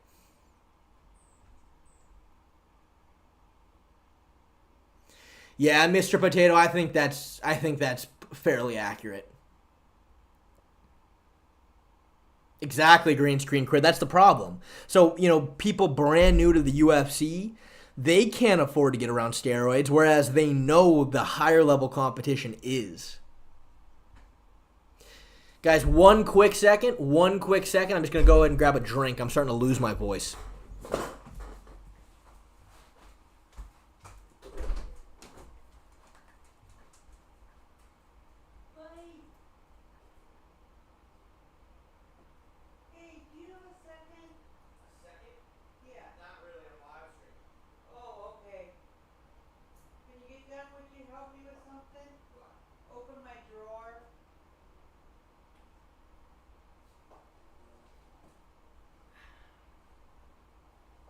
Top one up on my bed. Nope. That one. Okay, yeah, that one's gonna be hard on belly. Okay.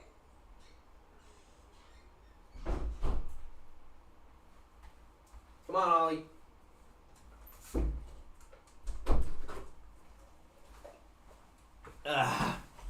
Yeah, thank you guys for waiting. I had to, bro, is that his mom? No, that's my grandma. My grandma lives with me. I had to get some Hennessy, had to refill. Not the elderly abuse. Oh, Josh, Jack, that will never escape me.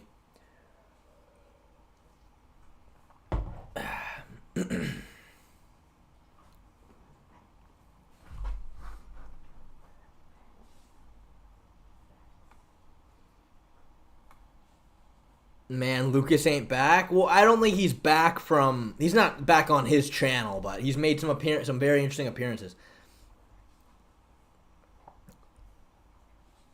Did Grandma Shay teach you Aikido? No, she did not. No, she did not. I am a first generational Aikido practitioner.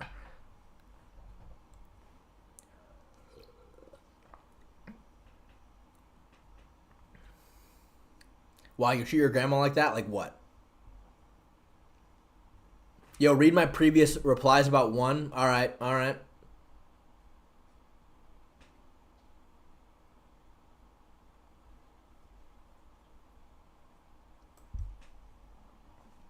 So, a fighter fails both hydration and weight, and then later they redo it behind closed doors, and somehow they make the weight while also being better rehydrated. Okay, see, the tests are easy to cheat, and it's done in a way that's more dangerous than traditional weight cutting. Look at the size difference between DJ and Moraes, and they have been a number of times. Yeah, I see it, man. When I would watch DJ versus Moraes, it's shocking how much bigger Moraes was than him. Shocking.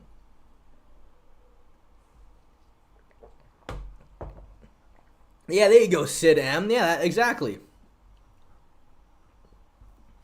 Yeah, that's my only thing, Mr. Potato. I mean, look, in hindsight, dude, Steve Ercik did have a problem when guys would blitz him. Now, prior, he had a fucking monster chin. But Kai did an amazing job. He came with the right hand and then snuck the lead hook in off of the blitz, which caught Steve off guard.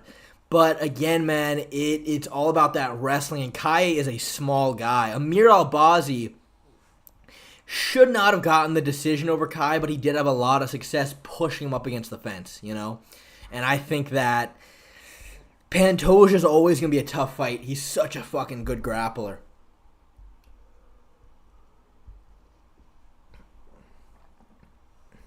Yeah, Steve is still young. I'm still holding out for Ercik. Of course, I'm an Urcel. I always will be.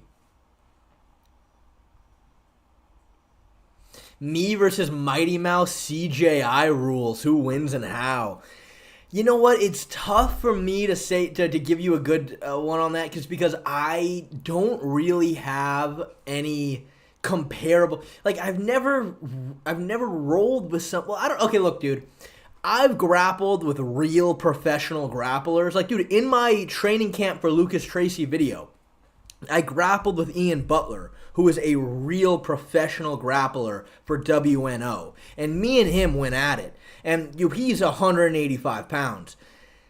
Mighty Mouse is very tiny, but I've also never rolled with someone that small at that high of a level. So I really don't have any sort of gauge for how that would even look like. Of course, I would bet on myself, but let me see. I wanted your input on this. People seem to believe that Dana is one of the kind who's the only one who could have made the UFC what it is today, when that's just false. It was right place, right time. Of course. I mean, look, but that's a big part of business, right? You got to kind of get lucky. You got to kind of fall into a perfect spot.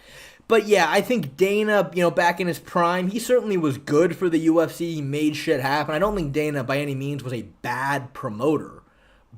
However, yeah, I think that I don't think he's the only guy that could have done it. Geez, how do you train with all these pros? I don't know. I've been training for a long time. I train at a big gym. A lot of people come through. A lot of people pass by, and, there you go. Like, yeah, there's lots of professional fighters in my area, for sure.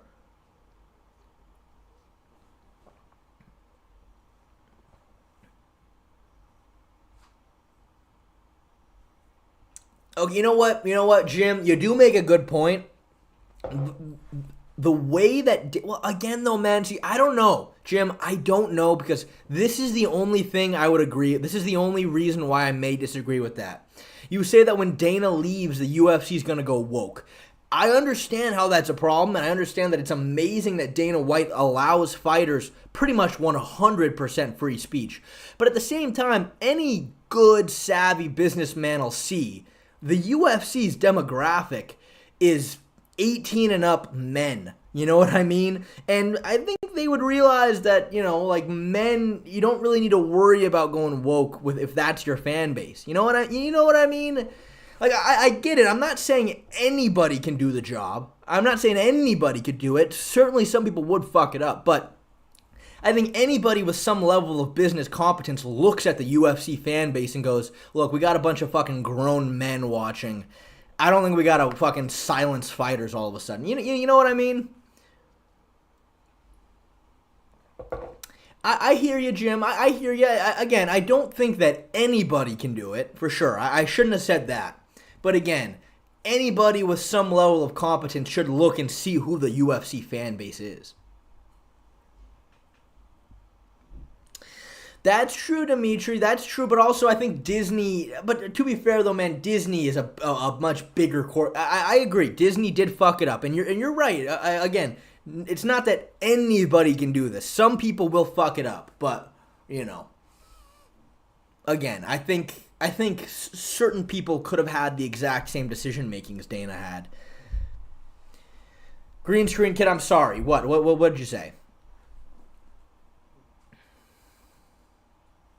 You can't go woke. Yeah, that would be terrible. Like, dude, that's something that really pisses me off with other sports is how like the referees will give I'm a big basketball fan as well, and man, the technical fouls they give out in basketball is such fucking horse shit. Like anytime a player shows any emotion, it's like T fucking tech.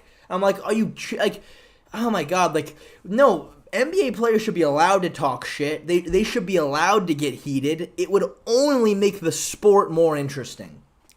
But, favorite NBA team, I'm a Lakers fan. Die-hard Lakers fan, I always have been. Exactly. Like, dude, it's so fucking boring listening to any other sports doing a media day interview. So fucking boring because they're not allowed to say anything without getting fined and banned. And it's so stupid.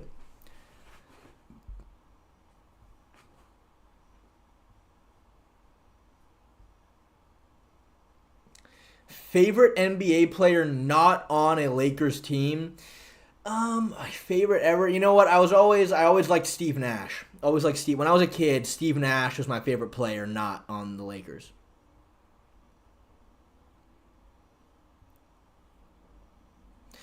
Because they appeal to the masses, including kids. I mean, man, They always have. But look at 90s basketball. Look at how fucking rough and rugged it was. Well, yeah, Tyler, obviously there's going to be suspensions and there's going to be technical fouls if somebody fucking throws a punch. But, okay, for example, I saw a clip, Caitlin Clark. You guys know Caitlin Clark, the WNBA superstar. She missed a shot and she was frustrated with herself. So, like, she punched, like, the padded part of the hoop. And they gave her a technical foul. It's like, what? You're giving her a technical foul because she got emotional about herself? Immediate technical foul? I'm like, that's so soft. That's so soft.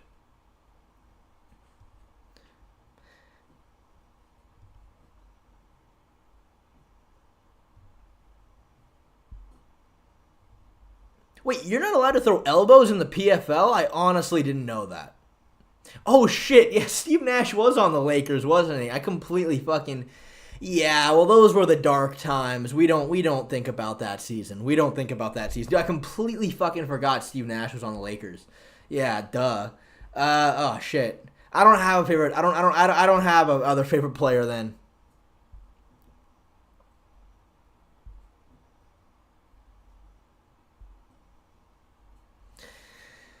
In MMA, they brawl all the time with no consequences. Well, look, again, I don't think that basketball players should be allowed to be fucking throwing punches at each other. But it's like, man, you say anything. You show, like, you fucking slam the ball in basketball. They're teeing you up. And I'm like, that's so soft. I hate it.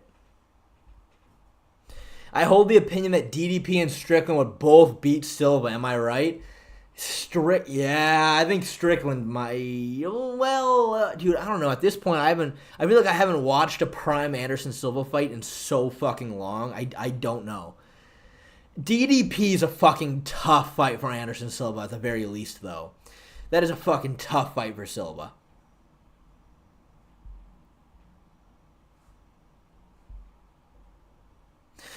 Again, though, Mr. Potato, technically in MMA, you can do something, but you still got to fight under the rules, right? A basketball player, these guys have dedicated their lives to playing basketball. So if they start talking shit to each other, okay, now we're going to watch them back it up playing the sport they've dedicated their lives to. You know, it's the same thing, just a different place. How would GSP do today if he came back to welterweight? I mean, again, dude, if GSP came back today, he'd be a 55er. He'd be a 55er. He would not be a welterweight. I think he can still be a good welterweight, but like, again, GSP, yeah, he would still do well today. He was so well-rounded. And again, I don't think anybody has matched his level of reactionary takedowns. Still, he did that better than anybody else, right? Of course, setting up takedowns in the context of MMA is very different than a wrestling match. But GSP, he fucking perfected it. He was so good at timing your punch, ducking right underneath it, and getting deep on takedowns every single time. And that is why I think he beats Khabib. That is why I think Islam is a bit of a tougher fight, because Islam isn't going to rush at you. Yeah, it's interesting. I don't know if GSP beats Islam, but I do think he beats Khabib because of those reactionary takedowns. Would you ever make a video on your PED and steroid usage and experiences? Yeah, I'm thinking at either 50,000 subscribers or 100,000 subscribers, I'll release my PED stack.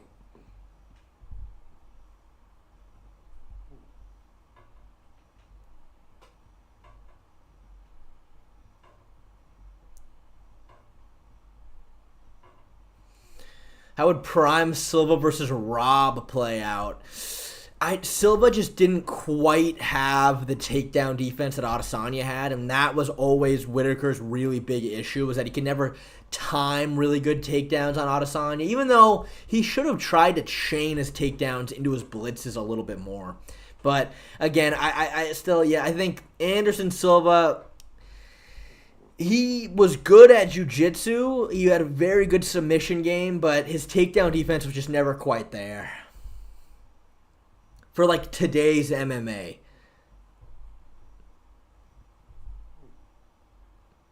Shay, make a face reveal on 1 million. All right, for sure, I will. I'll do a face reveal.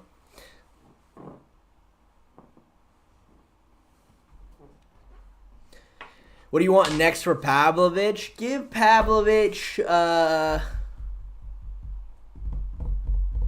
Curtis Blades rematch. I want a Curtis Blades rematch, and I want him. And I want a Curtis Blades rematch. I want Pavlovich back in the win column. That's what I want. Got clickbaited big time. What are you talking about? It's Dragos. How does GSP versus Charles go? Again, I mean, I think GSP had a good enough corner, and he was smart enough to know where he needed to take the fight with Charles in order to be successful, and that was get Charles up against the fence. If he was going to be grappling with Charles at all, put his head right up against the fence. And I think GSP was good enough that he could have made that happen. Again, man, so much of MMA is just, are you able to take your opponent where they can't contend with you as good? You know? Who's got better BJJ, BJ Penn, or Charles? Charles, I think, is a bit slicker. I think Charles is just better with submissions. I know. Guru called my Aikido dojo rubbish, and therefore he's an incel. You think there's any chance Nick Diaz can come back and get a win or two? If he's fighting low enough level competition. But I did not like Vicente Luque, dude. I did not like Vicente Luque. I don't like that matchup. Lucas is back. Yeah, you didn't know John 4777?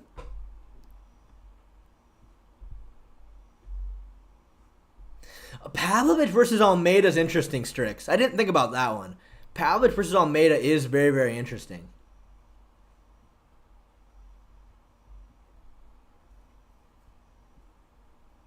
Nick versus Tony would be cool. I know.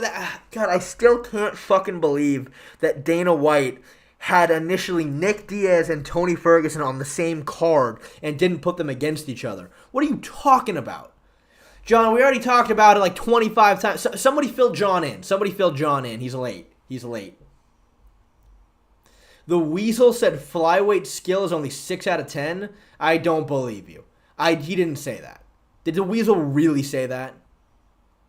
That's so fucking stupid. Oh my God, that's crazy.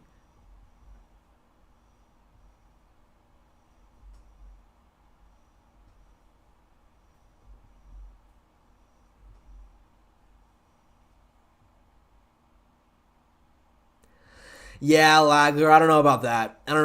I think I don't know. Again, man, I don't know. I don't want to speak too confidently on it yet because, God, at this point, it's like fucking, I haven't watched an Anderson Silva fight in a long time. So I don't know, but yeah, I definitely agree that DDP is a very brutally hard match for someone like Silva, for sure. Shay Daddy, what sub should I try in my BJJ tournament? I don't know. What's your game like, Holden? What's your game like? What do? You pull guard? Your top player? You like full guard, half guard, side control? What do you like?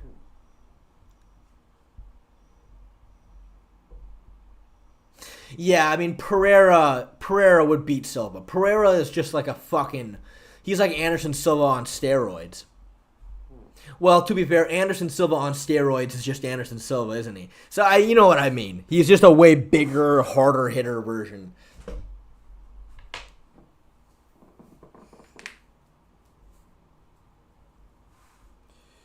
What did Pav do wrong versus Volkov? Pavlovich had no fucking ability to close distance. That's what Pavlovich did wrong. No ability to close distance. You'd think somebody with the hand speed that he has would have some ability to, double jab, feint, and then get into the pocket and then start unloading with combinations. He had zero ability. Zero. All Pavlovich did was walk at him. And then Volkov just used his range, teep, jab, circle away. And holy shit, Pavlovich had no ability to close the distance. And that really I couldn't fucking believe it. Shay, I do pretty much everything, but I think I'm probably best at full guard. Triangle armbar, though. Triangle armbar, then, man. Triangle armbar for sure, man. That's going to be your game.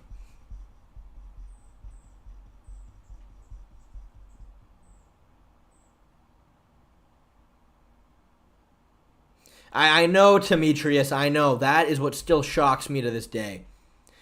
I mean, of course, height is a lot more important to your reach than your arm length is, obviously. But, you know, an 84-inch reach is significant. And he just needed maybe a double jab. A double jab would have been so much better at fucking getting into the pocket. And he just had no way of doing it.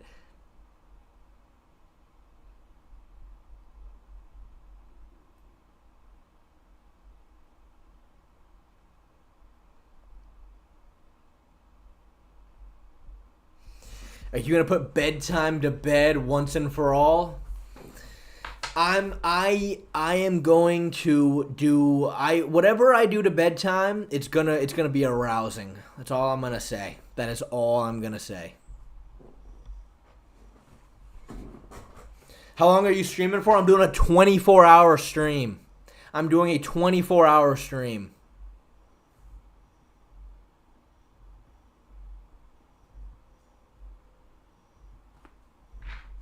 Holden, when did Bedtime say that? When did he say it was in the works? It is in the works. I was just curious when he said that.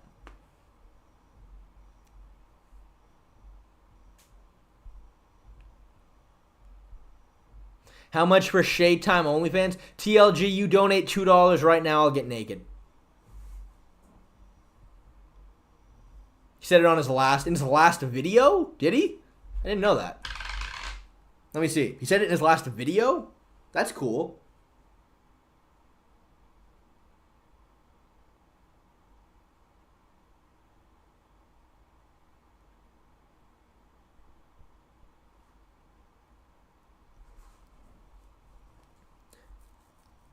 Remember that one guy that had to go through an interview for Mod that never appeared on stream, Plex Herrera? Yeah, Plex Herrera, I'm sorry, he didn't get the job.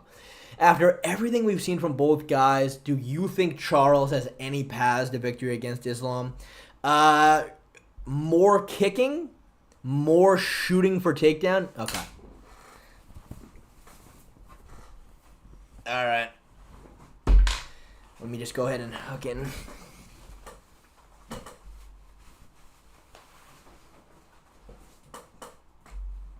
All right. Well, I officially cannot stand up because I'm now not wearing any clothes. What was I saying? I think if he had any paths, do I think Charles had any paths? Yeah, shoot more takedowns, get more offensive in the grappling, more kicks, less boxing. That's what I would say. I mean, I would say him trying to march at Islam throwing punches, that just was never going to work. You know what I mean?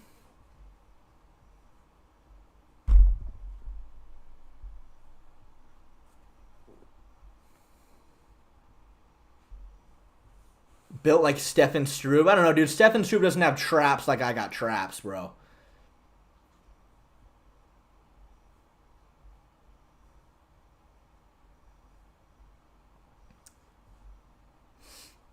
Beautiful. Thank you. I appreciate it. I told you guys. I told you all stream $2. Hey, $2 is all it takes for me to do what you guys want me to do. Grandma about to walk in with some biscuits. Nah, she's not. Narrow clavicles. Well, you know, I don't mean fucking. Yeah, slightly. So you're built like the Hulk, impressive physique. It's just the steroids that I take.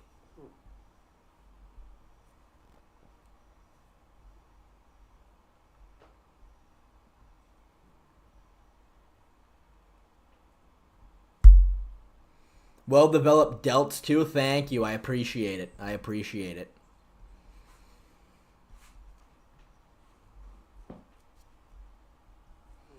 I just got in. Did someone give you $3? How did you know Save the Plants Eat More Meat? That's exactly what happened. Let me see. Let me look at I want to see, did Bedtime really say it's in the works in a video? Because that's bigger.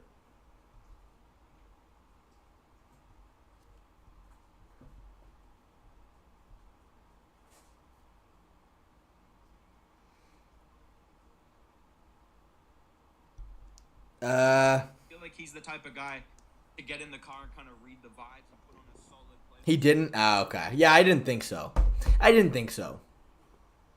Rate your physique out of 10? I don't know. I don't know. I'm afraid, like, I would try to show off my physique more, but I'm deathly scared of accidentally flashing my dick on camera. That would not go well in terms of monetization. That would not go well in terms of monetization. Tiny bicep, I don't have tiny bicep. What are you talking about? What are you talking about? I mean, kind of. I am fairly thin, so.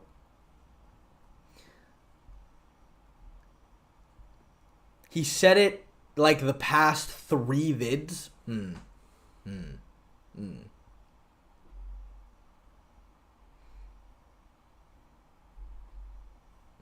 Look, Tyler, I'll tell you what. Bedtime is not ducking. Dude, we spoke in the DMs. We're working on it. It's all about finding a promotion that's going to do the fight.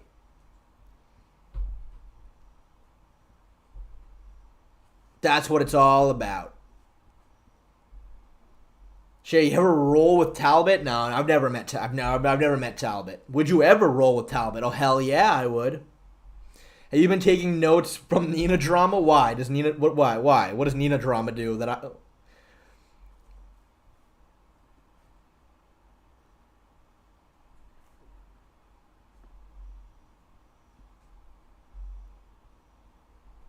Bodybuilding collab with Lucas. Oh yeah, dude. I think if Lucas comes in looking like that, yeah, it's not gonna go well for me.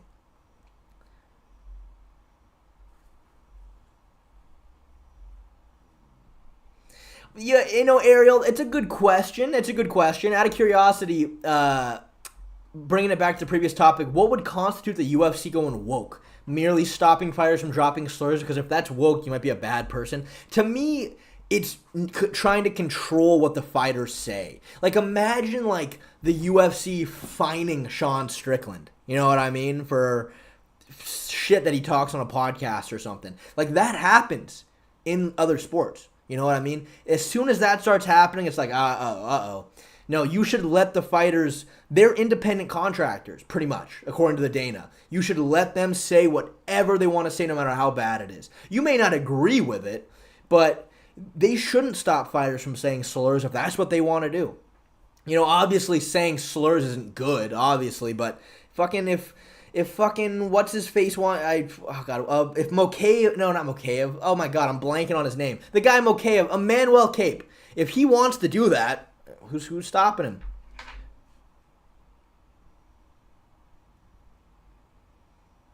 What rule set you fight in Bedtime? It's a good question. It's all dependent on what promotion takes the fight. If it's karate combat, it'll probably be kickboxing rules. So, you know.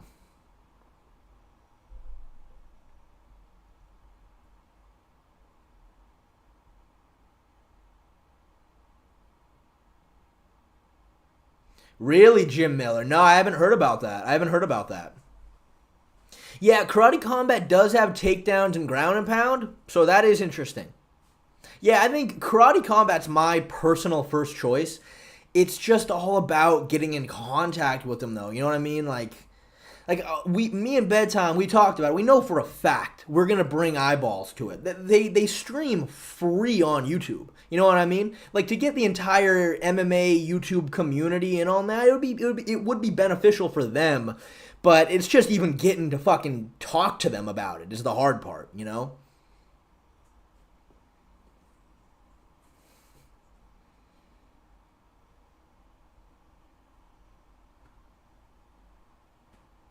Why are you sure? I'm not shirtless. I'm completely naked because somebody donated for me to be naked. I'm not wearing any clothes. And no, I will not stand up because if I do, that will not go well in terms of me staying monetized.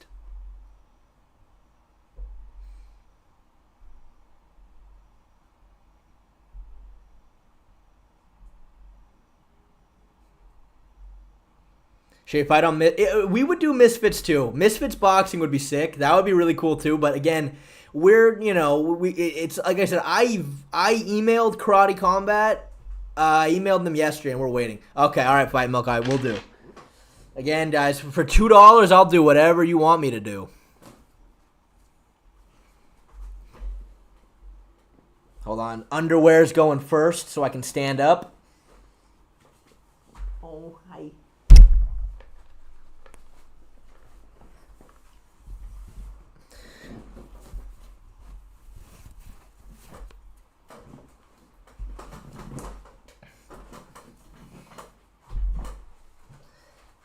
Hold on, my shirt is caught in my chair. There we go.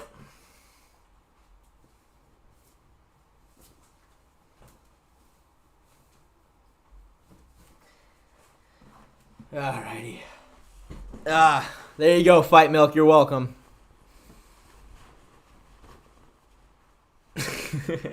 Nearly saw the snake.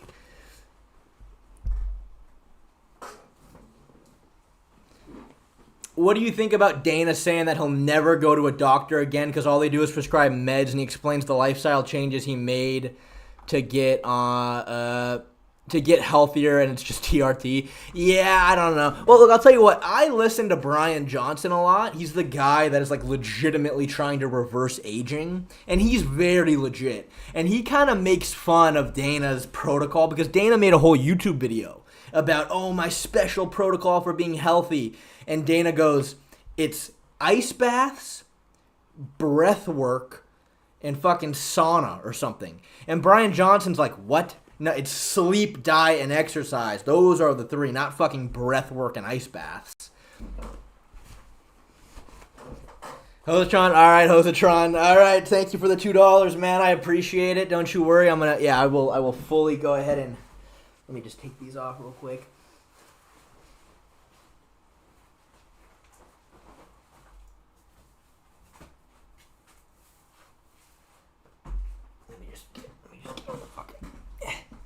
All right. There you guys go. Don't you worry. Oh, thank you so much for the $2. How it be so... I can't see your whole channel name, but I really appreciate the $2. Thank you so much. Really appreciate it. Shay, read my previous message. All right, Jim. All right.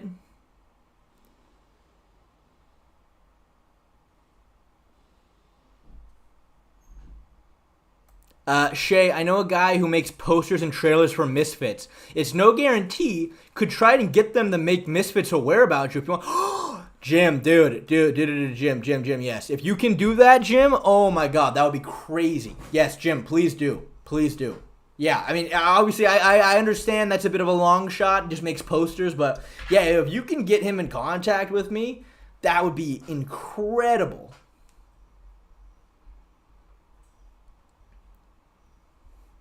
I'm look Lagler, I hear you, but I really think me versus Bedtime's the fight. I mean, let's be honest.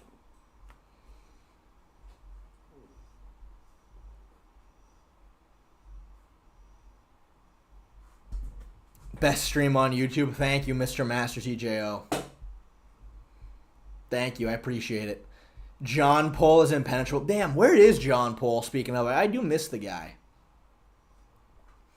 Dude, if I fight Bedtime, I'm definitely going to see if I can get Lucas in my corner. That would be so funny.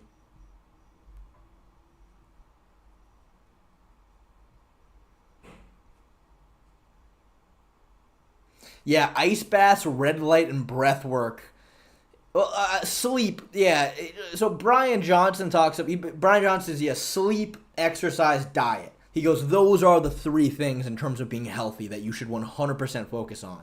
And then Dana White's over here like, ice baths and breath work is why I'm going to live. It's like, it's all kind of nonsense.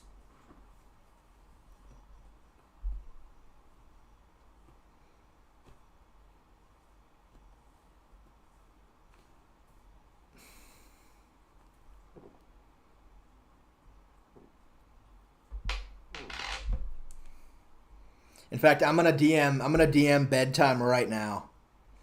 I'm gonna DM Bedtime right now and let him know that we got some developments from Jim Miller.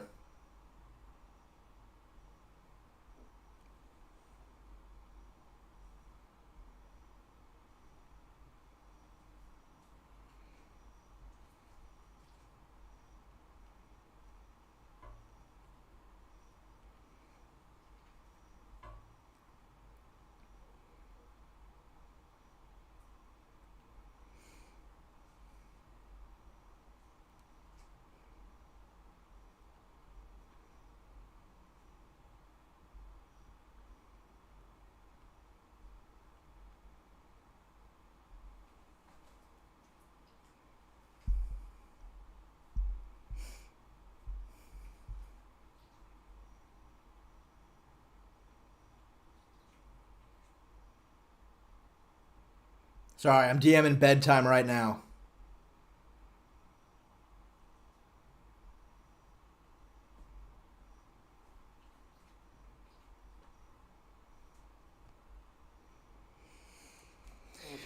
Alrighty. Give yourself a purple. No. I'll do it for the right amount of, if you want to give me a donation, maybe. You versus Shamil naked, who wins? Oh, I don't want that fight. Oh, fuck that with a capital F, dude. Shamil's yoky, dude. Shamil is like trying to fight a walrus.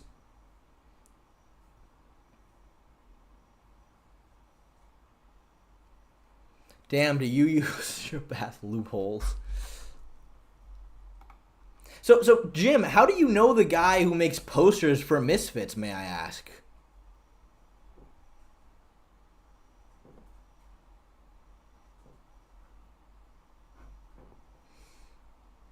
Oh, Tyler White, you don't have to. Oh, man. Thank you, bro. I appreciate that, man. Dude, I'm telling you, man, it's crazy that you donated $10, but that is such a monumental fucking help to me, dude. I really, really appreciate it, man. Thank you so much. Thank you.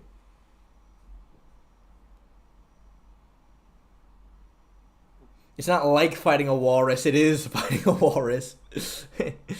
John Paul's been gone for like a month. No, John Paul's been gone for like a week. John Paul's been gone for like a week, 2 weeks maybe.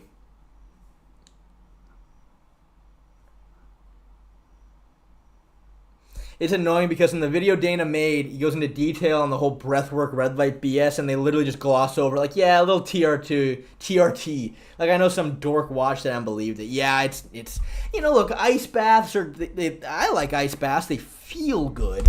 But in terms of it being, like, a detrimental pillar to your health, is the fact that you get into an ice bath, I don't think so. It's not better than sleep and exercise.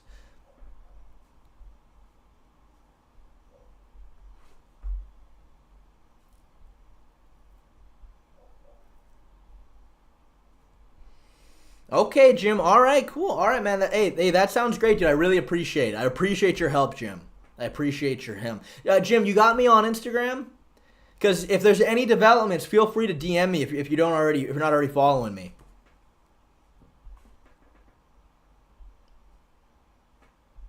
Yeah, exactly, Jim. Yeah, Jim. Follow me on Instagram if you're not already there.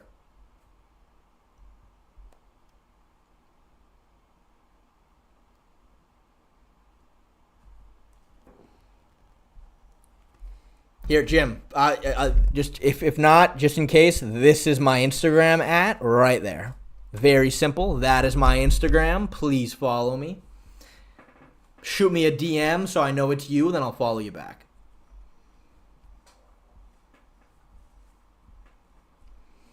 I agree, Bill. I agree. I think Mighty Mouse was very small. I mean, I think pretty much everybody fighting at 125 today is a 135er back when Mighty Mouse was in his prime.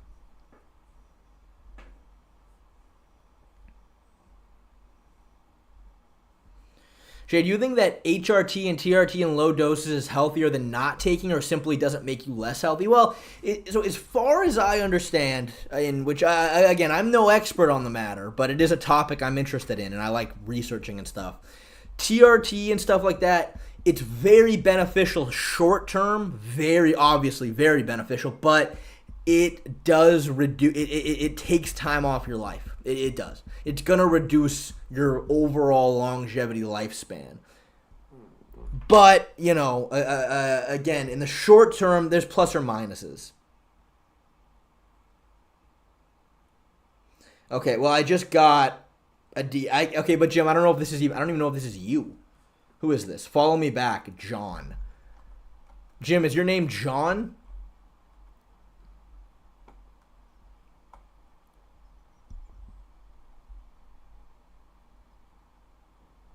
Is that you, Jim? Oh, thank you, Fose. I appreciate it. I'm glad you think I got good analysis.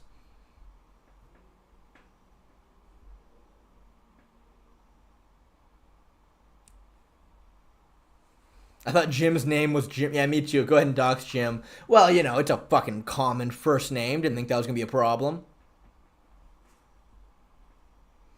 Thank you, Pandawin. Thank you. I know your name is John4777. I know that. I already know that. Don't you worry. Don't you worry. No, I didn't think that was you. I didn't think that was you. All right, Jim, I'm waiting on it then, man. Where are you? I will add you after the stream. Okay. All right. All right. You need to make an Insta. Okay. All right. Jim, what are you on? What are you on? You give me something I can connect with you on. It's okay if you don't have one. What do you have? You have a Snapchat? You have a WhatsApp or something?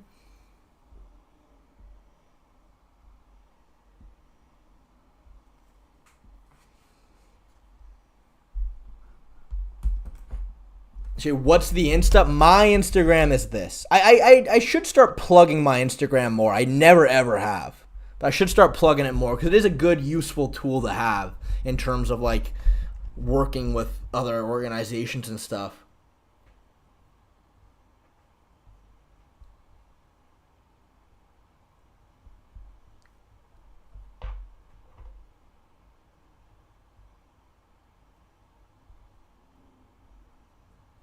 Where do I rank on the list of all your favorite chatters? Ariel, you're up there, man. Ariel, you're up there. Twitter, okay. All right, Twitter.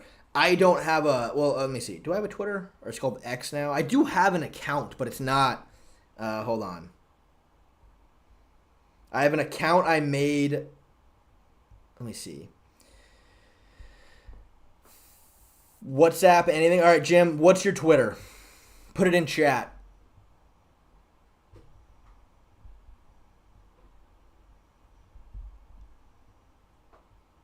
Shay's grinder is popping. Oh, it sure is. It sure is. Why is your shirt off and what the fuck is it with that title? Lil D, you're just too late, man. Lil D, you're too late. Like, there's too much to try to catch you up on.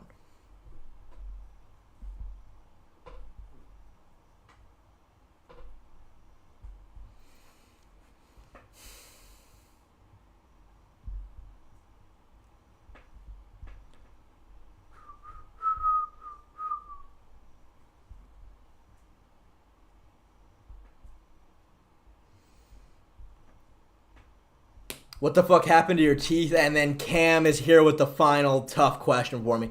Everybody, fill Cam in on what happened to my teeth. Fill him in.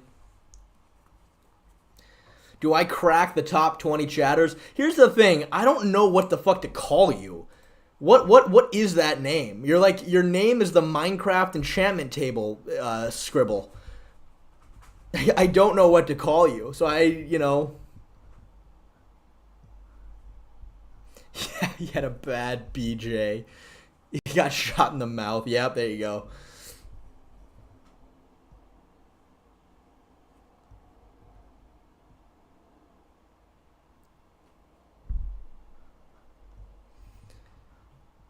Is that Jack? No, I think it's Minecraft enchantment table. Call me the Aikido master. Is that Hebrew or Minecraft language exactly?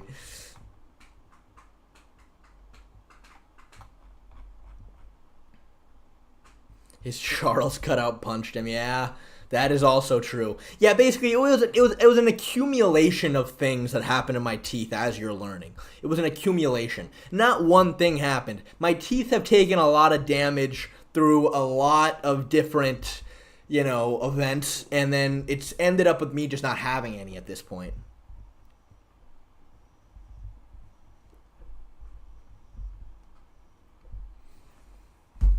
Damn, as soon as we needed Jim Miller the most, he left. I never quite got his Twitter handle.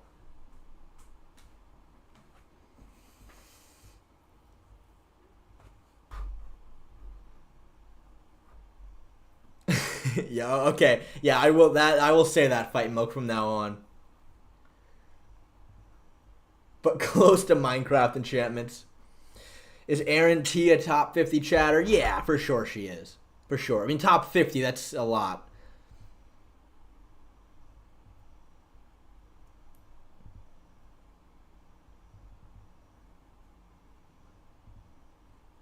Nah, I streamed for like 6 hours once for a UFC companion.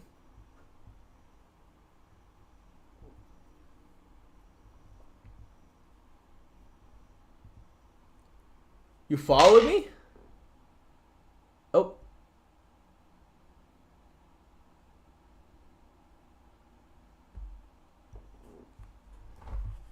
Oh, you follow me on Instagram, okay? Wait, what? You said you didn't have an Instagram. Jim, you told me you didn't have an Instagram, but the account that followed me, it clearly has followers. So I don't know.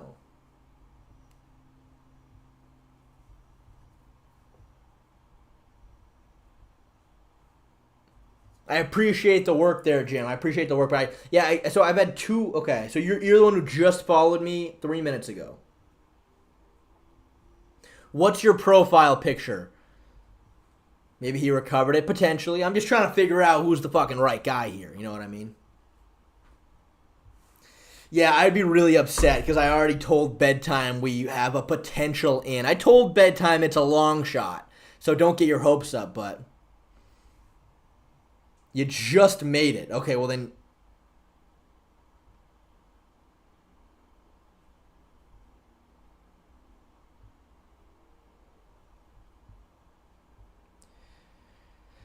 All right, well, Jim, I'm just confused, man, because I have a bunch of people that are following me. I don't know which one you are. Oh, never mind. Okay, Jim, yeah, okay. I got you. I got you. We're good. We're straight.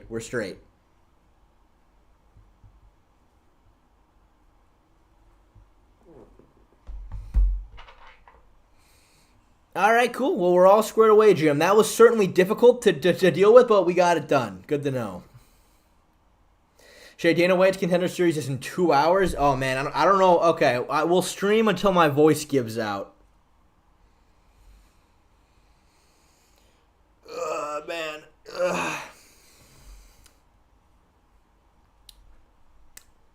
Should make a top 20 live viewers list. Jim Miller's in there, Tyler's in there, Ron Locke's in there, Laglager's in there, Panda Win's in there, Aaron's in there, Hosatron's in there, Ariel Castillo's in there, Green Screen Kid, you can't not make a list without him. Ramy is too hot, he's been around a long time. Big Meaty Hooks is always in the stream chat. 1.4142 is just certainly a fucking enigma here, but I'll put him in there too. Fight Milk is great. Minecraft Enchantment Table guy is alright. Panda Win's cool. Khalik is cool. Wipeout MMA. John 477's in there too, I think. And I think that's all of them.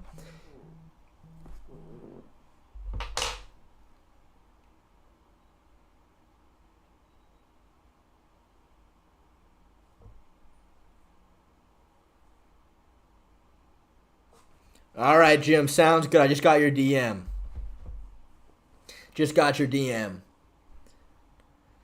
Holden. Okay, Holden's in there. Holden Greenberg is in there for sure. Yeah, you're always here, man.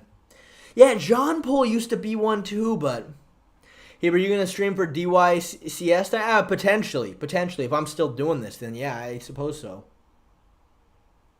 What time is it where I am? It's 2:13 p.m. Oh well, thank you for the 1 month, Aaron. I appreciate it. Thank you for the 1 month. Glad you're sticking around. You should make a Legend of John Paul video. Man, that might be a little too niche for like an actual video, but yeah, potentially.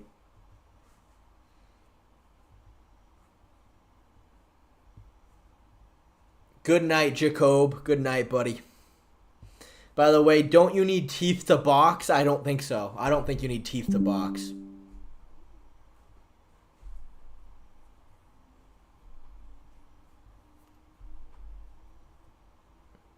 What's my main source of income? Well, that's YouTube. YouTube's my main source of income.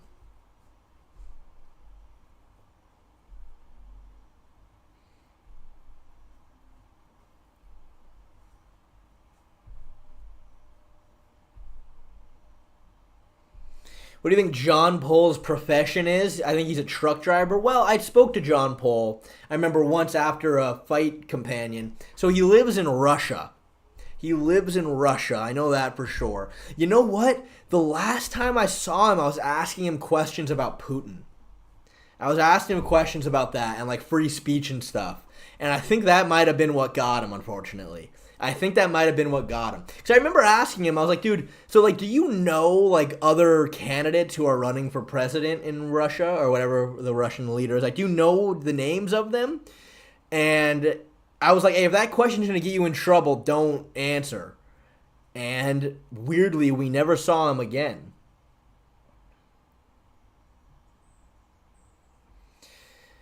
Shit, how much do you make through YouTube? Well, I'm not going to tell you exactly how much I make, but, enough that I'm getting my bills paid, believe it or not, which is wild. That's crazy to say, but all my bills are getting paid, so it's going well. No, I know, legitimately, that was the last I ever heard of John Paul, and, yeah. John Paul's in the gulag right now. I fucking hope not. I know. Yeah, I didn't mean to get John Paul in trouble. He should have been trying to access my stream through Tor. That's what he should have done.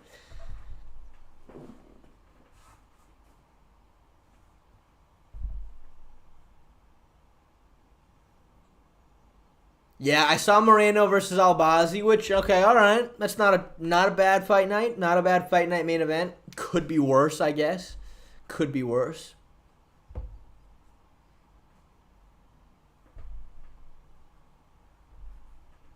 Is it more than working minimum wage? Yeah, it's more. Dude, you can't live where I live making minimum wage, dude.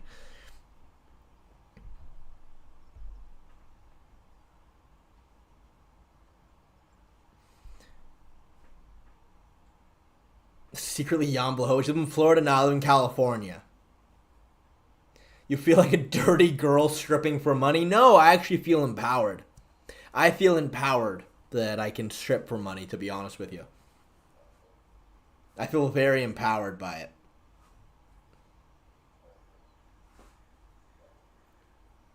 What happens with Kai Kara France now then? Probably title shot, to be honest with you. Probably title shot. We need more people there.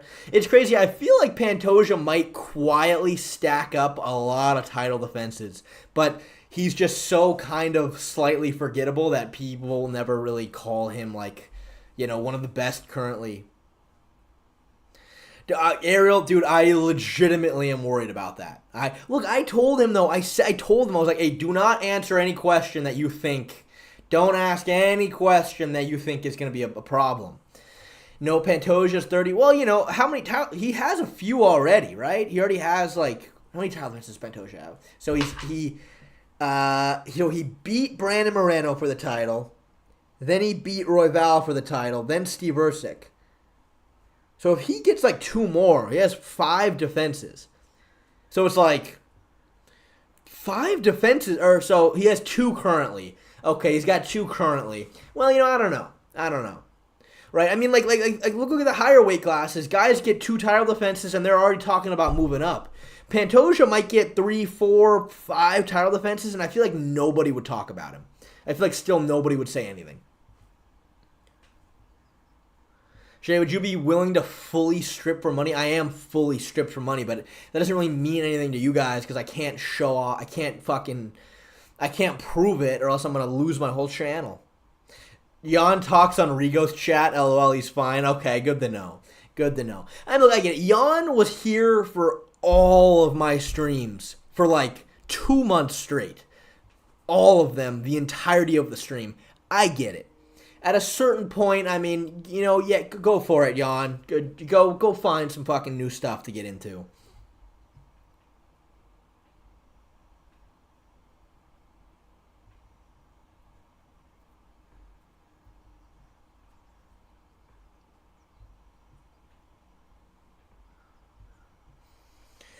Yeah, Steve Ercik fight was a robbery, though. It was a robbery. Steve Ercik should be champion. Do you smoke cigarettes? No.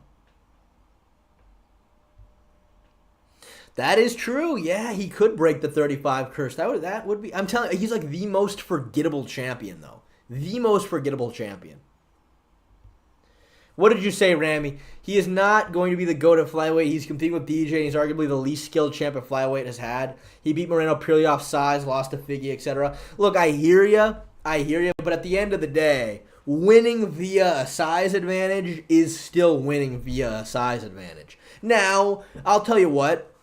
If he fights somebody just as big as him, and then you could just immediately see that without the size advantage, he loses like that, then you may go, okay, well, but, you know, he hasn't, so.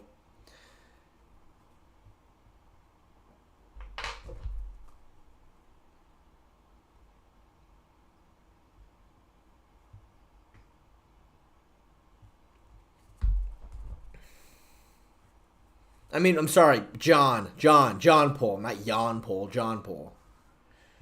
Shay, would you be willing to strip on OnlyFans, for an example? For the right price, I would literally do anything. Nick Garcia, can you explain the title of your stream? Well, thank you for the $2. Essentially, what is the title of my stream again? That's not right. Thank you for the $2, though, man, again. It's still, it's displaying my old... It's displaying my old stream title. What is the new stream title? So something about bedtime coming out of the closet, right? That one's pretty self-explanatory. Lucas coming back. Lucas. So apparently, Lucas was in a Ankalaev training video grappling with Magomed Ankalaev, and dude, he was giving him some problems. So he made a little return to the internet, and then MMA Guru made fun of me for being Jewish. So I'm making fun of him for being an incel. There you go. There you go. You're welcome. That's the context. How much money would I have to donate for you to drop the N-bomb? Okay, I wouldn't do that. I would not drop the I'm not dropping the N-bomb. Hey, I'll tell you what, though. I'll tell you what, Ariel. You can tempt me. You can tempt me with a very big donation, and maybe I'll do it. Maybe. Not for 500, Khalik. Donate 500, and you'll find out. You'll find out.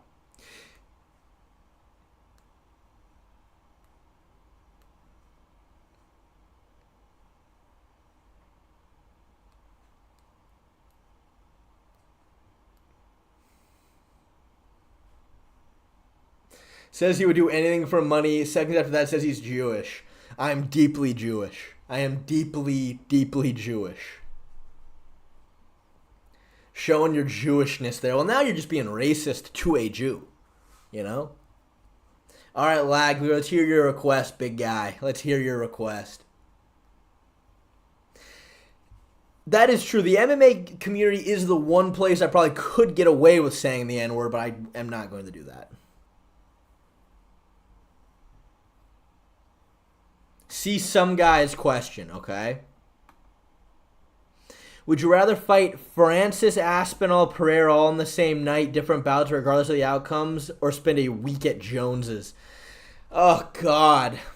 I'm going to have to fight all three of them in the same night and just take a fucking beating. It's either I just get the shit kicked out of me or I literally get violated by a man who could do whatever he wanted to me, and I can't stop him. You know, like, what do you think I'm going to go for in that scenario? Shelly, we're going all night. This is a 24-hour stream. We're going all day. We're going all night. Racist, more like shacist. Are you actually Jewish? You realize you just turned 50% of the UFC fan base on you for divulging that information, right? That's not even a joke, sadly, LMAO. Well, Ariel, it stems from I pulled up my Ancestry.com DNA results, and it does say that I'm 13% Jewish. Now, you know, I had no idea I had any Jewish blood in me. It's culturally I'm not Jewish at all, but apparently, according to my blood, 13%. So there we go. There we go.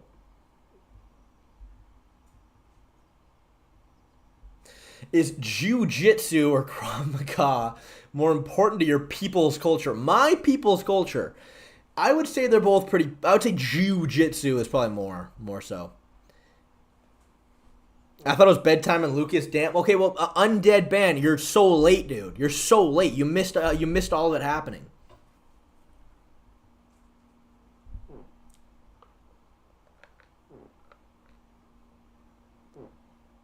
That's actually insane, LMAO. You're insane, brother. What do you mean? What? How? What? Why am I insane?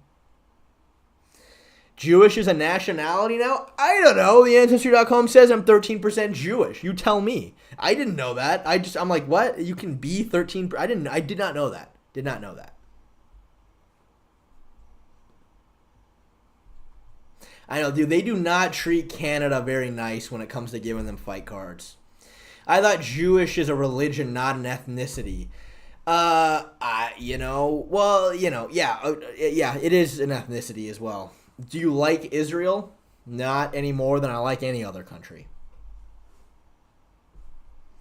Do you think Flukus's Jew family trust fund can last until UFC 400? But yeah, that's what he's kind of waiting on. He's got to chug along till UFC 400 to make his return.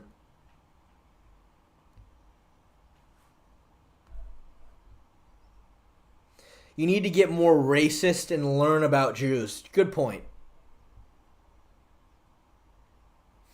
I'm 82% German. I have no choice but to pick Bedtime to beat you. How unfortunate. Oh, Aaron, that is just... I don't even know what to say to that. That hurts my feelings, though. That really hurts my feelings. Because, I mean, look, come on. It's 2024. Let's just let bygones be bygones.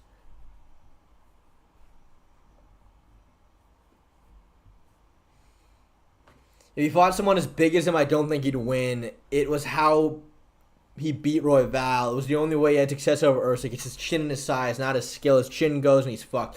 Ramy is too hot. Okay, true. His back takes, though, are legit. His grappling is legit, though. His grappling, his back takes are very high level. Oh, I see, Ariel. I see.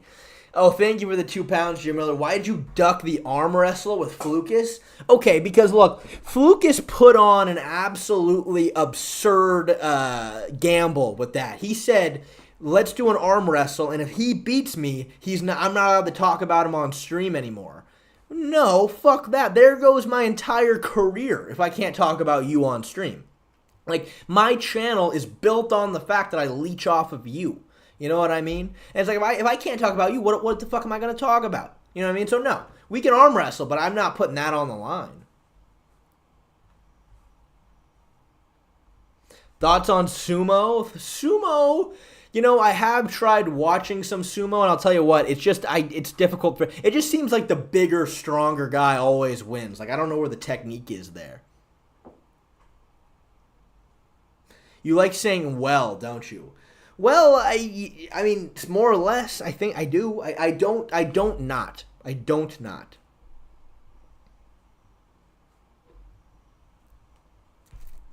Wait, where's the Uncle Ivan Flukus training video? Yeah, it's on Instagram. It's a clip that's making its rounds. You know. Is well your version of big meaty hooks? I don't know. I don't know. I mean, I guess. Me saying well and big meaty hook seems different. All right, guys, again, I'll be right back. I gotta go to the bathroom again. I've been streaming too long.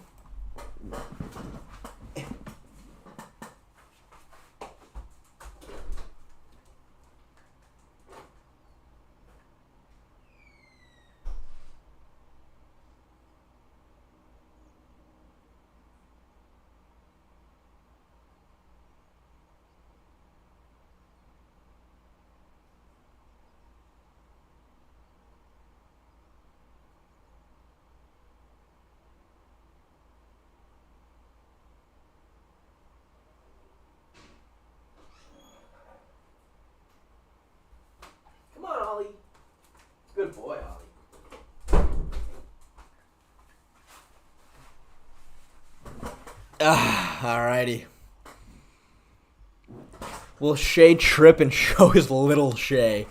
No. Grandma abuse break. Green screen kid, lay off me for a second, man. Lay off me. Crazed MMA, have you ever came into this chat and said anything other than just pure amazement about my tenacity when it comes to streaming? Vape break. I don't vape, brother. I don't vape. Wait, is he naked or did he lie? No, I'm naked. I'm naked. Trust me, if you knew, look, my grandma can't move around very well. So trust me, I could get to the bathroom and back like, I would hear her coming from a mile away. I don't need to worry about that. Thank you, Nian. I speedrun that. I speedrun my piss breaks.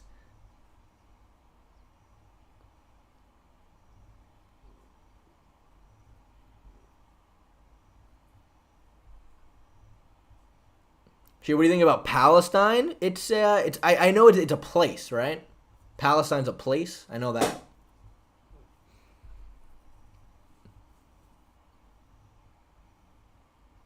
No, I never forget to wash my hands. Never. Ever, ever, ever. Did I get clickbaited with the Lucas returning? No, you did not get clickbaited. You're just joining a 5-hour stream 5 hours in, my guy. You missed it.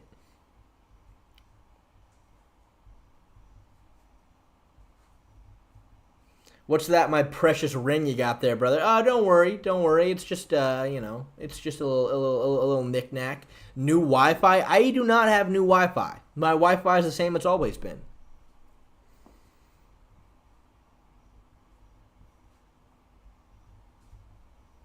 Yeah, I know. Isn't that wild, Bogzar? Isn't that wild?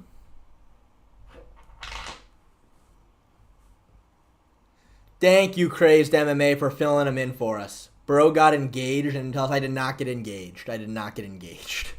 I did not get engaged yet.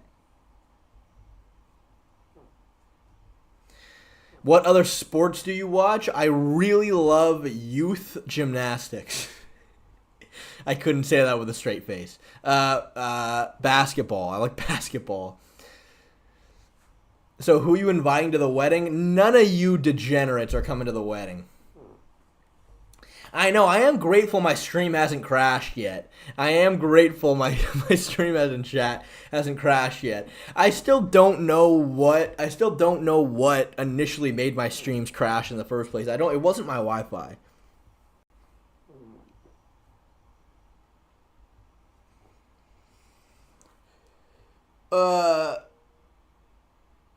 I get you to the Misfits, you get me on the right. Okay, Jim Miller, yeah. If you can get me in Bedtime's fight on Misfits, yes, you're coming to the wedding.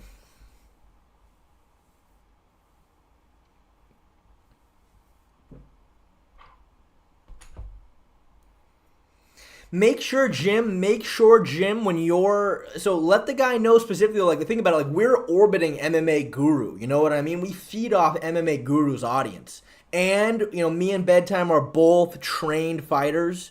And I think it would be massively beneficial for their event. Show us the 8-pack. I'll show you the 8-pack for a $2 donation.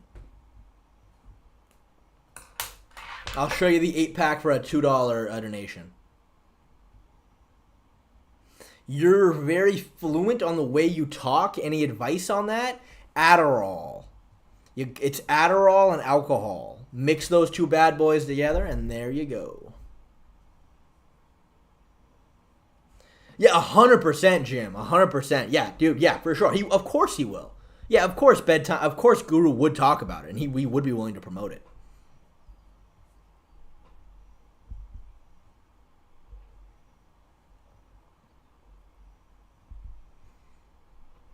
Do you take Adderall or are you natural? Oh, I take everything, dude. Show stomach, Daniel. Oh, thank you for the $2. Let me just. Okay. I need to get some good lighting though. I need to get some good lighting on here though. Let me see. Let me just get my. I gotta get ready to flex my abs as hard as I can. I'm also trying to. How do I not show off? Let me slowly not show my dick and balls.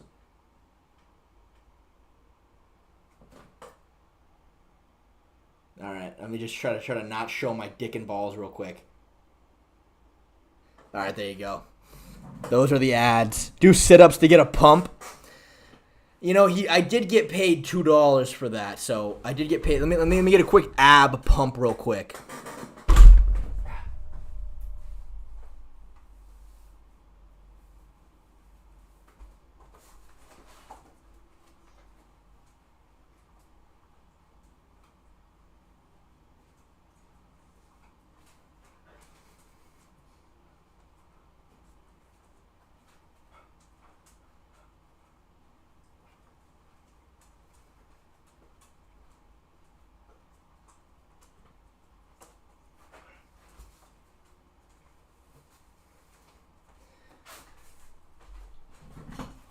Okay, I don't think that did anything. Let me just real quickly. Dick and balls. There you go. That's all I got. That's all I got. I want a refund. No, fuck you. You pay and I deliver. You pay and I deliver.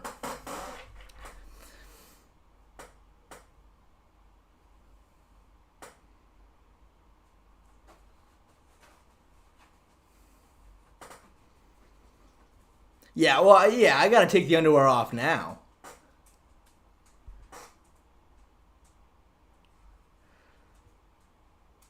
We all saw you pumping your right arm with a shake weight.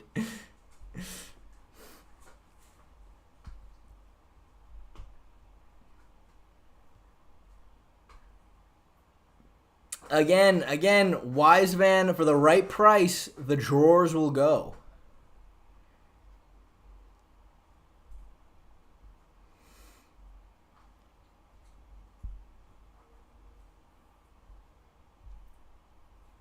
You know, it's at this point, seeing somebody make a comment about like an actual like MMA related topic doesn't feel right.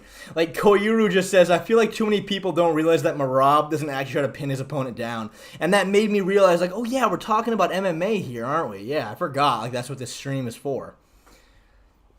I'm low-key stroking. Oh, thank you, Karuru. I appreciate it. I'm pretty high body fat right now. I mean, obviously, I'm not trying to get shredded or make weight for any kind of a fight. So you can't, I got a good 4-pack there. You should be able to see all 6 if I got a little bit lower in body fat.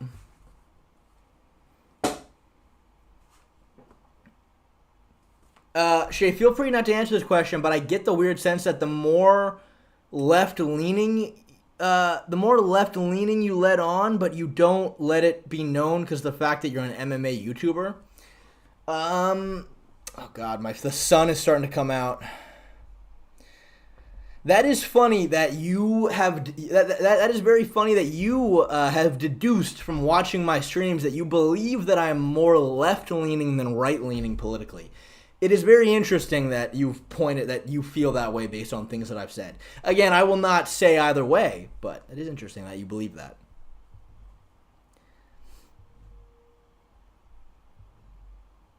I do live in California, though. That's true. I do live in California. However, I do live, like, near Huntington Beach, Orange County, which is Republican Central.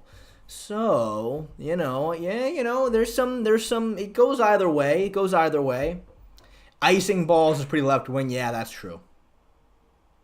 This is now a cam girl stream. Oh, yeah, it sure is.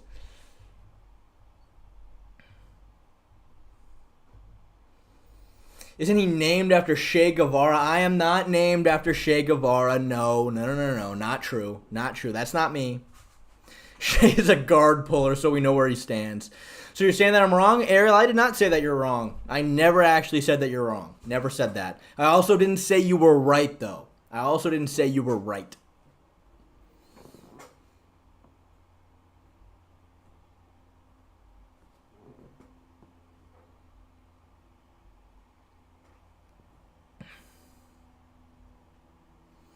Could be worse. Could be another MMA Joey. Why? What does MMA Joey do?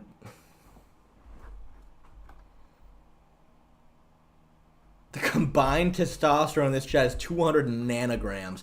Jeez, man. He's just fucking roasting all of us. Is there a reason why you're shirtless? OnlyFans Oscar, thank you very much for the $2 and asking. Yeah, basically just someone asked me to take my clothes off. So, I took my clothes off, and no one's asked me to put them back on yet. No one's asked me to put them back on yet.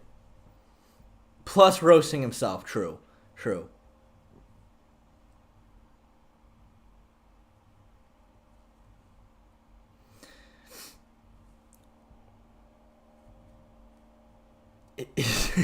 He's fat. That's what Joey does. Oh, thank you, Jim. You really cleared that up for me.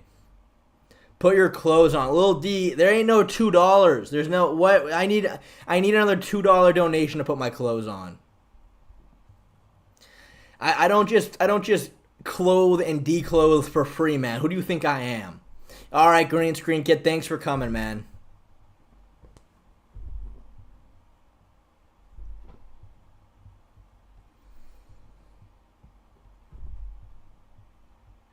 Will you shave? Please find God. Thank you, Aaron. I really appreciate it. Thank you so much. I really I will do my best. All right, I will do my best. Aaron, no, Aaron. You have to you gotta those are two separate messages now. Those are two separate messages. Please find God and put your clothes on. Those are two different things. One donation. I will be trying to find God, but if again, rules are rules. I don't make them, I just follow them.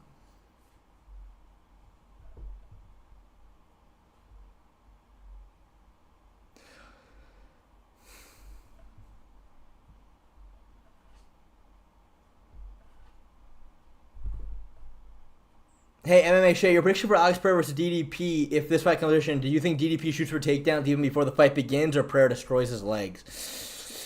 Look, here's the thing. I think even if he does shoot takedowns out in the open, up at 205, I don't think he's going to have a ton of success with it, to be honest. I mean, if he times a takedown very well, he possibly could, but he's going to need to throw punches in order to set up a good takedown.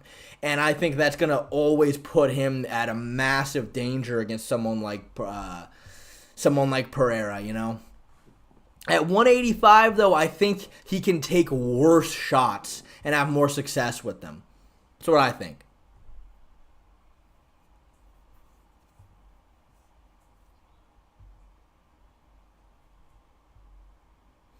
Jesus Christ, big meaty hooks and air. That's not very nice. Jesus. Big meaty hooks especially. God wants nothing to do with this freak. Dude, ouch.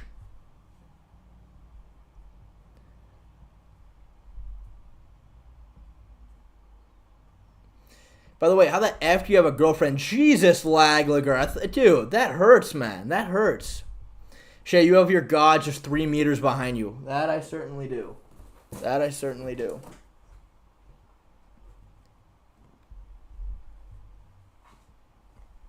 How much money would you have to donate to hear about my honest political leanings? I would say like, man, I don't see, well, maybe like $10, maybe like $10, maybe like $10, Ariel. Yeah, no, 500. I take it back. Yeah, Mike Yim is correct. I think I lowballed that one. $500. It's too late. It's time for Old Yeller treatment. Ouch, dude.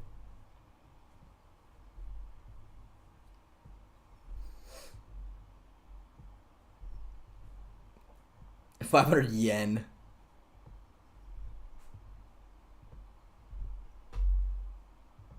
I was literally loading the $10. All right, I'll send the $10 and I will give you an honest answer. You really don't have respect for yourself, Shay. Stripping for $2 and all. It's not a ton of skin off my back other than the skin off my back, I guess. I guess to me it's empowering. That's how I feel about it, honestly.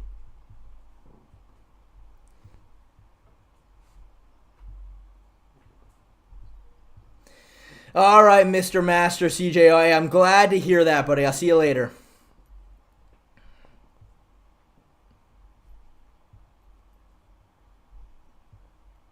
Right-leaning center is my pick for your politics. All right, all right. My traps are huge. Oh, thank you. Thank you. They're even huger when I bulge my shoulders up like this. It's just the steroids that I take. It's just the steroids that I take.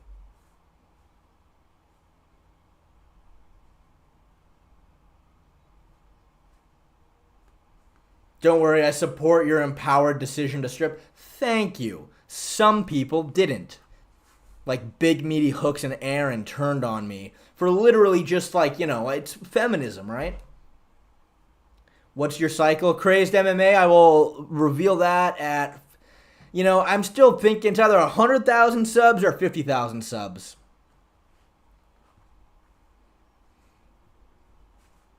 It's feminism. Okay, well, yeah, right? It's empowering.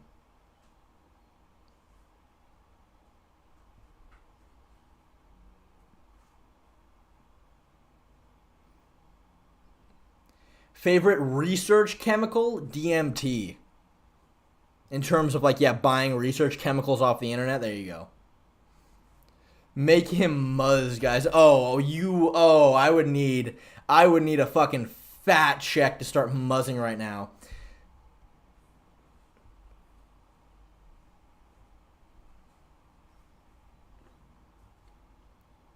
Oh yeah, make him muzz before Lucas Tracy. When are you in bedtime fighting? It's in the works, man. It's in the works. We're working on it. Oh God, I don't know if I want to go against Guru and Power Slap.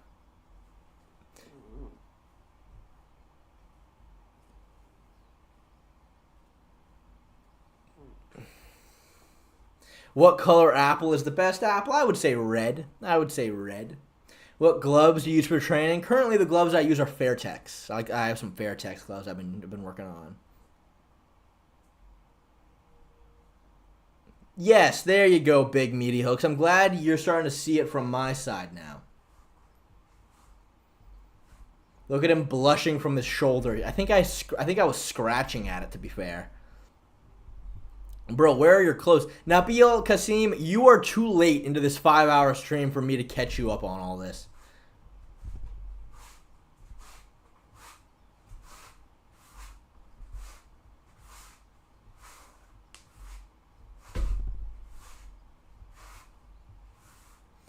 Do you take it as a compliment or a failed business strategy that no one has paid you to put your shirt back on? Well, okay, Larry, someone did pay me. So someone paid me to take my shirt off. Then they paid me to put it back on, and then they paid me to take it off again. So, to be fair, I think this has actually been a success.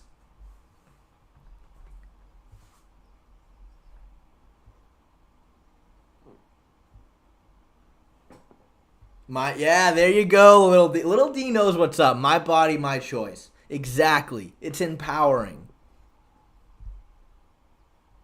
This is his thing now, just not wearing clothes. Yeah. What was the price? The price is $2, Sam. The price is $2. I'll do whatever you want for $2. Unless it's something that I want more than $2 for.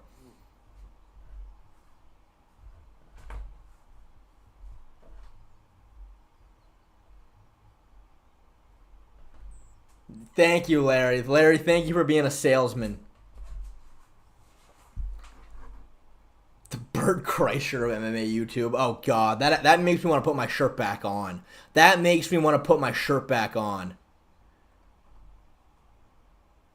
You versus Kamaru Usman kickboxing match. You know what? I would hit Usman with the exact same kick setup that Leon hit him with. So, I would crush Kamaru Usman. You were flabby and out of shape. Return to the Mag.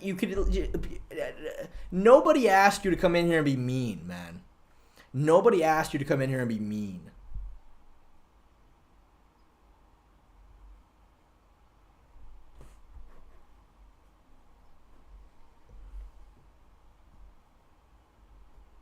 Oh, good to know, Larry. Yeah, I can see you. I can tell you've got experience in that field for sure.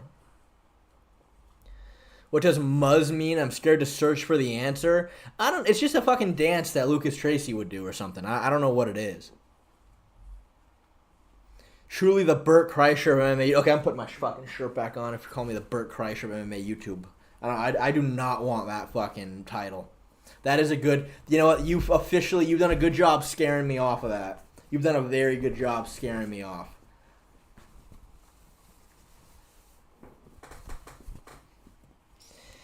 Throw a spinning kick. Okay, well, Jim, how do I throw a spinning kick in here, dude? I can't do that. I can't throw a spinning kick. I appreciate the 2 pounds, man, but I literally can't do that. Like, I just do not have the space in this room to stand up and throw any kind of a spinning kick. Throw a mini one. I can't throw any kind of a kick in here.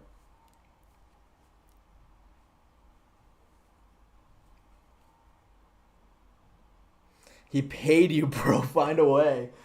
Ah, man.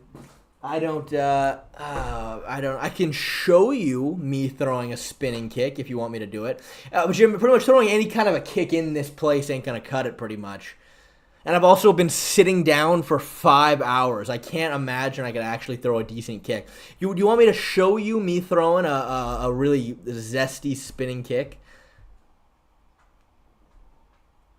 I can do that if you want.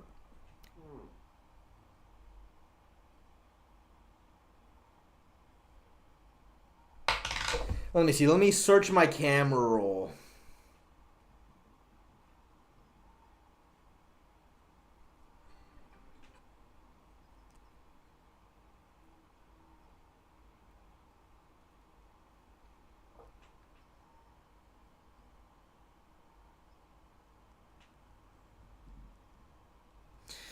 Okay, Mr. Toad, what do you mean just go outside and do one? I can't lift my entire computer fucking outside. What are you talking about?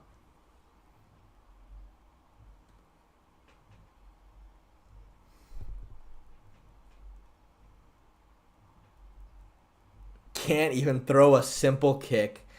I can't switch the stream from my phone to this. Oh, thank you, Freedable. Oh, dude, I really appreciate it, man. Thank you so much. Thank you for the £5, dude. You're really helping me out. You're really helping me out, man. Thank you so much. He's a fraud. I'm sorry. Like, literally, with my new desk setup, like, there's no, like, I'm behind a fucking, there's no space in here to throw a kick. Record it on your phone and show it to us on the stream. And I'll put it as a YouTube short. All right, well, in that case, I'm going to put my shorts on real quick. All right. Okay, let me record me throwing a kick. What was that kick that you wanted, Jim? What was it? It was a fucking spinning back kick or something? All right. Let me just warm up real quick. I gotta kind of get my legs moving a little bit. 1, 2.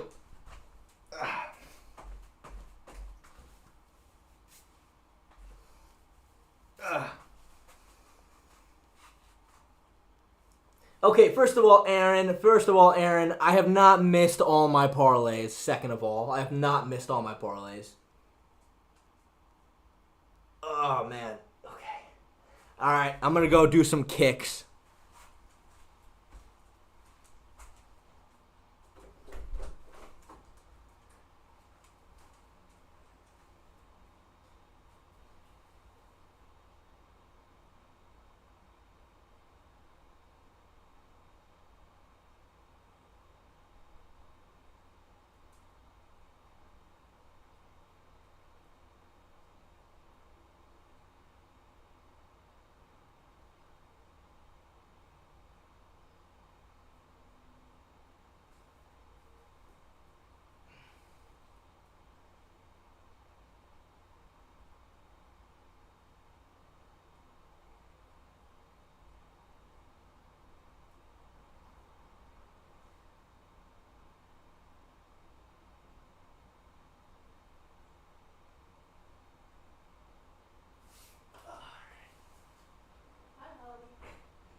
All right. Well, I'm sorry that took so long. The problem was there were people just standing outside my house, and then I kind of felt like an idiot just setting up my camera and then just throwing a bunch of kicks.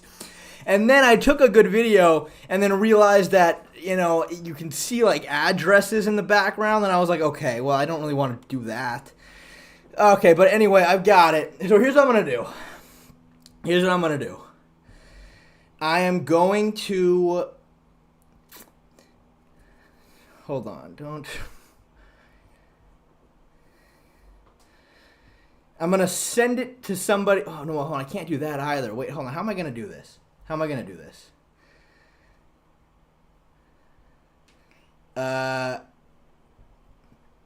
Nah, okay, here we go. I got it. Don't you guys worry, I got it. All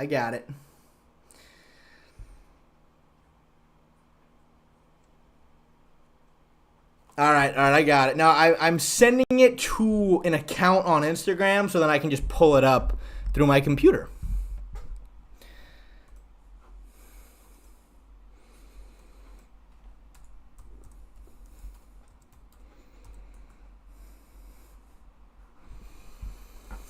All right, here we go. Let's take a look at this bad boy.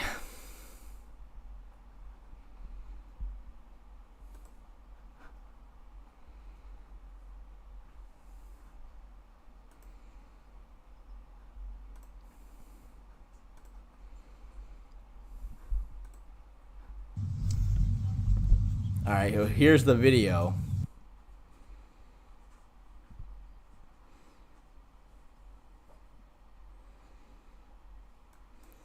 Yeah, you know what? I threw some decent kicks. All right, I'll show you guys. I'm not fucking warmed up at all, but yeah, I'll do it. Here are me throwing kicks. All right, here we go.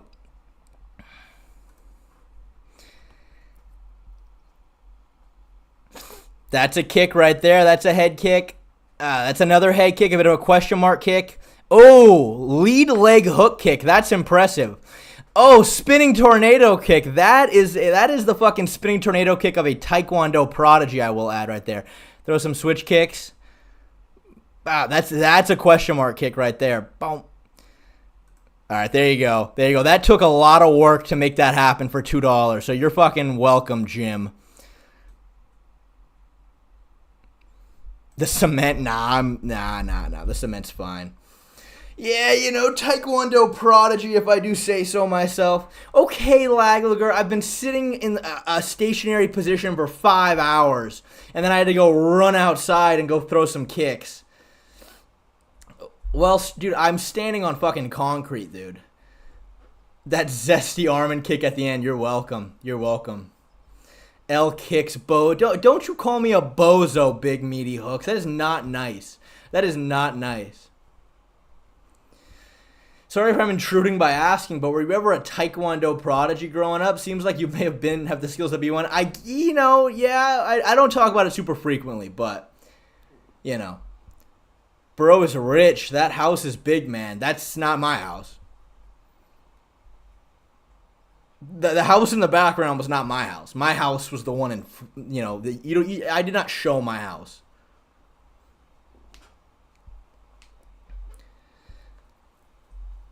But yeah, there you go. Those are me throwing kicks. What are some flexibility drills you do? Can I be honest with you, Eminem33? I don't. I don't do flexibility drills. I just don't. I don't know. I just think that, like, if I were to take a month off and I don't throw any kicks at all, like, I'm going to feel so stiff and, like, I have zero flexibility. But as long as I'm just fucking kicking, regularly, I kind of don't need to do flexibility drills. I can kind of just do it, I guess. Because I just fucking ran in there and I ran out there and just started kicking. Oh, yeah, I got way better kicks than Dustin. And I'm not even warmed up. That was not me warmed up feeling loose.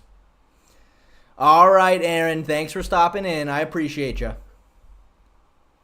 Shay, which kick is sleeping bedtime? Honestly, I think that lead leg hook kick. I like my lead leg hook kick.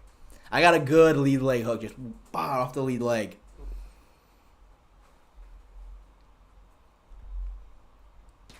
Who's my favorite kicker in the UFC?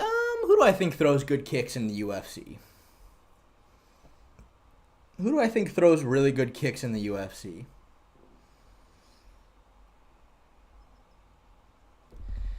Alex throws good kicks. Well, yeah, Barbosa. All right, Mikey, see you later. Yair. Yeah, Yair throws some fucking monster kicks. Wonderboy got his good kicks, dude. Yeah, dude, Umar's kicks are fucking crazy. I think Shara might be my favorite. That's a good, yeah, I think Shara might be my favorite. He throws his kicks fucking clean.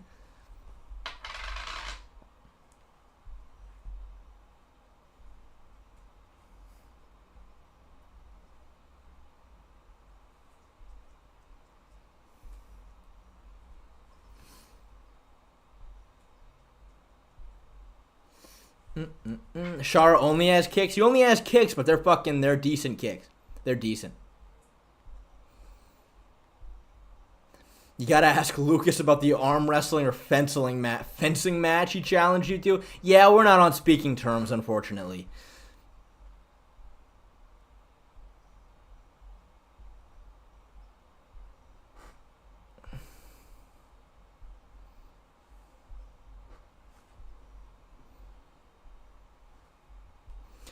Four legs or four arms, what would you choose? Honestly, probably the four arms I think would be more handy, to be honest. I think four arms would be way more handy than two. You ever tried throwing untelegraphed kicks like Alex Perez at work in a street fight? Any kind of, let's be real, you're in a street fight. If you're throwing kicks, I highly doubt your opponent's going to be fucking ready for you to start slamming kicks on them. You know, how can I become a member? That's a good question, Quick Sloth. You know what? I don't know.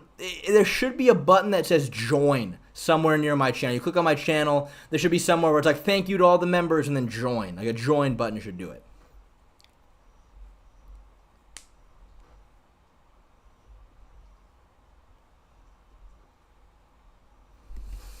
Bro, you still live? What do you mean, Ishwar? Of course I'm live. Dude, I'm always live. See, yeah, for me, I get that a lot, that it's not there on mobile, but the truth is, for me, it is. I see it there when I go to my own channel. So let me see. Yeah, so if you're on mobile, here, I'm on fucking Bedtime's channel right now. So I'm on Bedtime's channel. Let me see if this will fucking focus at all. So, okay, I'll just say, I'm clicking on his channel. See that? You can't see it, but that's the subscribe button. Next to it is join, right? You click on his channel itself. There's a join button right next to subscribe. You have an Android, though, noob. I do have an Android. I do have an Android. That's true. It's because you're on a Droid. Dude, Android is superior. Android is superior.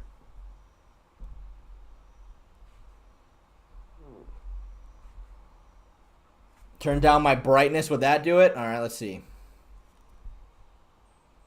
Oh, shit, that did do it. Look, so I clicked on Bedtime's channel. And you see that join button right next to subscribe? Why is it going up again?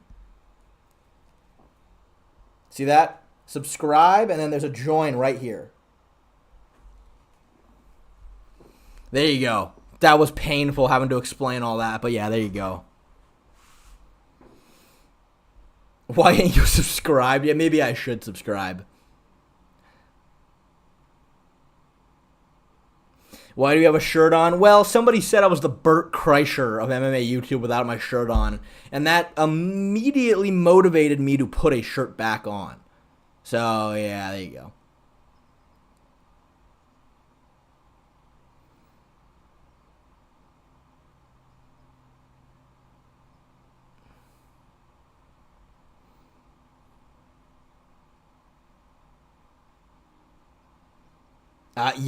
Dude, Larry, I am right there with you. The S24 Ultra, that's the phone right there.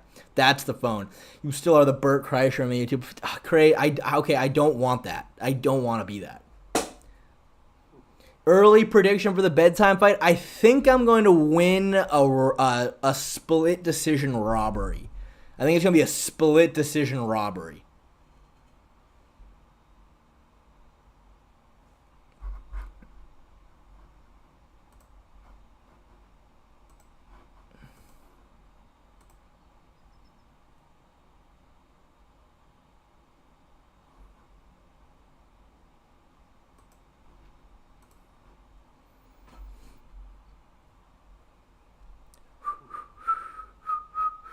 What if a 95-year-old Miocic knocks John Jones the hell out? Ari Emanuel fires Dana White, Hunter Campbell is next CEO. Look, I think Stipe's got the style that he could potentially do something to John Jones. I wouldn't say it's a high likelihood, but look, John Jones' weakness is a good boxer, decent takedown defense. Well, we got that in Stipe right there, but if Stipe gets taken down, I think he's going to get subbed right away. So I don't know about that. After you beat Bedtime, can you jump out of the pit and tack as a team like Khabib did to Dylan? That would be lovely. Yes, I would love to do that. Yeah, that would be great.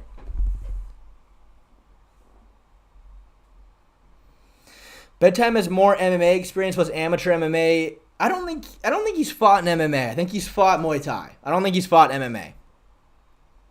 But yeah, I guess in Australia, amateur Muay Thai is no headgear.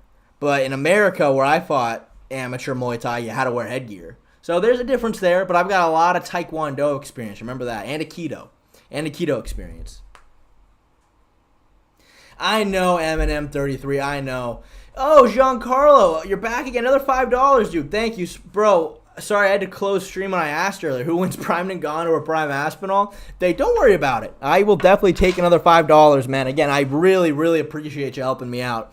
Look, Francis Ngannou has decent punching speed. He does. It's not like he's a slow heavyweight by any means. It's always dangerous fighting Ngannou. But Aspinall, his speed is such a fucking ace, dude. He's always on the outside, constantly feigning. He's always feigning that entry. And he's so fast, it's so hard to read when he steps in with a right hand. And as soon as he does, it's game over every single time he lands clean.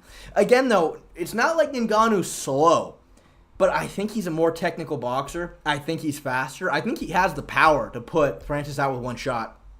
And yeah, I think he wins that fight. I think he wins handedly. Ngannou did look slow versus AJ. That's true. That is true. Yeah, I should be allowed to use Aikido in my fight. I don't know why I wouldn't. Nick Armstrong, show us some Aikido moves. Okay. Well, that I can do standing here. Let me show you some Aikido.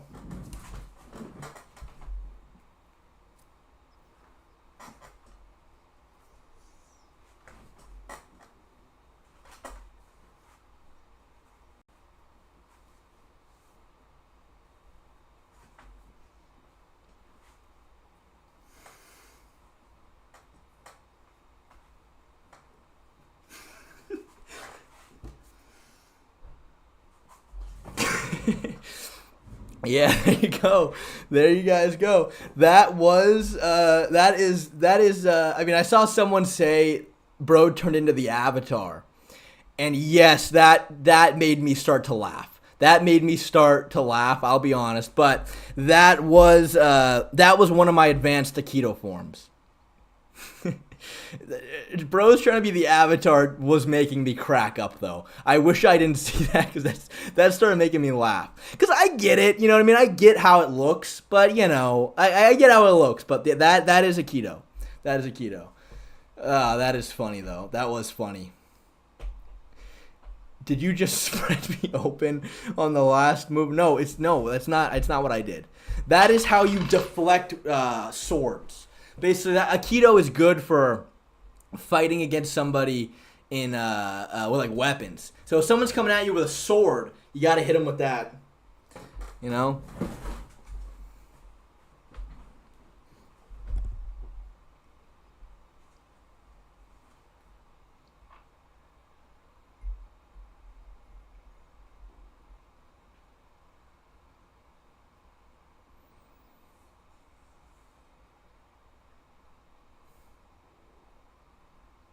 Have you trained under Seagal? No, but I've jerked it too. I mean, I've watched a lot of his stuff, though. I've watched a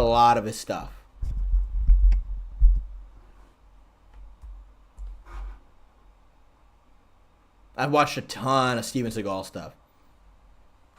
Stipe by rolling Aoki lock. That would sure as hell be something. How does that stop the sword? What do you mean? How does it stop the sword? So someone's coming at you with a sword, right? Imagine someone's got a fucking sword, and they're coming at you, and you just hit them with a, you know what I mean? That's just fucking. It's difficult. You don't understand. If you had experience with swords, you would understand why that question doesn't make any sense.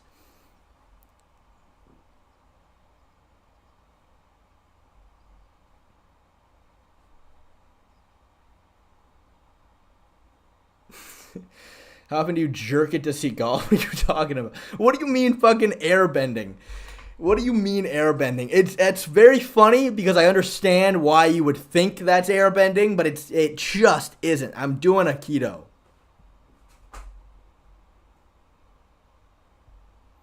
Isn't Aikido forbidden in MMA because of politics? I would say that's probably the main thing. I think people they just don't, right? Like it's kind of career suicide to legitimately show a flying triangle on Charles. Nick Armstrong, dude, I really appreciate the $2. I do. But I'm sure you have a lot of doing with swords. Thanks, Oscar. Thank you. Nick, how do I do a flying triangle? I can't do a flying triangle on Charles. I can potentially get... But the thing is, like, Charles, he doesn't have arms. How do I get him in a triangle? I just can't do it. I don't think that's doable, man. Like, I appreciate the $2. I wish I could. How do I get somebody in a triangle where you can't even move their arms? You totally could. How? How could I totally could? How could I totally could take Charles? That's not the problem. The problem's not me taking him outside. The problem is me. I can't move his arms. You need to get an arm into a triangle. Isn't a triangle more tight when you only get the head? No. The triangle doesn't work if you can't get his head. Lick the cutout's face.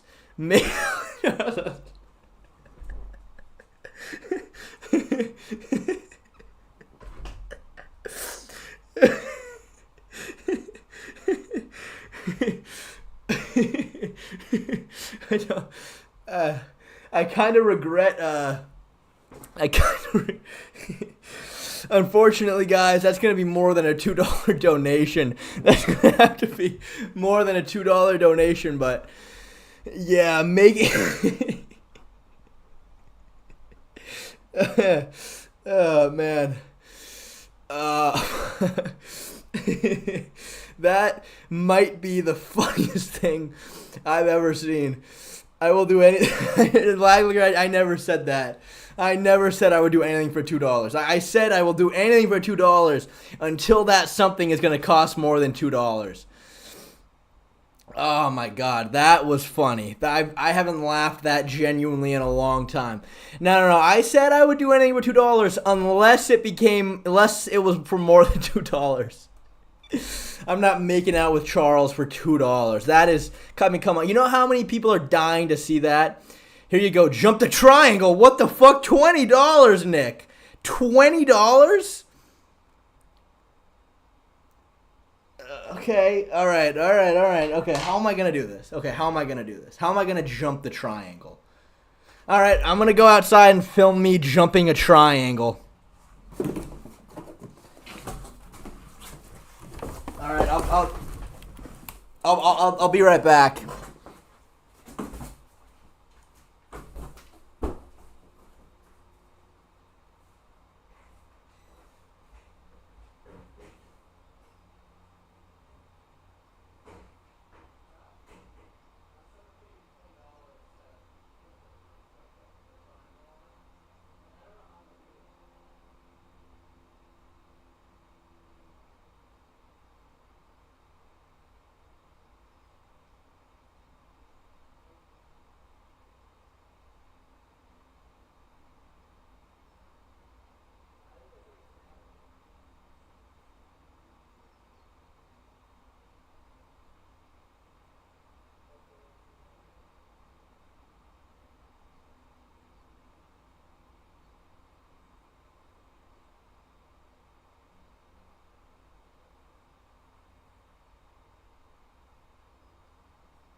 Well, he's broken.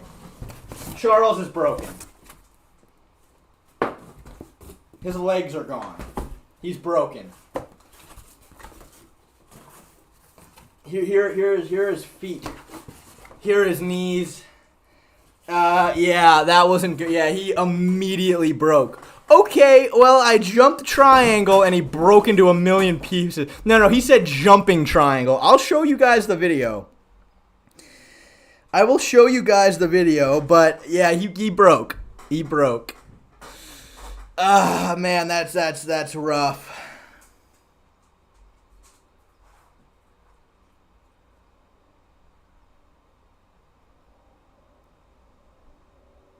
Oh, God. Okay, this video is not good, but I'm going to send it.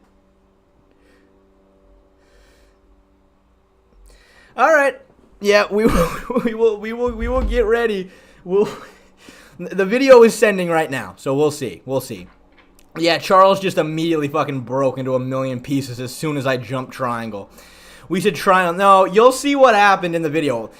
I was told a flying triangle. Oh, Crazed MMA became a member. Thank you, man. I really appreciate it. I really appreciate it. All right, here we go. Here we go. Where's Instagram at?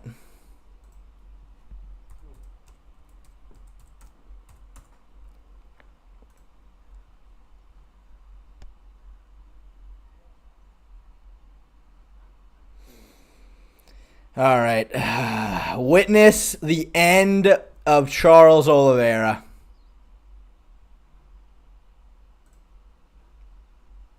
All right, let me see. So I got.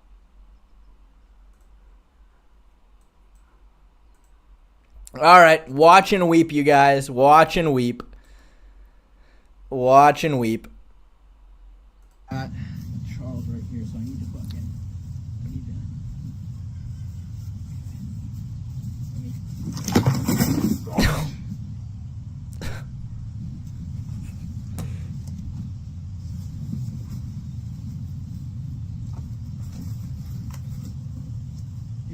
He's broken. He's broken now, you guys. Thank you.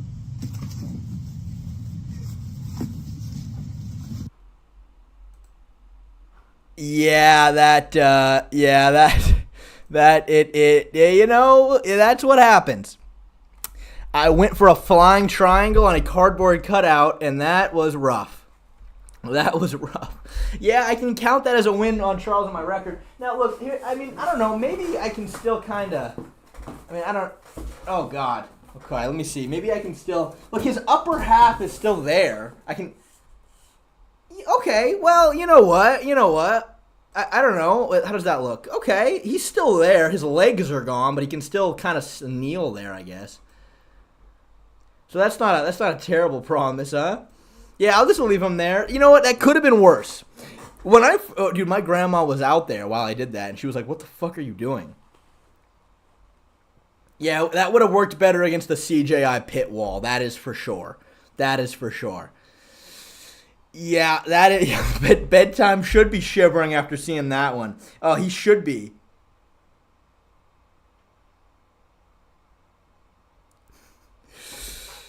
Don't show up to school tomorrow. Yeah, no. Yeah, no, Yeah, I don't think Bedtime's going to want that fight after that. Imagine I jump triangle on Bedtime. You're going to break into a million pieces if I try doing that on you. Yeah, well, that was quite the experience. That was quite the experience. What, Nick? Another $20, Nick? Here's more than $2. You forgot to make out with Charles.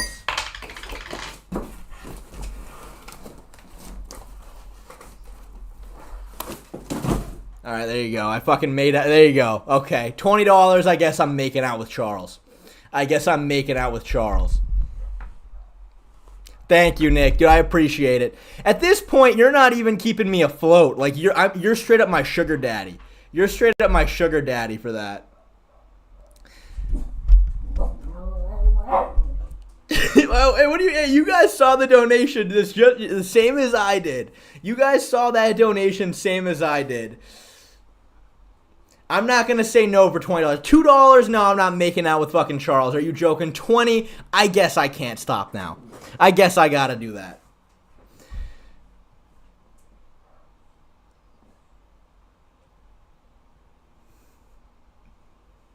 Toothless MMA intro.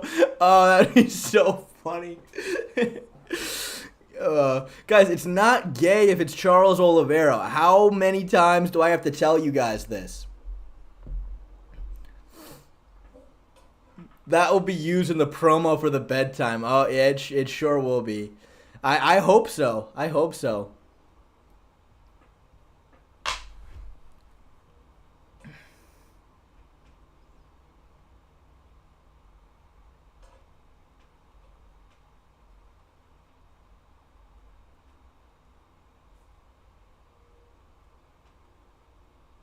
I'll tell you what, though, he tasted like cardboard. I'll tell you what, that did not, he didn't taste very good. He tasted like straight up cardboard.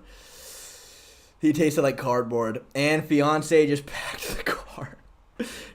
She's taking the dog and all the cats to mom's house.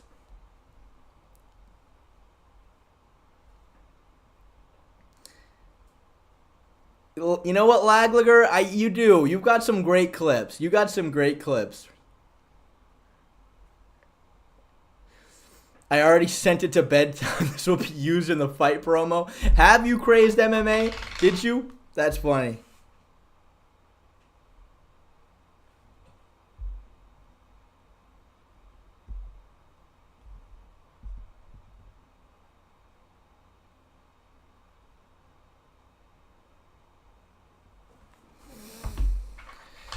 Ah, man. Someone pay him to make out with the blueprint of Lucas Tracy. Yeah, that's gonna be another pretty penny. What did Charles taste like? I tasted the ink. I tasted the ink. That's what I tasted. Come back up here, Charles. Come back up here. There we go. Right where he needs to be. Ah, man. That today was certainly quite the day in terms of streaming, wasn't it?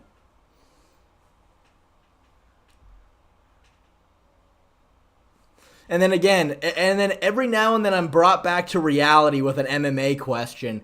What if Rakic chops off Ankalaev's legs and knocks him out? Where do we go from there? Yeah, man, at this point, I don't even think this is an MMA stream anymore.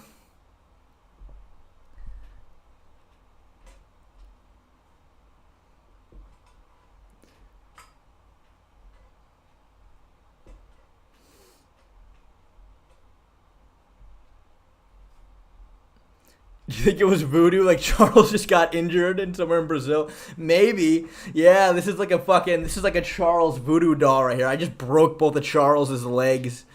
It's a gay stream. It's not a gay stream, guys. It's Charles Oliveira, okay? It's not gay if it's Charles Oliveira.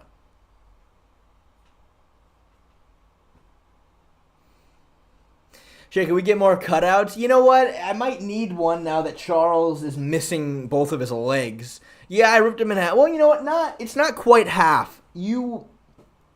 Just below his knees, he's gone. But, you know, the upper bit is still there. Usyk, a Steve Usyk cutout. Bedtime would never what? An Usyk cutout. Yeah, I might need an Usyk cutout now. Oh, guys, hi, my kitten just came up here, so go ahead and say hi.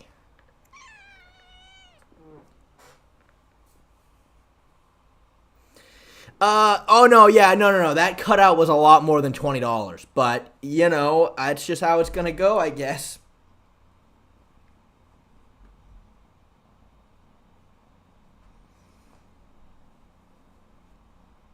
Gay time MMA versus MMA gay. Yeah, you know, it's got to be a little gay for things to work out, you know?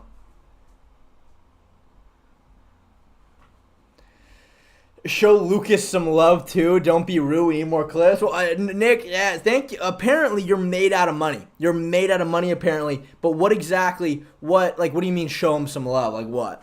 Like, what are you asking of me? Which one? Do you want this one or you want that one?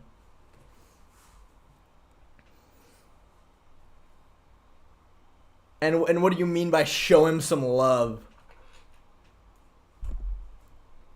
A good night kiss. I'm gladly do a good night kiss, but which one? This one right here? Make out with Lucas.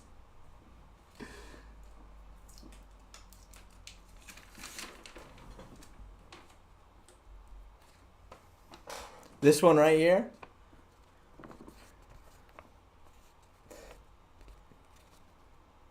Give Lucas a kiss. I'll give Lucas a kiss. I will gladly give Lucas a kiss.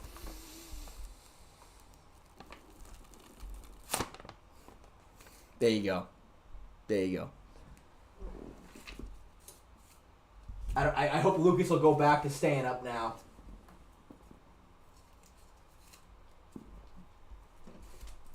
Nick Armstrong, clearly you're full of money. See, Jim Miller, you can't limp dick me with these $2, with these £2 thing. I'm not licking another man's biceps for £2, bro. I'm not licking another man's biceps for £2. I appreciate it, but I'm not doing that.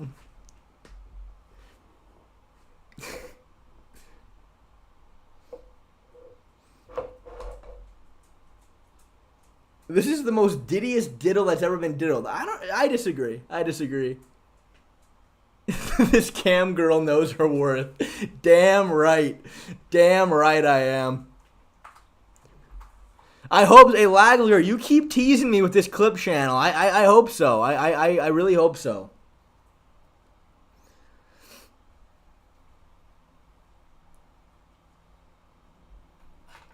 Except it's a 40. Yeah, Guru would find a way to turn all this into a 40-minute video. That he certainly would.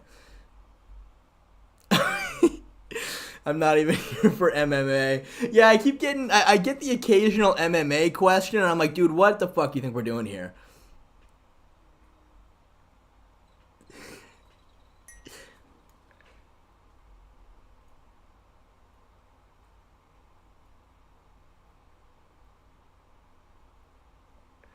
Guru would be really upset about the gay. Okay, well, it has not been that gay. It hasn't been that gay. You know what I mean?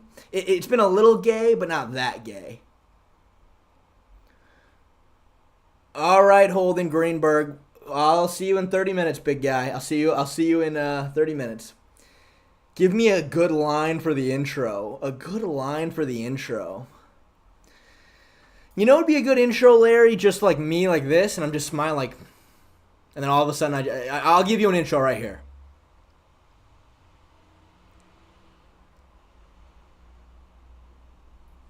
There you go. That's an intro right there. That's a good intro. Put some background music there, and then boom, we got ourselves an intro.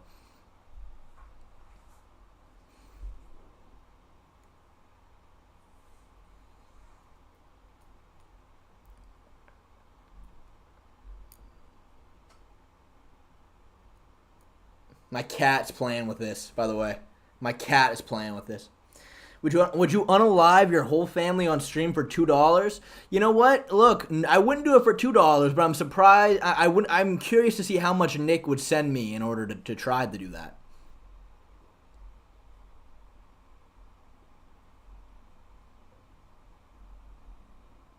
How much to make out with a cat? I'm not making out with a cat. I'm not going to pull another Israel Adesanya. Fuck that.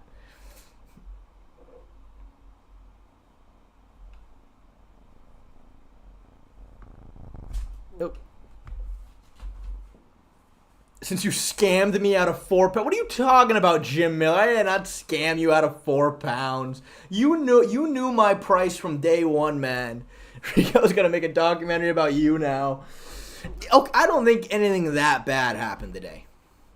But I can see some serious documentaries coming out.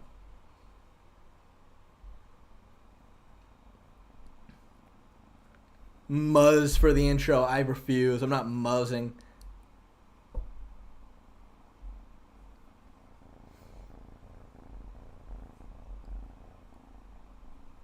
Remove the MMA from MMA Shay at this point. Yeah, we're getting there. Something tells me we're on the way. We're on the way to that. Something tells me we're on the way to that.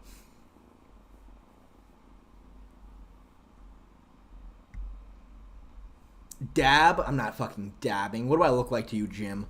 I am not dabbing. No, I'm not doing a dab. I saw a pic of you making out with Lucas in Bedtime server, and he said can't blame him. Crazed MMA, I want a screenshot of that. Wait, what server? Like a Discord server? Interesting.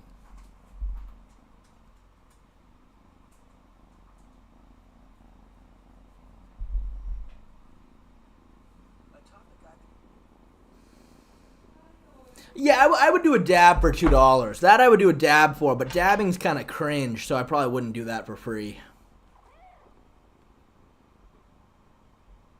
Okay, fine. Jim did send £4, so I'll do one of those bad boys for him. There you go.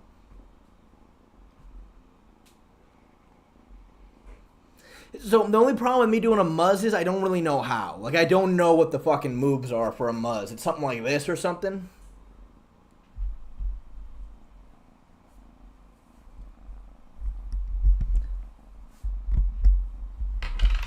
Isn't dabbing the weed stuff? You know what? I thought we meant a wax dab. Okay, well, I don't know.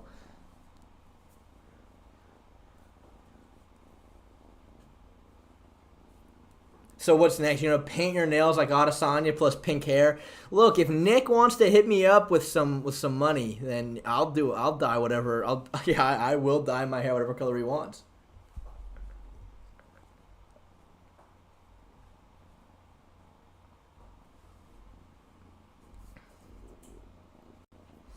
Do Fent on stream. How do you think I lost my teeth, dude? I ain't doing that.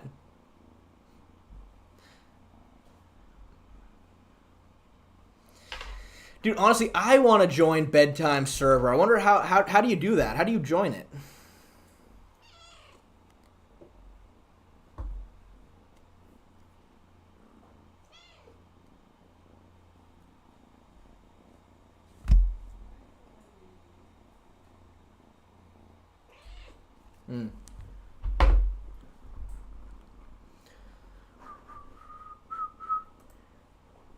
Damn it, Jim. A new profile picture. All right, well, there you go. There you go. You're welcome. Oh, it's a member server. I see. Fair enough. Jim, you know what? It's an improvement.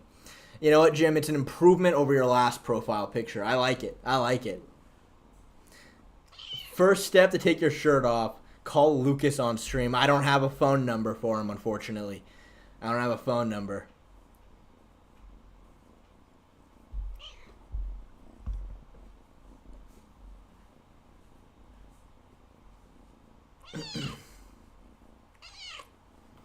Gnaw out on stream. Hey, what do you think about Bedtime's member? Call Bedtime? Coward. I mean, it's still pretty early in the morning for the guy, so not yet, but...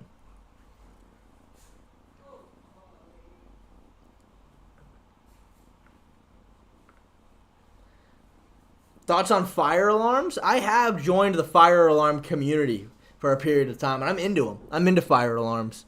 I like collecting different kinds of fire alarms. Bro is friends with Bedtime now. Well, we were cordial. We were cordial for sure.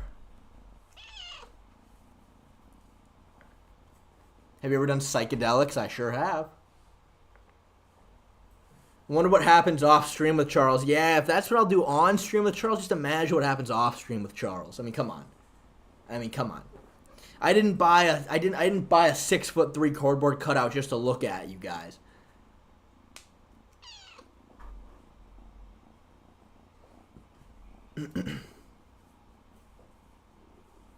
This little guy's name is Poof. His name is Poof.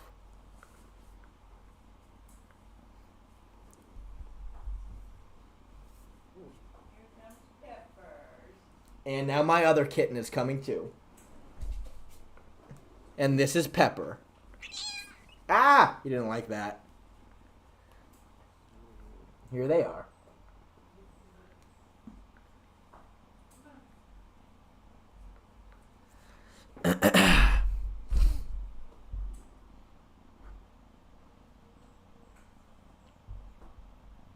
He will be insane not to collide with Bedtime, vice versa. Is Adesanya's career one step from being over if he loses to Kai? Well, yeah, of course. If your girlfriend, your cat, Charles, your grandma, and life are all above the lava, who are you saving? Honestly, probably the cats in that case. Probably the cats. I like my cats a lot.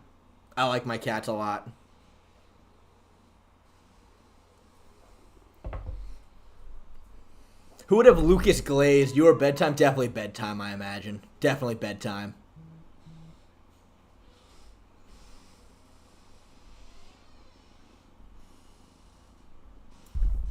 Fight Batman or let the Joker torture you. You know what? You know what? Probably Batman. I'd probably fight Batman. He would just incapacitate me. I probably wouldn't even remember it. My body would go into shock, and then I would just wake up the next day in blistering pain. I'm definitely fighting Batman. You should get a grill. That would be cool. Well, dude, Nick, with how much you've hooked me up today, maybe I can afford a grill. Who would you enjoy choking out? Lucas, Guru, Bedtime, or Lagliger? I don't want to choke Lagliger out, man. Lagliger has been nothing but great for the stream. I would say Lucas. For something tells me that I would get very aroused. I would be very happy to choke Lucas because it would just be funny.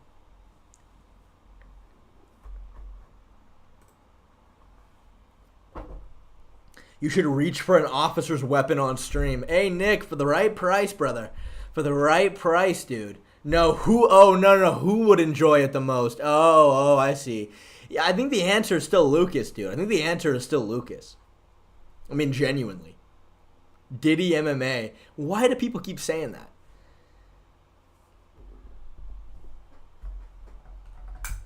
Oh, that's better. I think that's better lighting for the stream. I think it's bright enough behind me now. I don't need that. A Batman cutout, that, potentially. Charles, you know what? He's okay. I thought it was over, but, to be fair, he kind of sits up perfectly without his legs.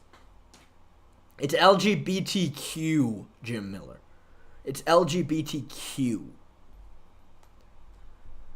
Why am I catching strays by Jim? I don't know, man. Jim's been on a tear today, though. Jim has been on an absolute tear. After your fight at Bedtime, will you get iced out teeth? Yeah, I probably will. That would be cool. That would be cool.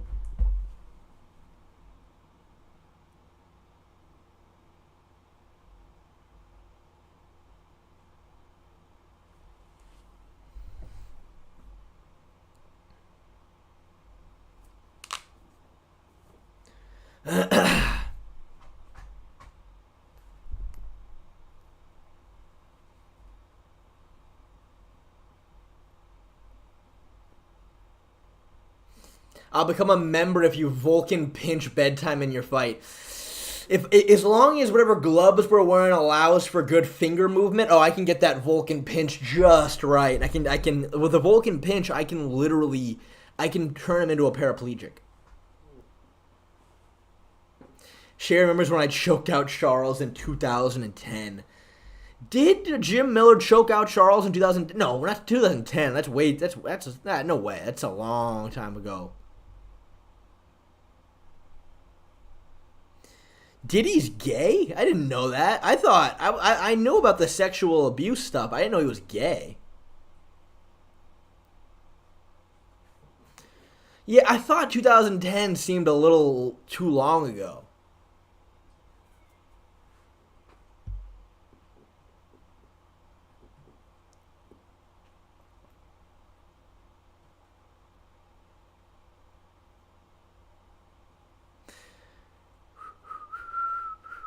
Yeah, Jim did knee bar him, didn't he?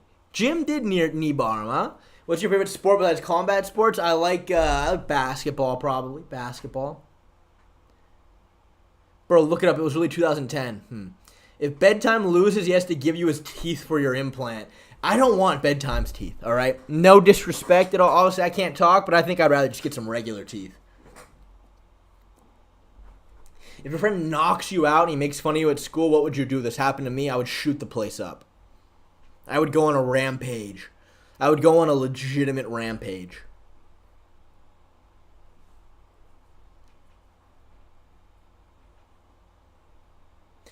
You want another Aikido demonstration?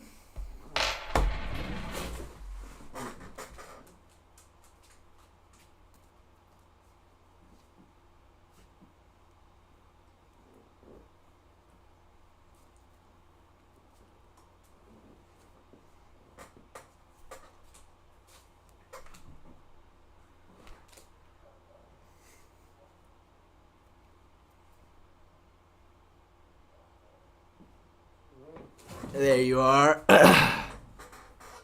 There you are. There's some a little Aikido for you. This is water aerobics. No, it's not. Why did you? That is not the Kamehameha. What are you guys talking about? Kamehameha. No, that is fucking. That is Aikido. That's Aikido. That is Aikido at its best.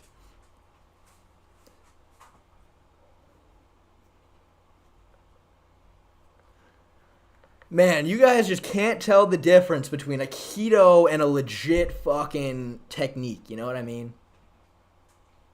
What's my diet looking like? I fast a lot. Like, I haven't eaten yet today. I do a lot of fasting. Bedtime is scared shitless now. He should be. He should be. He fucking should be.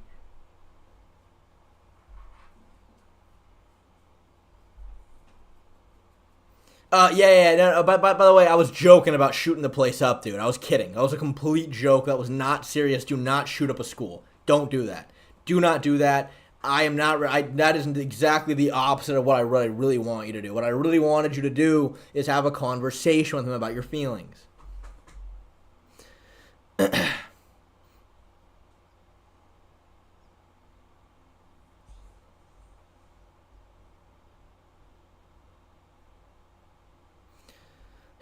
My tattoo is an Aikido belt. Is Charles your favorite fighter? I noticed a photo of him in the back. I'm new to the channel, by the way. Oh, it's not a photo. It's a cardboard cutout that I broke. I just broke it by doing a flying triangle on him. So, you know. No. Ariel. Do not put words in my mouth. Don't put words in my mouth. Train with Shay and then hit him with a flying triangle. Yeah, exactly. We could have guessed you fast. What the fuck is that supposed to mean, Nick? What the fuck was that supposed to mean, Nick Armstrong? You could have guessed. What are you trying to say with that? You also made out with it. Crazed MMA, I don't know what the hell you're talking about. I don't know what the hell you're talking about. It means you're skinny. I am on the skinnier side, but, I mean, to be honest with you, I fast just because it feels better to me, to be honest with you. I feel a lot better doing it than if I don't. Height and weight, about 6'1.5", 180 pounds.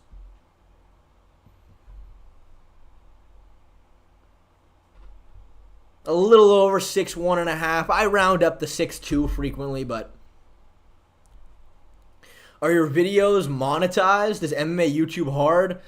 Yeah, no. I'm monetized. If I wasn't monetized, I wouldn't be doing it. Yeah, I'm monetized.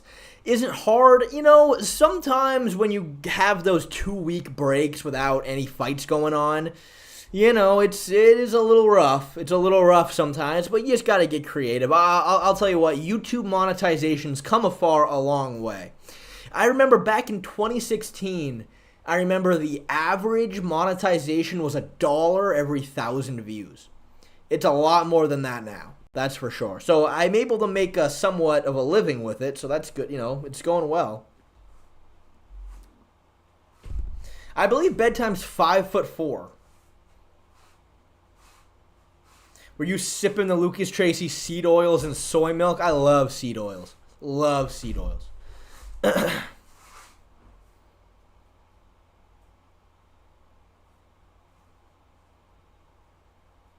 Bedtime says 6'1". Damn.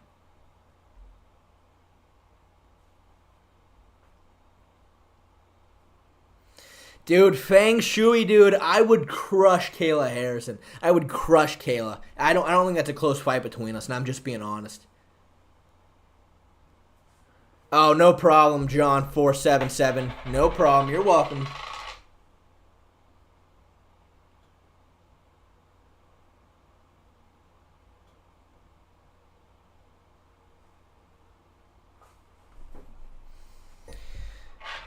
Shay's avoiding my question like the plague. What did you say, Jim? What? Shay, how would you versus current Jim Miller go? You know what? Jim Miller, I favor myself in that. I favor myself in a fight against Jim Miller. I do. I don't think Jim Miller stands a chance. I mean, look, Jim Miller just a couple years ago, he'd probably fuck me up. But, you know, at his current age, I got that. Bedtime said that you imagine your better half. Explain.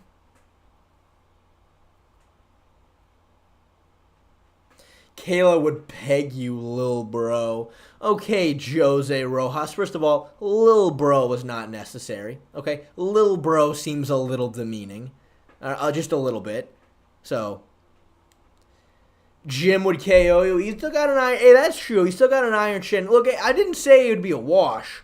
Jim, just a couple years ago, yeah, I don't want that fight. I think he's getting to a point now where I think I've got a shot. I would give him good work at the very minimum. I would give him good work. But that is true. He does still have an iron chin. That is true.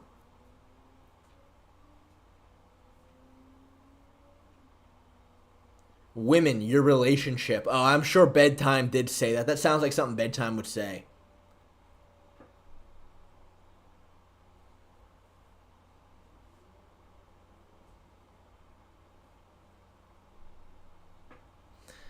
Me versus Zhang Weili. Oh, me versus Bilal in a kickboxing match. Okay, yeah. Bilal would, yeah, no. Bilal would fuck me up. Bilal would fuck me up. Yeah, Bilal would fuck me up, 100%. Now I do not want to have a kickboxing match with Bilal. He has a pretty good back kick for sure. You can use stills from videos, right? Just not clips. I've been trying to figure this out. Well, so the thing is, Boy Bleach, it depends. Technically, according to fair use, you can use clips. Like you're talking about like UFC clips, you can. But the YouTube copyright system's broken, and essentially, if you use any clip from a UFC fight, you're immediately gonna get copyrighted. And look, if I wanted to, I could take it to court and argue fair use, and I would win. But I'm not gonna do that. So they kind of have monopoly there. So you have to fucking just use clips. How is DJ allowed to do it, though? Well, I don't know. How does he do it? He does it like he's reacting to it, right? Like you see his picture, like his video, and he's like watching a UFC and he pauses it and talks. That's a little different than like what my style was, which was like I was a faceless channel. So I would just show a clip.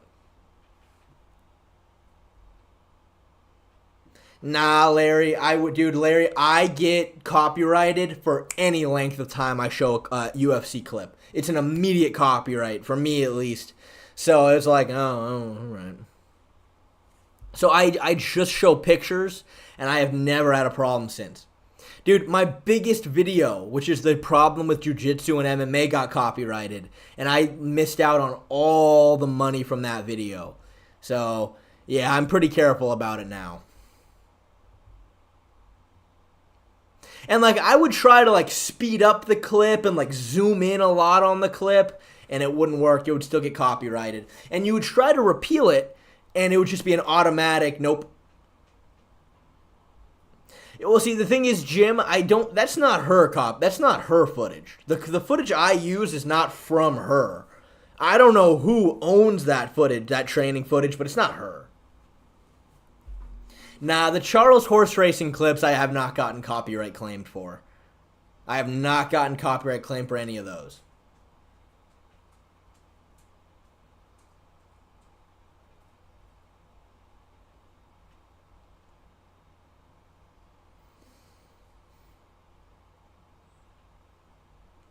Yeah. Luckily, yeah, I have not had a problem with that. I'm sure Ronda Rousey probably would fucking copyright clip me if I used something that she owned, but I never have.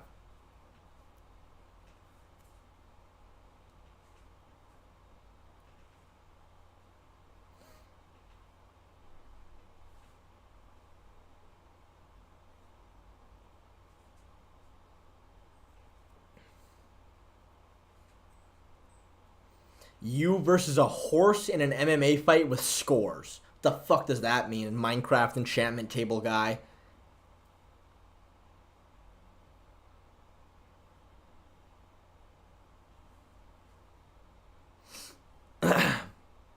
Should the first clip be original or something random? What do you mean? What do you mean, Larry? Judges and rounds? I don't think I could beat a horse in a fight, dude. I don't think I could beat a horse. I think if a horse wanted me dead, I would be dead. I'm not fighting a horse.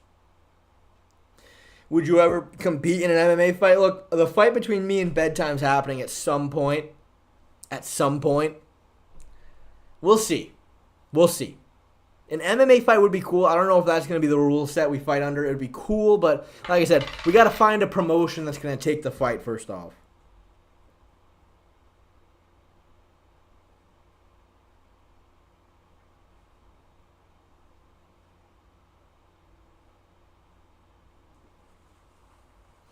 All right, Minecraft enchantment table. I'll see you later. I'll see you later. Yeah, I'll be honest. I've officially fucking hit a brick wall. I've hit a brick wall. I'm fucking tired. I'm super tired. This might be the longest stream I've ever done. Yeah, hopefully we get misfits, Jim. Hopefully we get misfits. I mean, I understand, though. Like, your connection, I'm not holding my breath, but we'll see. Maybe your connection can give us someone to talk to. That would be cool. I only need 50 more people to click onto this stream to get to 5,000 total viewers. So,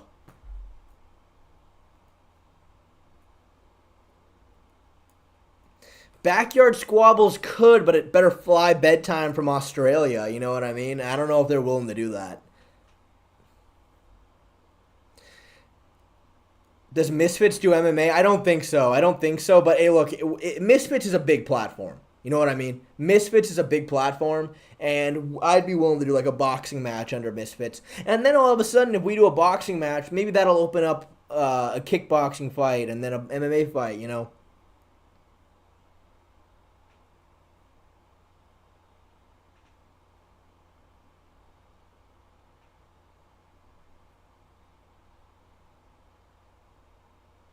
I favor Bedtime in a boxing match. Hey, John, you haven't seen me box, dude. You have not seen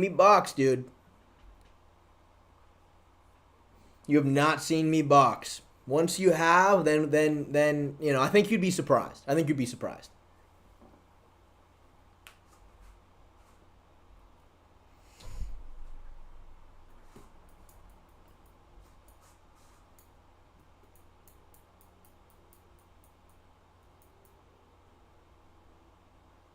Thank you, Perry the Blueberry. I appreciate it. No boxing, you need to take him down, bro. Hey, look, if we have to choose between either fighting for Misfits or fighting from some fucking low-level MMA organization, I'm choosing Misfits. But we'll see. Shadowbox on stream. You know what? Look, I will put out some training footage. Will come out. I will make a video akin to my original training camp for Lucas Tracy video, my training camp for Bedtime video. It'll come out eventually.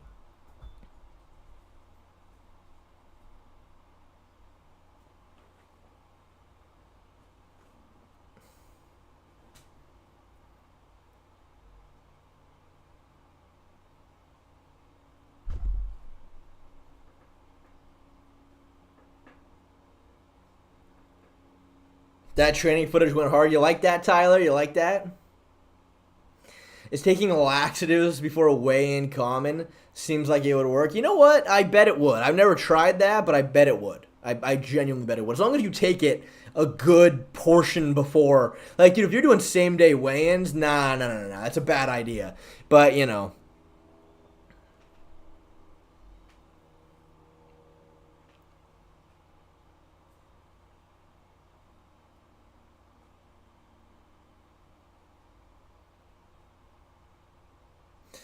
I heard Shay took those kickboxing classes with Lucas Tracy. He will be fine. Yeah, I've done a lot of cardio kickboxing, a lot of Aikido, as I've shown you guys today. So look, man, it's it's legit, man. What level is Bedtime actually? We never got the Lucas collab. I know, man. I know we haven't.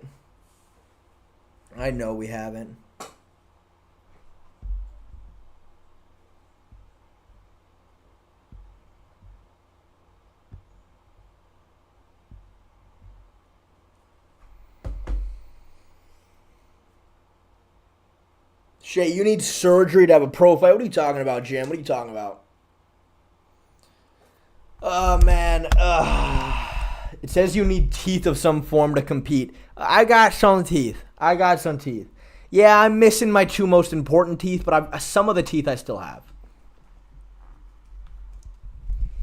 I'm now going to be holding my camera for the remainder of the stream.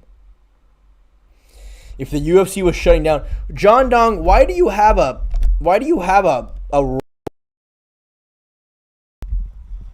if the UFC, okay, no, I'm not holding this. That was a bad idea.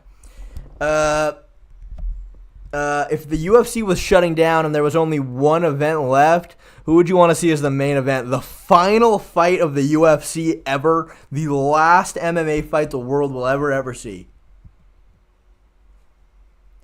Give me Conor Khabib 2.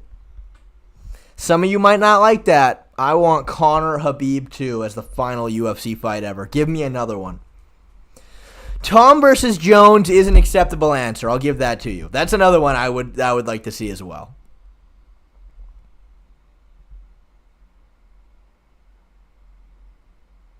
Oh, all right, John Dong, cool. I forgot. I don't remember giving you moderator, but there you go.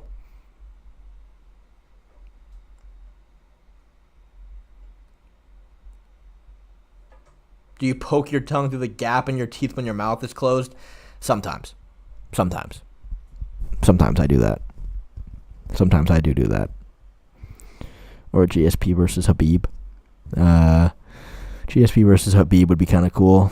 I kind of think GSP would fuck Khabib up, though I don't think Khabib's got nothing for GSP. I don't think he's got nothing. I think the second Khabib runs in with a giant flurry, I think GSP's going to just hit that reactionary takedown, duck down, fucking get deep on that takedown. You know what I mean? He's going to get deep. That's what I think. But that's just me. Bro is cooked. Dude, I'm fucking cooked. I'm fried out of my mind. I am completely fried out of my mind. Well, can you guys still hear me all right? As long as you guys can hear me all right, it's all right. This is actually doing wonders on my voice. Not having to talk so loud and like talking very quietly. So as long as you guys can hear me all right, it's okay. Khabib would beat GSP easy.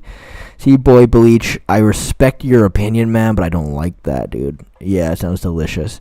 Yeah, I don't know, man. I don't think Khabib would be able to back GSP up to the fence very easily because GSP had very good reactionary takedowns. That's what it all comes down to, is reactionary takedowns. The blinds are closed, Tyler. The blinds are closed. The problem is the sun is shining right outside the window. Like the sun is kind of on the downtrend, so it's very bright even with the blinds closed. I need to get some curtains. I need to get curtains so it's more dark in here. That's what I need to do.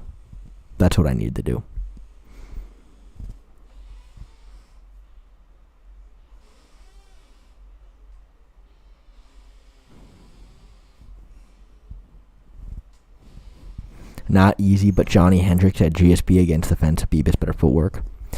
Khabib does have some. I mean, do you generally think Khabib has better footwork? I don't know about that, Boy Bleach. I mean, look, Khabib certainly does certain things very, very well to get you backed up to the fence, but footwork is not the thing that I would have said he does good at.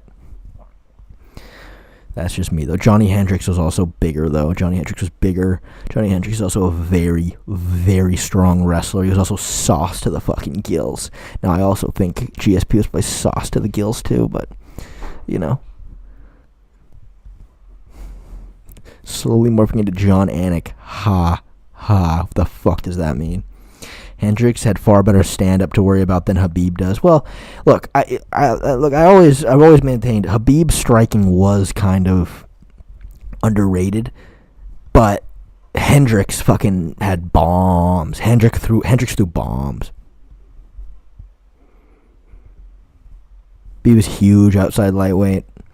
I think Khabib's even huge in lightweight, to be honest with you. He had better pressure than Hendricks for sure. Something that Khabib did so well was that he would stay on the outside and then he would blitz on you. He would blitz with flurries and he would force you to back up to the fence. And then that's how he would get takedowns because he was the best guy in the world up against the fence. Again, though, dude, GSP, I think the second that Khabib tries to blitz, I think GSP's he's going to hit a reactionary takedown. I mean, that's the difference maker right there. So that the second you overextend on GSP, he's ducking underneath and now boom. First time we've actually talked about MMA in the last 3 hours. You know what though? Making out with Charles Oliveira on stream, it's not MMA. It's not MMA though. That's the thing you got to remember. Zesty ass yapping, yeah. Not a prime GSP though. I'm talking now. Oh, now. Oh, yeah. Well, yeah. GSP's kind of old now for sure. GSP's kind of old. He's still in good shape though. GSP's still in very, very good shape. GSP is in very, very good shape. He's pretty fucking cut. I'm a GSP fan, by the way. Oh, that's cool. So am I. Boy, Bleach, the fact that you've hopped in on this stream 6 hours and 20 minutes in is interesting. This is just such an interesting first ever stream to come to. Could Khabib have any success with striking with GSP or Kamaru or not, since they wouldn't be worried about the takedowns? Well, I mean, fuck. GSP is a way cleaner striker than Khabib. And the problem with Usman's that fucking jab, dude. That fucking jab right down the middle. And again, like, the thing about size differentials when it comes to wrestling is you feel it, dude. When you are wrestling someone bigger and stronger than you, it's just difficult to manipulate their body, you know? Like, if you're a bigger guy and a small guy shoots on you, you feel it. You have way more time to react. And someone like Usman, fucking giant, fucking girthy, fucking juicy, like, Khabib's gonna shoot on him, and he's gonna have way more time to defend that than fucking 170-pound Conor McGregor did, you know? Take some mushrooms before your next stream, dude. That would be fucking something, That would be something.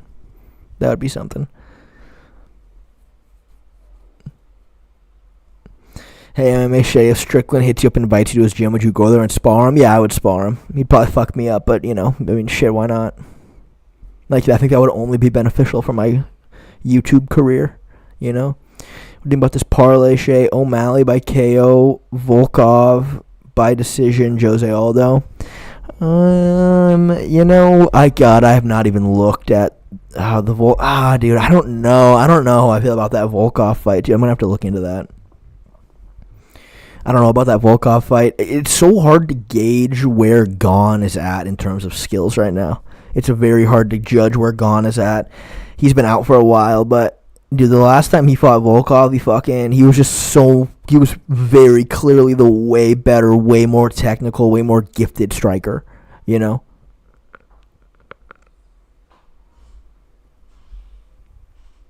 What style of striking do you need to beat O'Malley? Honestly, man, you gotta find a way to get into the pocket with O'Malley. O'Malley gets very uncomfortable when you close the distance with him. He always has. So I just want to keep high guard, get into the pocket, fucking start ripping to the body, ripping upstairs. That's what I would do. It's all about getting into the pocket with O'Malley. Prime Dillashaw versus O'Malley, who wins? Yeah, it's a tough. I mean, look, I think Dillashaw back in his heyday could have been good. It's just so tough, man, because O'Malley is like he's very Corey Sandhagen-esque, except way more power, way more speed, Jan did have success with the striking with O'Malley. Jan certainly did. 100%, Mr. Potato. 100%. 100%. That's why that's the thing. There's no secret to beating O'Malley. You know what I mean? You just got to be good enough to enter into range. You got to be good enough to blitz. You know what I mean? You look at the Cheeto fight. There were a lot of times in that fight that Cheeto would blitz and Sean would get really uncomfortable, but Cheeto just couldn't capitalize on it.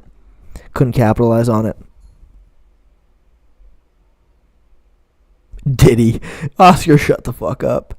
I'm back. Are we finally back on MMA? Yeah, we're talking about MMA again.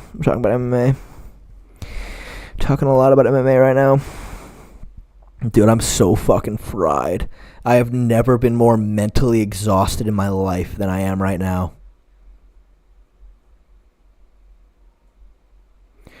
You think Topuria is overhated? You know what? I think Topuria is trying to play a heel. You know what I mean? I think Topuria is very aware of the image he puts out online. You know what I mean? Yeah, I would agree. Umar could give O'Malley problems. Umar's got very elite striking. He can use that. See, the problem is, right, in order to use wrestling on Sean, you just got to be able to close the distance with him, you know? And you can't just shoot bad shots from out in the open. He's going to D that up. You got to get on the inside with your striking to set up your takedowns. Peter Yan was able to do that, and I think Umar definitely could do that as well.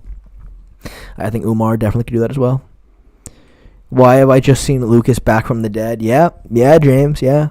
You certainly have. You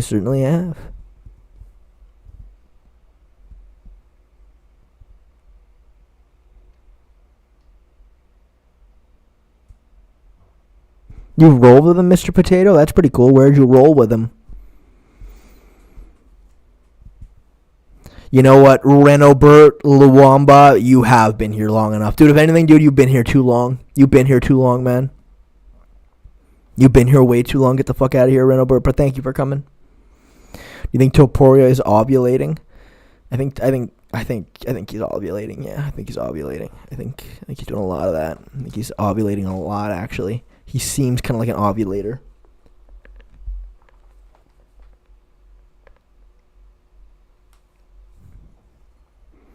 Bro, I've been here for like 10 minutes. Yeah, I've been here too long. Did you break your record? Yeah, I've never streamed longer than this fucking 6.5 hour stream. Yeah, I've never been more mentally exhausted in my life. Peter Houghton, what are you still, Peter? Dude, your profile picture is straight up nightmare fuel. Lagliger, dude, I can't believe the hours you've been putting into this stream, dude. I literally can't believe you do that for me, dude. That's so fucking cool. Lagliger, I love you so much, man. I love you. Thank you for coming into my stream. That you were being a moderator. You've been here for 6.5 hours, dude. You were here before I started the stream. That's so crazy. I'm very grateful for you, Lagliger. Thank you so much.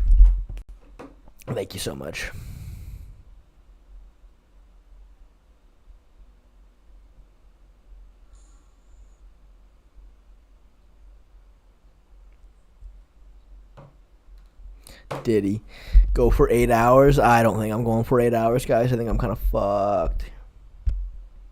Do your parents think you're a gay man with these pictures on your wall? I don't live with my parents. Thankfully, I have my own place, so that's pretty cool. If my parents did live here, that would be kind of shocking. I'm basically doing a 9 to 5 of watching Shea lose. I'm fucking literally losing my mind. So are you going to commentate the Contender Series? Dude, I'm not commentating the Contender Series, dude. No, I'm not doing that shit. That's the last thing I want to do, is sit here and fucking commentate more. I am so fucking frazzled. Or stick TRT up your ass. That would be a good one. I feel like I got flashbanged. I feel like a large black man used a sheet and covered my head and skull fucked me for like 4 hours. That's how I feel right now. I've been here since noon at time. It's 6 p.m. I've been here since 10 and it's 4 p.m. So I guess we've been here the same amount of time. You are the GOAT of streams to watch during work. I'm glad you think so. I mean, the GOAT is it's a big word. The greatest of all time. I cheese it. Oh, my cat is coming to lay on me. Here he is.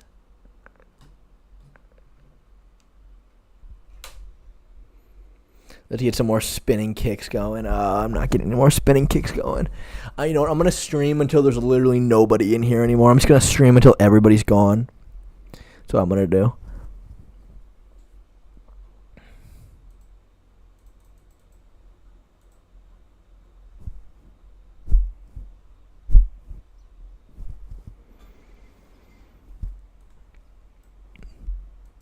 You know what we should do? Let's watch some fucking YouTube videos together, guys. Let's watch some fucking YouTube videos together.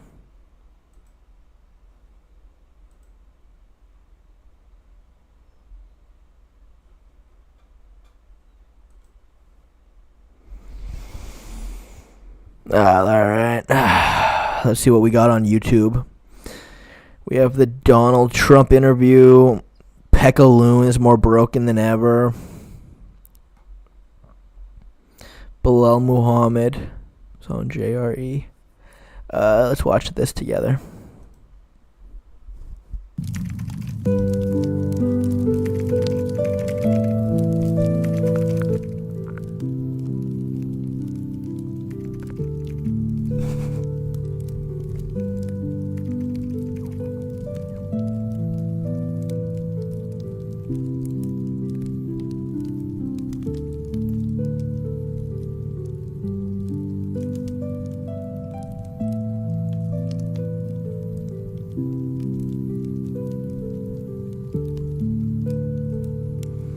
I wish my chat worked. I need to figure out a way to fix this so I can get my chat back. See, it's not there.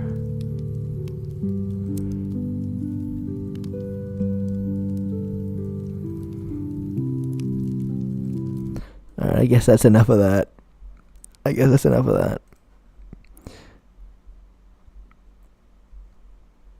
want to interact with other MMA fans. Watch this.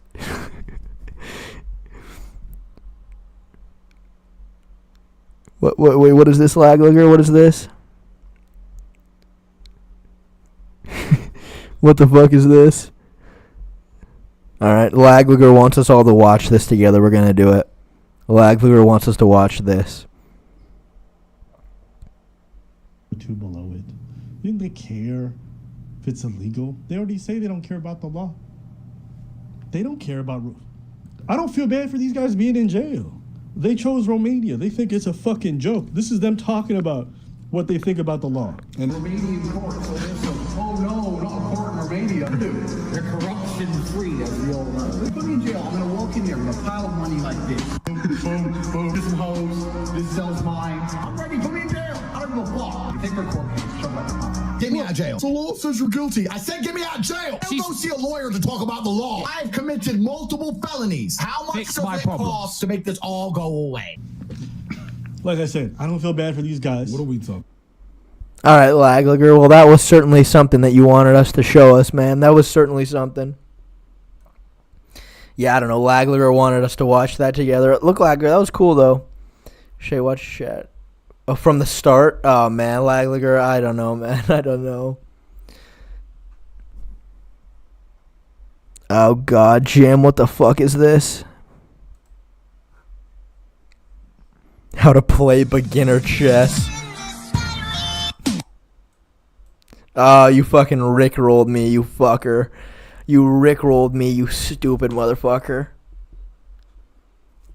That hurts my feelings.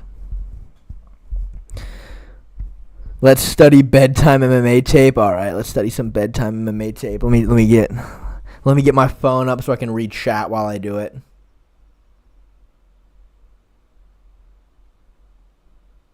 Hold on. Let me do that right now.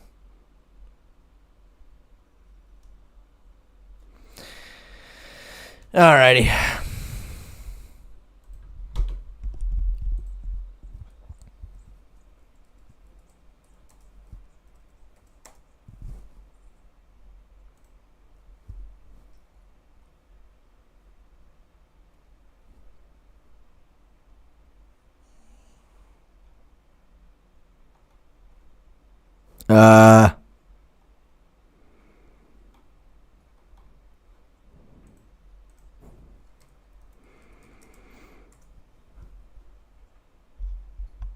My video comes up on the matter.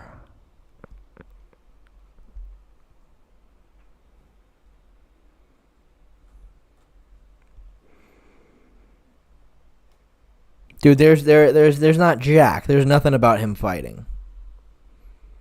Oh wait, here we go. I think there's one right here. Much of a fan that I gaslit myself into being like, hold on a second, Nick Diaz is kind of in good shape right now. When this got announced, I was like, wait a second, Nick Diaz is in good shape. Dude. Oh, here it is. All right, here's some bedtime MMA fight footage. Here's a video of me doing it.